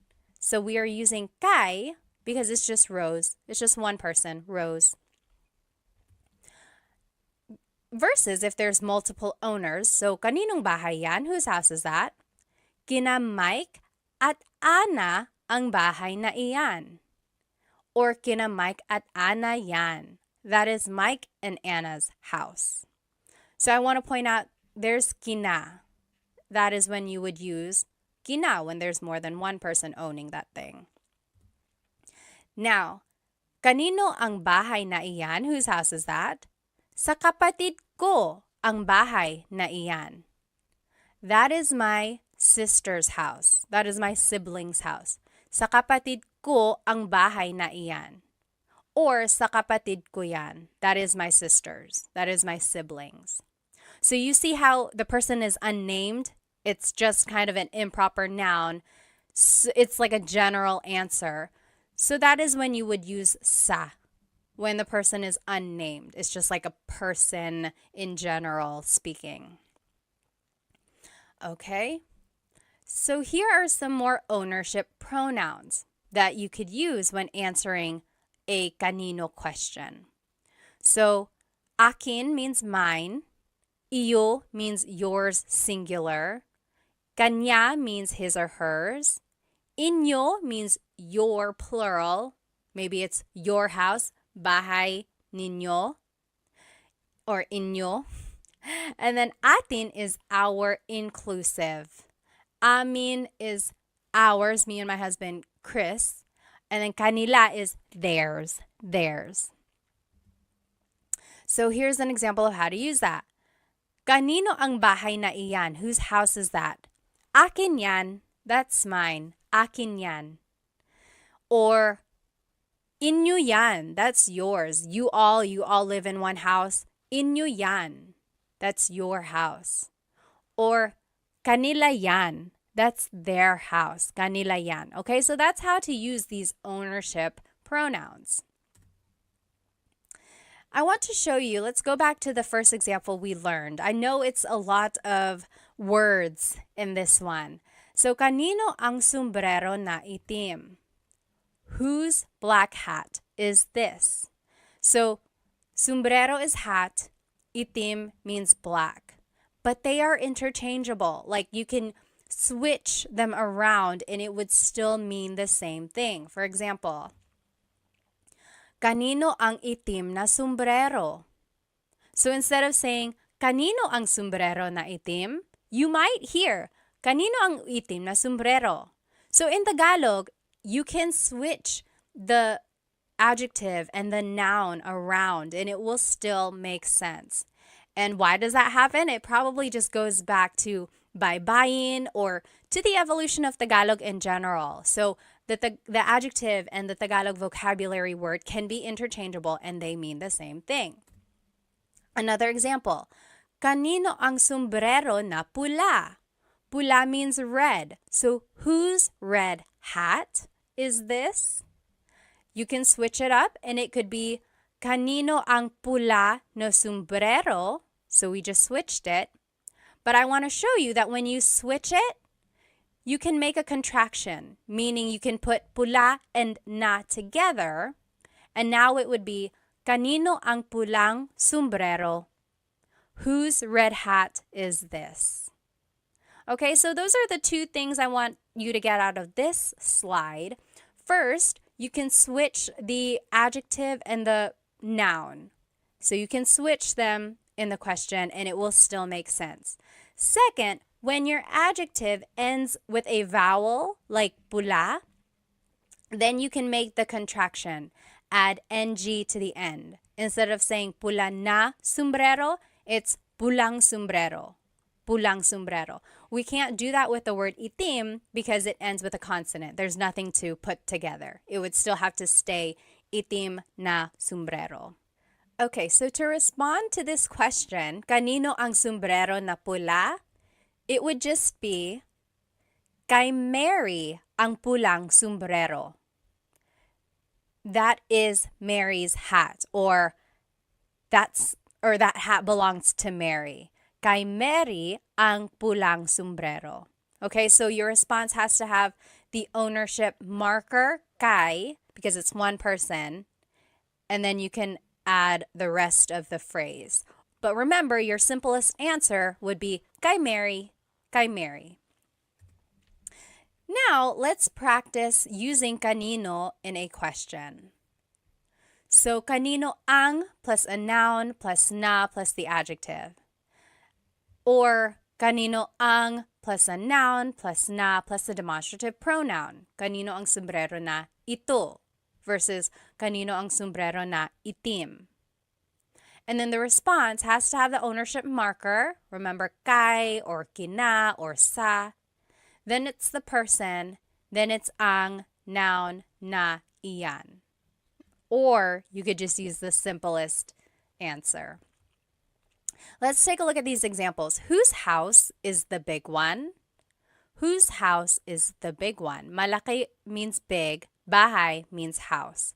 It would be kanino ang, then it's the noun bahay, na malaki. So whose house is the big one? Kanino ang bahay na malaki? The response, oh, here's another way to say it. Kanino ang malaking bahay? So this just goes back to the previous slide. Remember, the adjective and the noun can be switched. And if the adjective ends in a vowel, then you can make a contraction. Malaking bahay instead of malaking na bahay. Malaking bahay. And then the response would be, oh, that's it. The response is actually example number 2. So pause the video now, answer the rest of these questions, and then we will go through it. Okay, welcome back. Number 2, that is Teddy's house. It would be, kay Teddy ang bahay na malaki na yan. Or kay Teddy ang malaking bahay na iyan. Or the simplest answer, kay Teddy. Kay Teddy. Okay, so see if you can recognize kind of where the noun would go, where the adjective would go, and then see that you can switch them up and it would still make sense. Next, number 3, whose child is that? Child in Tagalog is anak. Kanino ang anak na iyan? Kanino ang anak na iyan? So that's rule number 2. Kanino plus ang plus noun plus na plus the demonstrative pronoun. Or kaninong anak yan? Kaninong anak yan? This second part is how it would be pronounced. I just want to show you how it would be pronounced. It's not technically the correct spelling of things, but that's how you would hear it or say it quickly. Kaninong anak yan? Whose child is that? Number 4, that is Chris and AJ's child. Kina Chris at AJ ang anak na iyan. Kina Chris at AJ ang anak na iyan. I want to point out kina, that is the ownership marker that you use when there's multiple people. And then the short answer, kina Chris at AJ. Kina Chris at AJ. Number 5, whose cell phone is this? Kanino ang cellphone na ito? So that's following sentence structure number 2. Kanino ang, the noun is cell phone, na, ito is the demonstrative pronoun. And just quickly speaking, someone might say, kaninong cell phone ito? Kaninong cell phone ito? So the na is dropped usually. Whenever someone is speaking quickly, the na is dropped. But I want to point out that technically there is a na. I don't think I would be a very good teacher if I didn't tell you the correct technology, like the technically correct way to say these things. But in colloquial speaking or in common conversation, the na is dropped. Kaninong cell phone ito? And then the response, that is my cousin's cell phone. Cousin in Tagalog is pinsan. Sa pinsan ko ang cell phone na iyan. So I want to point out sa is the ownership marker that you use because it's not a specific person, right? The person is unnamed. So sa pinsan ko ang cell phone na iyan. Or just in common conversation, you might hear, sa pinsan ko yan. Sa pinsan ko yan. Or even the shortest answer, sa pinsan ko. Sa pinsan ko. Okay, let's just look at all of the questions that we have learned here. So we learned ano means what, bakit means why, saan means where, sino means who, kanino means whose. Then we're going to learn these last 4 here. Next, paano means how. Paano means how. So, paano plus a verb. Paano magluto ng adobo? How does one cook adobo? Paano magluto ng adobo? Or paano gumawa ng video? How do you make a video? How does one make a video? Paano gumawa ng video? So there's the paano question word, then it's a verb that follows. And then ng plus a noun. Another way to use paano is paano plus a pronoun plus a verb. So paano ka uuwi? Paano ka uuwi? Paano ka umuwi? How did you get home? Paano ka umuwi? Or, paano mo nalaman yung balita? How did you discover the news? Paano mo, there's the pronoun. Nalaman, there's the verb. Yung balita. And just to note, there's no particular response formation for these paano question words. There's no pattern or anything like that, because your answers will just be a statement using the appropriate tense of the verb. So just answer as if it's a statement, right? So that brings in all of our conjugation patterns and using the correct pronouns and things like that. So just make a sentence with what you know. Now I want to show you this other question word. We learned paano, but there's also gaano. This also means how, but in a different sense. For example, gaano plus an adjective plus ang plus a noun. For example, gaano katangkad ang anak mo? Even if you've never heard the word katangkad, but you know the word matangkad. Matangkad means tall. Hopefully you can kind of maybe guess that this is asking about the height of someone's child, right? So, gaano katangkad ang anak mo? How tall is your child? Let's see another example. Oh, the answer would be 5'10" siya. He is 5'10". 5'10" siya. Here's another example. Gaano kadalas ka namimili? Kadalas means often. Madalas means often. Namimili means to go shopping. So how often do you go shopping? Gaano kadalas ka namimili? Namimili ako linggo-linggo. I go shopping every week. Namimili ako linggo-linggo. So I want to point out that when it says to use an adjective, we're actually using the adjective with a ka prefix. So technically the adjective is matangkad, tall, matangkad. But when we're using it in a gaano question, we have to use the ka prefix, katangkad. Gaano katangkad ang anak mo? And the ka prefix is a way to show the quality of something. It's asking about the characteristic of that adjective. It's a little interesting. So when we're asking gaano katangkad, it's like asking about that person's adjective or that height. So yes, again, the prefix ka is used when measuring the extent of that adjective. And then just a pronunciation tip, if you happen to see gaano ang something, it's usually put together and it's gaanong. So gaanong katangkad ang anak mo? We didn't have ang in these examples because technically you don't need it, but some people add it still, and it would be gaanong katangkad ang anak mo. So both of those are correct. Gaano katangkad ang anak mo or gaanong katangkad ang anak mo? Both of those are correct. Now, we learned paano, we learned gaano. Now there's this question, magkano. Magkano. Let's see what they all mean. So paano is asking about an action, right? Paano gumawa ng adobo? How do you make adobo? It's asking about the action. Paano gumawa ng adobo? Or paano mo nakuha ito? How did you get this? Paano mo nakuha, the action to get, ito.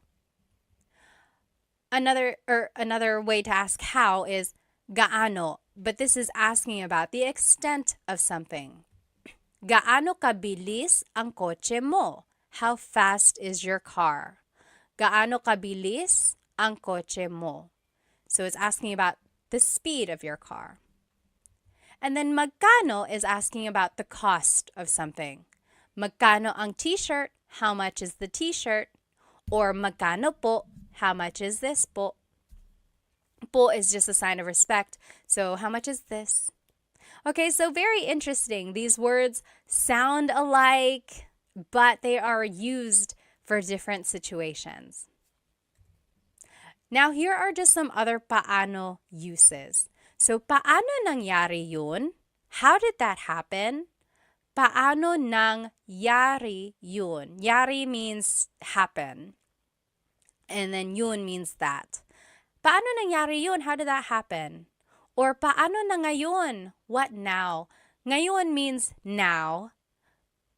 So technically this is like, how now? It's a rhetorical question when something goes wrong. Like, oh no, I lost my job. Paano na ngayon? What now? What am I going to do now? And then just a pronunciation tip. It's technically paano. Paano. When there are two vowels together, you say them separately. Paano. But when speaking quickly, Filipinos just say paano. Paano na ngayon? Paano na ngayon? Now, let's practice using paano and gaano in some questions. So, paano is with a verb. How do you do something? And then paano plus a pronoun plus a verb if you want to be specific by adding a pronoun. Gaano uses an adjective. So gaano plus adjective plus ang plus a noun. Okay, so just try to follow these sentence structures. And then here are the examples that I want us to do. Let's do number 1 together. How does one write a book? How does one write a book? Magsulat means to write. Libro is book. Libro is book. So how does one write a book? This is actually This is asking about an action. So we would use paano. Paano magsulat ng libro? Paano magsulat ng libro? How does one write a book? Go ahead and pause the video now and we will do the rest together. Okay, welcome back. Let's do number 2. How did you make this? Ginawa means made.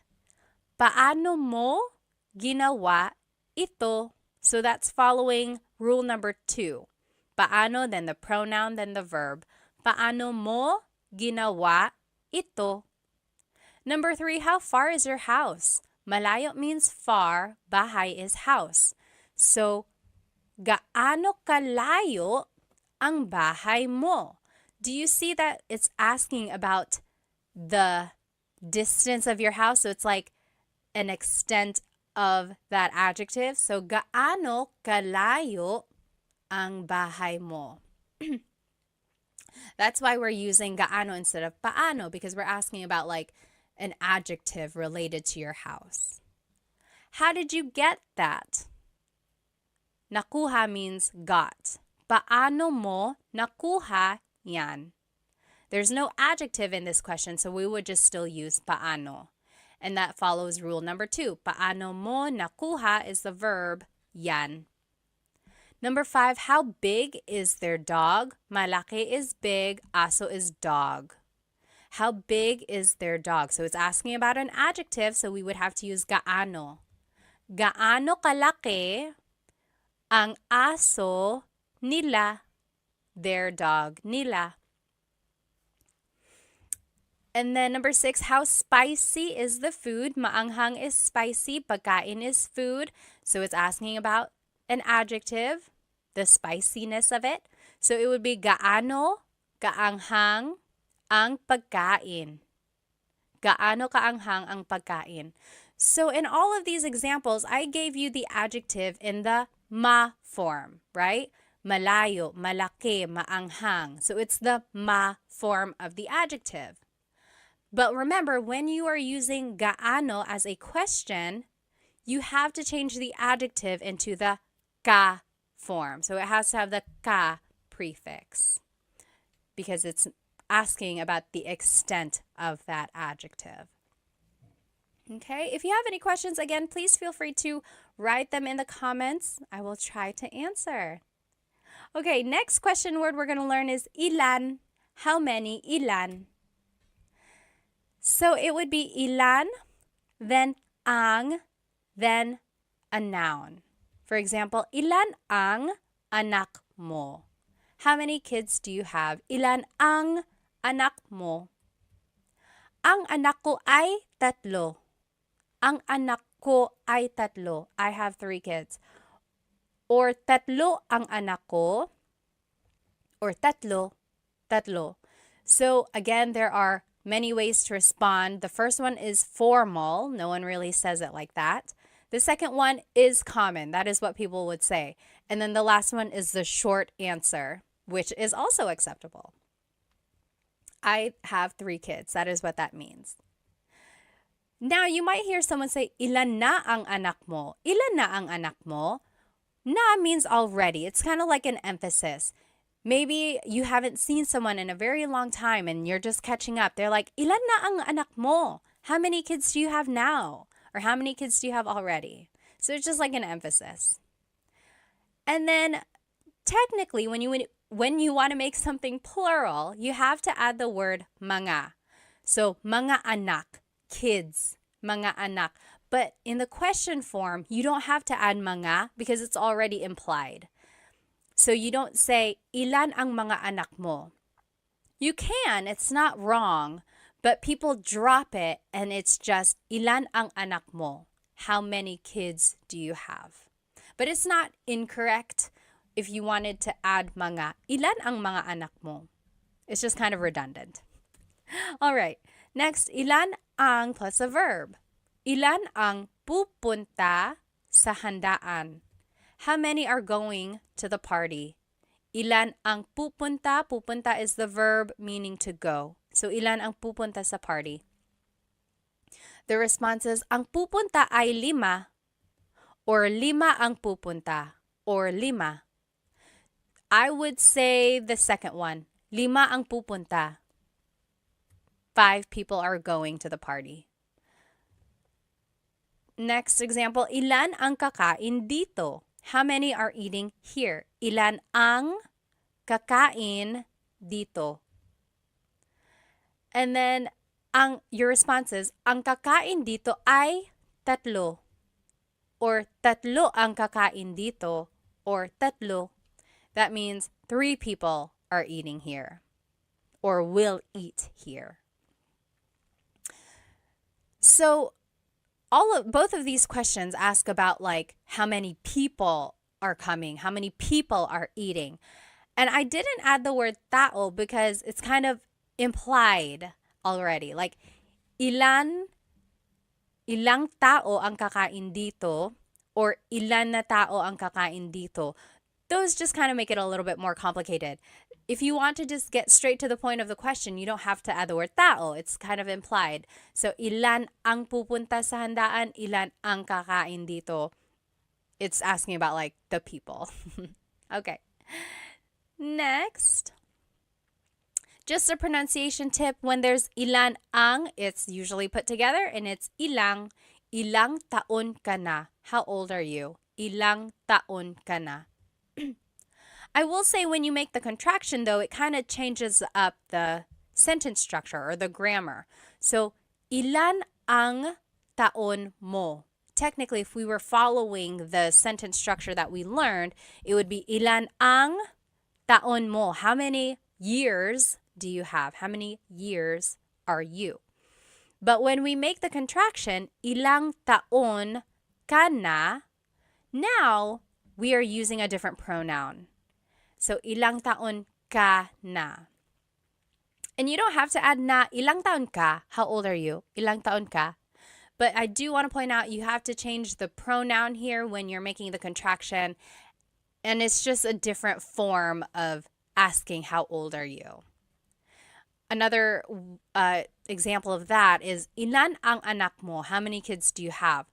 Versus ilang anak ang meron ka? So we made the contraction and then now we changed up the grammar a little bit. So they both mean how many kids do you have? But this one is literally meron means to have. So ilang anak ang meron ka? How many kids do you have? So same meanings, just different ways of saying it. All right. Now, when you respond with an amount of something, you might hear or you might use this word lang or na. So, ilan ang anak mo? How many kids do you have? A response could be, isa lang ang anak ko. I only have one kid. Lang means only. Isa lang ang anak ko. Or, na means already. Tatlo na ang anak ko. I have 3 kids already. Tatlo na ang anak ko. Or another example, ilang donuts ang kinain mo? How many donuts have you eaten? Ilang donuts ang kinain mo? Or how many donuts did you eat? So, you could say, dalawa lang, only 2. Dalawa lang, only 2. Or, apat na ang kinain ko. I already ate 5. I've already eaten 5. Apat na ang kinain ko. So these 2 words kind of show almost like an emphasis, or they just give you an idea of how much or little something is. Only and already. Okay? Now, there are other ways to use ilan. Very interesting. So there's pang ilan, tig ilan, and mga ilan. So, pang ilan is what you use when you're asking about the ranking of something or the order of something. So, for example, pang ilan ka sa magkakapatid? In what order were you born amongst your siblings? So, were you the oldest? Were you the firstborn? Are you in the middle? Are you the last? Where were you in the order of your siblings? Pang ilan ka sa magkakapatid? Some responses, panganay ako, I'm the oldest. Panganay ako. Pangatlo ako, I'm the third. Pangatlo ako. Or bunso ako, I am the youngest. Bunso ako. So you'll see the response usually has pang in it because the question has pang. So pang is almost like in which or where. It's just asking about like the placement of things. Okay, so here's another example. Pang ilan ka sa contest? What place did you get in the contest? Pang ilan ka sa contest? Here are some examples. Una ako, I was first. Una ako. Pangalawa ako, second. Pangatlo, third. So again, there's that pang prefix that you use to answer when it's a pang question. Very interesting. Next, tig ilan means how many of each. So for example, maybe you're shopping at a store and you're like, oh, I like all of these t-shirts, but I want multiple of them. They might ask you, tig ilan na t-shirt ang gusto mo? How many of each t-shirt do you want? For example, oh, I want 3 of the red t-shirts, 2 of the white t-shirts, 1 of the black. So, tig ilan na t-shirt? How many of each t-shirt do you want? Your response would just be the number of it. So, dalawang pula, 2 reds, isang puti, 1 white, and so on. So, you see it's asking how many of each type of thing. Another example, tig ilan na tsokolate ang gusto mo? How many of each chocolate do you want?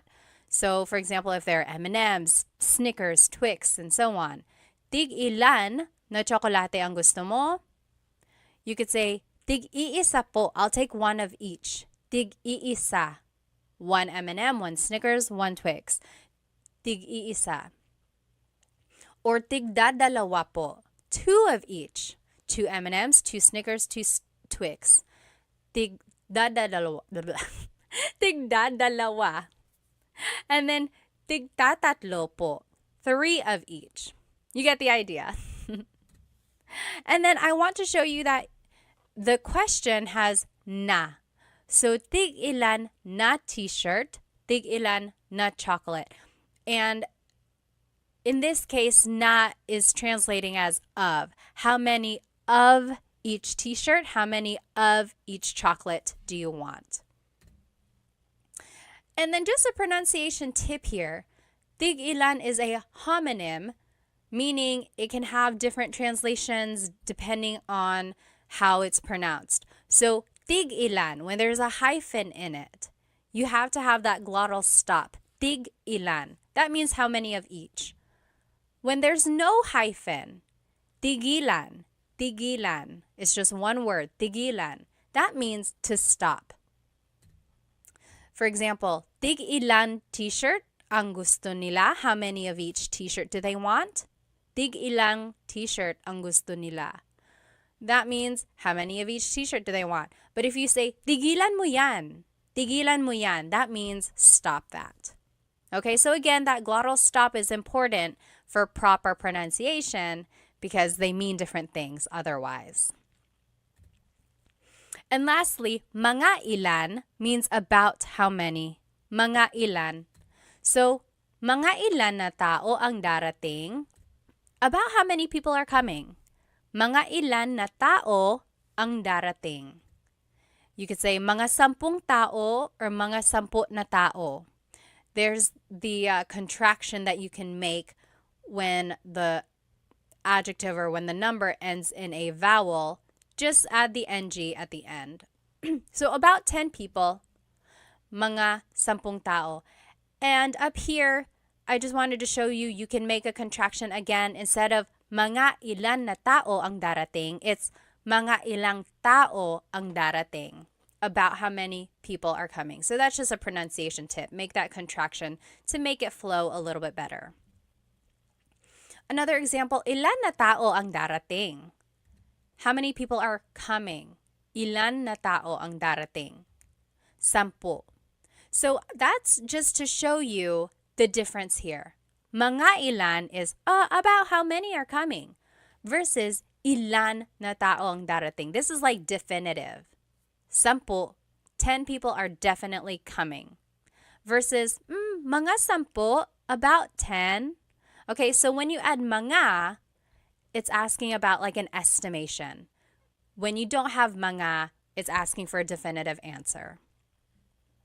And then just another example of mga ilan na oras ang biyahe. Mga ilang oras ang biyahe. About how long is the trip? Mga 3 oras. It's about 3 hours. Mga 3 oras.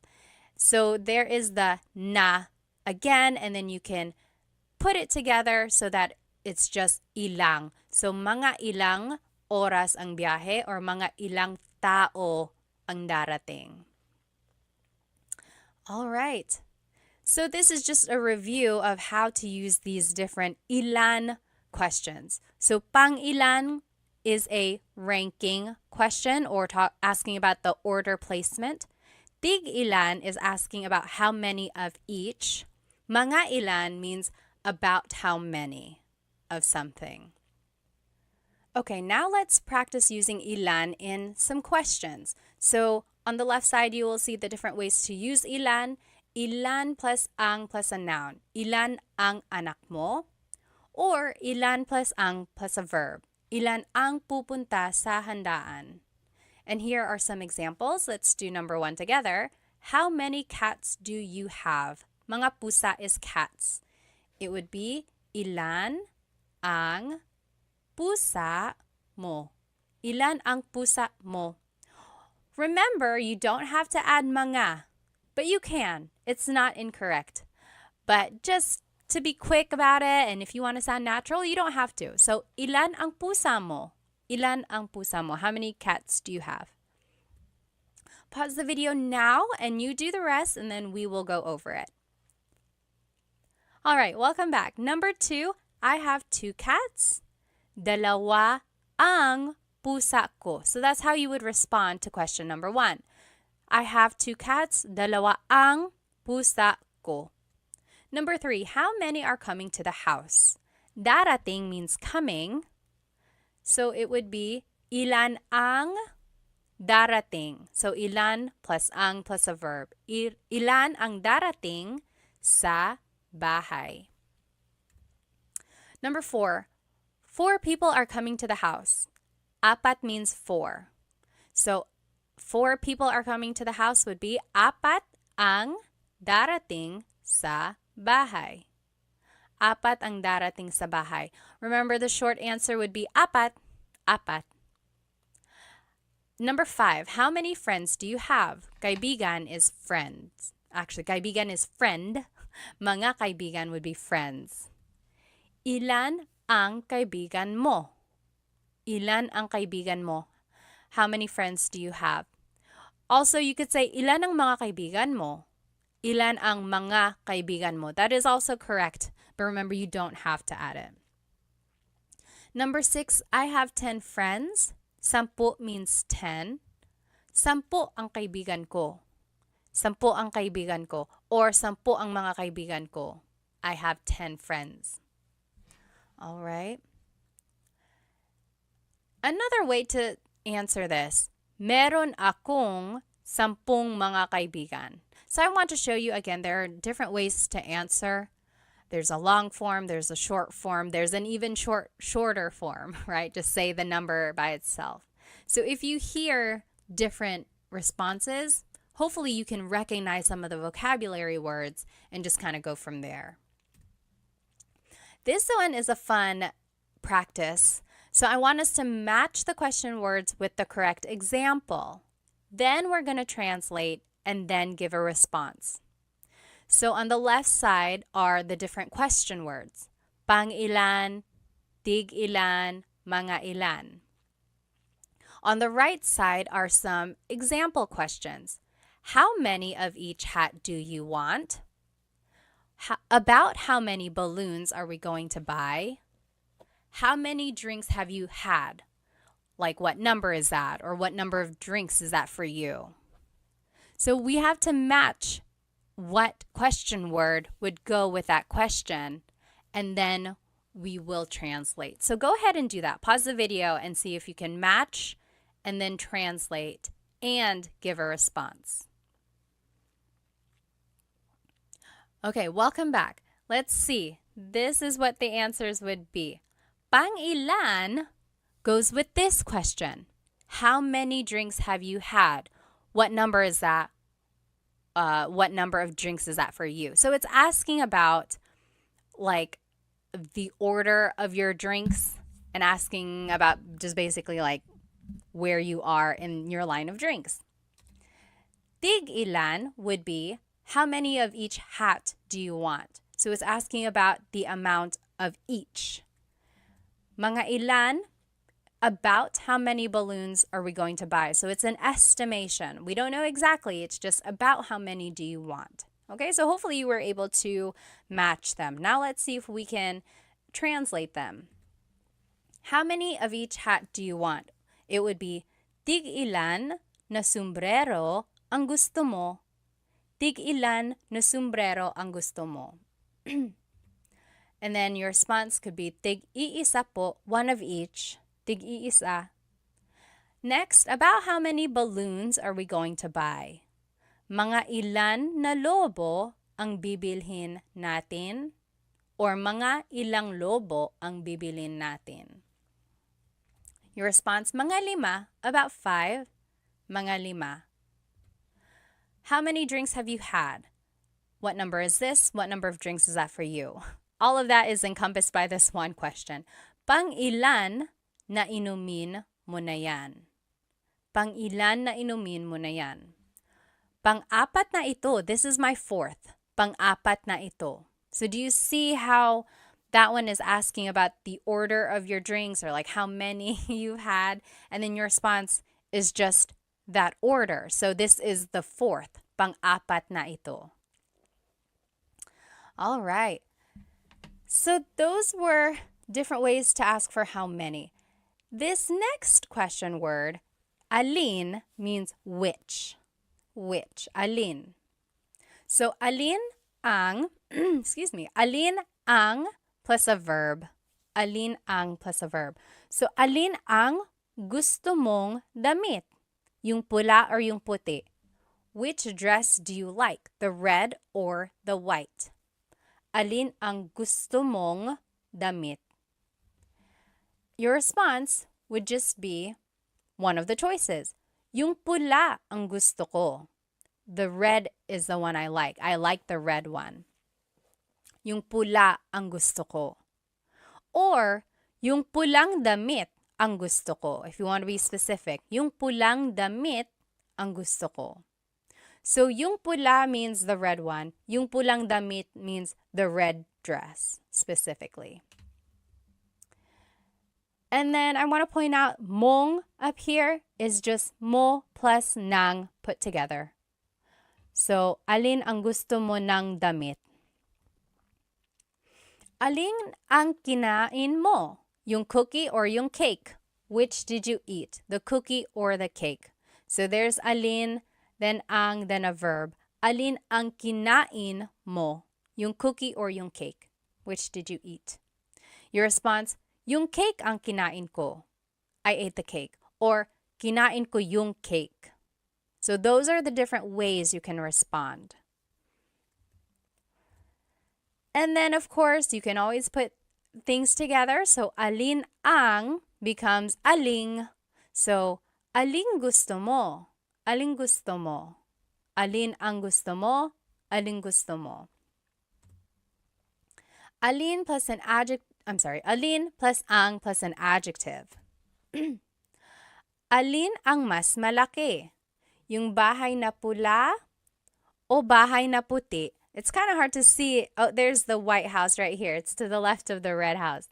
So, alin ang mas malaki? Which is bigger? Yung bahay na pula, the red house, o yung bahay na puti, the White House? Mas malaki yung bahay na pula. Mas malaki yung bahay na pula. The red house is bigger. Mas means more. Or it's like the part of an adjective. Here's another way to describe an adjective. Alin ang pinakamalaki? Which is the biggest? Yung bahay na itim ang pinakamalaki. The black house is the biggest. So I just want to point out these two words, mas and pinaka.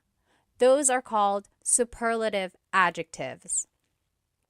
So let's take a look at those a little bit more. So big is malaki, bigger is mas malaki, biggest is pinakamalaki. Small is maliit, smaller is mas maliit, smallest is pinakamaliit. And then just one more example, pretty is maganda, prettier is mas maganda, prettiest is pinakamaganda. So those are the different ways you can describe something, especially in this alin question form, like which is bigger, which is the biggest. Now you can also use alin with a pronoun. So it's alin plus ang plus noun plus pronoun. Alin ang bahay mo? Which is your house? Alin ang bahay mo? Your response? Yung bahay na maliit ang bahay ko. Or yung maliit na bahay. Both of those mean the small house is mine. Yung bahay na maliit ang bahay ko. And then another example now with verbs. Alin plus na plus noun plus ang plus a verb. So, alin na kotse ang bibilhin mo? Alin na kotse ang bibilhin mo means which car are you going to buy? Yung mura na kotse, the cheap car. Yung mura na kotse. I think we already saw this. Anytime you see alin na, it's aling. So, aling kotse ang bibilin mo? Aling kotse. Now, let's practice some questions using the word alin. Here are the different formats of using alin. Alin plus ang plus a verb. Alin plus ang plus an adjective. Alin plus ang plus a noun and pronoun. Then alin plus na plus noun, ang, and verb. Here are our practice questions. Which is your favorite? The sweet or the salty one? Paborito means favorite. Matamis means sweet. Maalat means salty. Alin ang paborito? So we just followed rule number 2. Alin ang paborito mo?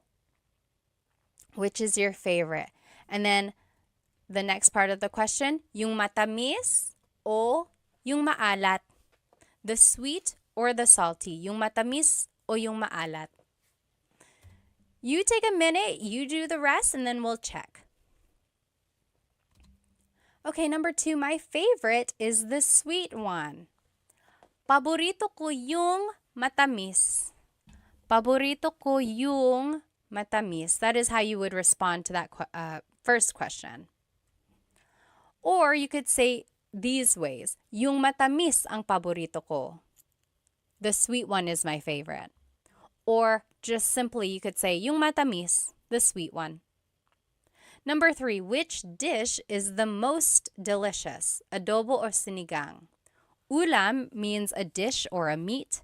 Masarap means delicious. So, alin na ulam ang pinakamasarap? Alin na ulam ang pinakamasarap? So, it's kind of taking rule number 4, but then instead of a verb, it's adding the superlative adjective. And then the choices would just be adobo o sinigang. Adobo is the most delicious dish, would be adobo ang pinakamasarap na ulam. Adobo ang pinakamasarap na ulam. So there you go. Hopefully you can see the patterns and then using some of these sentence markers when you want to add more information to your sentence. And I want you to try this Taglish tip whenever you are giving a choice. Maybe you can start using this word yung. So it's like, what do you want to watch tonight? Yung comedy or yung horror? So the comedy or the horror movie. So try using Taglish when you can. So that's one way to do that. So give choices by adding this word yung. Okay, home stretch. This is the very last question word we're going to be learning. Ba is a question word that's added to questions when it's a yes or no answer. It's interesting because ba doesn't really have a direct English translation, but you can add it to a statement and it will turn it into a question. So these are the common placements of ba. First, it goes after a noun, adjective, or a verb, or it can go before or after some pronouns, and it goes after na or pa if they appear in a phrase. So first, it can go after a noun, adjective, or verb. For example, bahay ba yan ni Sarah? Is that Sarah's house? Bahay ba yan ni Sarah? It's going after the noun. Or, mabait ba si Tita Baby? Is Tita Baby nice? Mabait ba si Tita Baby? So it's going after the adjective, mabait. Lastly, it can go after the verb. Nagluto ba si David? Did David cook? Nagluto ba si David? So it's going after the verb nagluto. Next, sometimes ba goes before a pronoun. Sometimes it goes after. Take a look at this. So subject pronouns, we already learned about these in the previous lessons. Kumakain ako means I am eating. Kumakain ako. But if you wanted to ask, am I eating? Like if you're asking yourself rhetorically, ba would go before it. Kumakain ba ako? Am I eating? Kumakain ba siya? Is he eating? Kumakain ba sila? Are they eating? Kumakain ba kayo? Are you all eating? Kumakain ba tayo? Are we eating? Kumakain ba kami? Are we eating exclusive? But take a look at this pronoun. Kumakain ka ba? Ka. When you are using the singular you, ka, ba goes after that. Kumakain ka ba? And that's the only pronoun in the subject pronouns when ba would go after it. And I haven't found a rhyme or reason why this happens. Why is it ka has to go before the ba? It's just one of those things that has been a pattern in the Tagalog language. So just take note of that. Again, if you mix it up, if you happen to say kumain ba ka, that's not correct, but someone will correct you, hopefully. So don't be scared of making the mistake. Just know that there are certain times when ba goes before or after. Now let's take a look at possessive pronouns. So bahay nila yan, that means that is their house. Bahay nila yan. But when you add ba, it turns it into a question. Bahay ba nila yan? Is that their house? Bahay ba nila yan? So it's going before. Next, bahay ba namin yan? Is that our house? Bahay ba namin yan? Or bahay ba natin yan? Our house inclusive, bahay ba natin yan? So those three examples, ba is going first. Now take a look at the last four examples. Ba is going after the pronoun. Bahay ninyo ba yan? Ninyo can be interchangeable. I've actually heard it bahay ba ninyo yan and bahay ba ninyo yan. So I've heard ba go before and after the pronoun for ninyo. Next, bahay mo ba yan? Bahay mo ba yan? Ba is going after the pronoun. Bahay ko ba yan? Bahay ko ba yan? And bahay niya ba yan? Bahay niya ba yan? Niya is another pronoun where I've heard both. Bahay ba niya yan?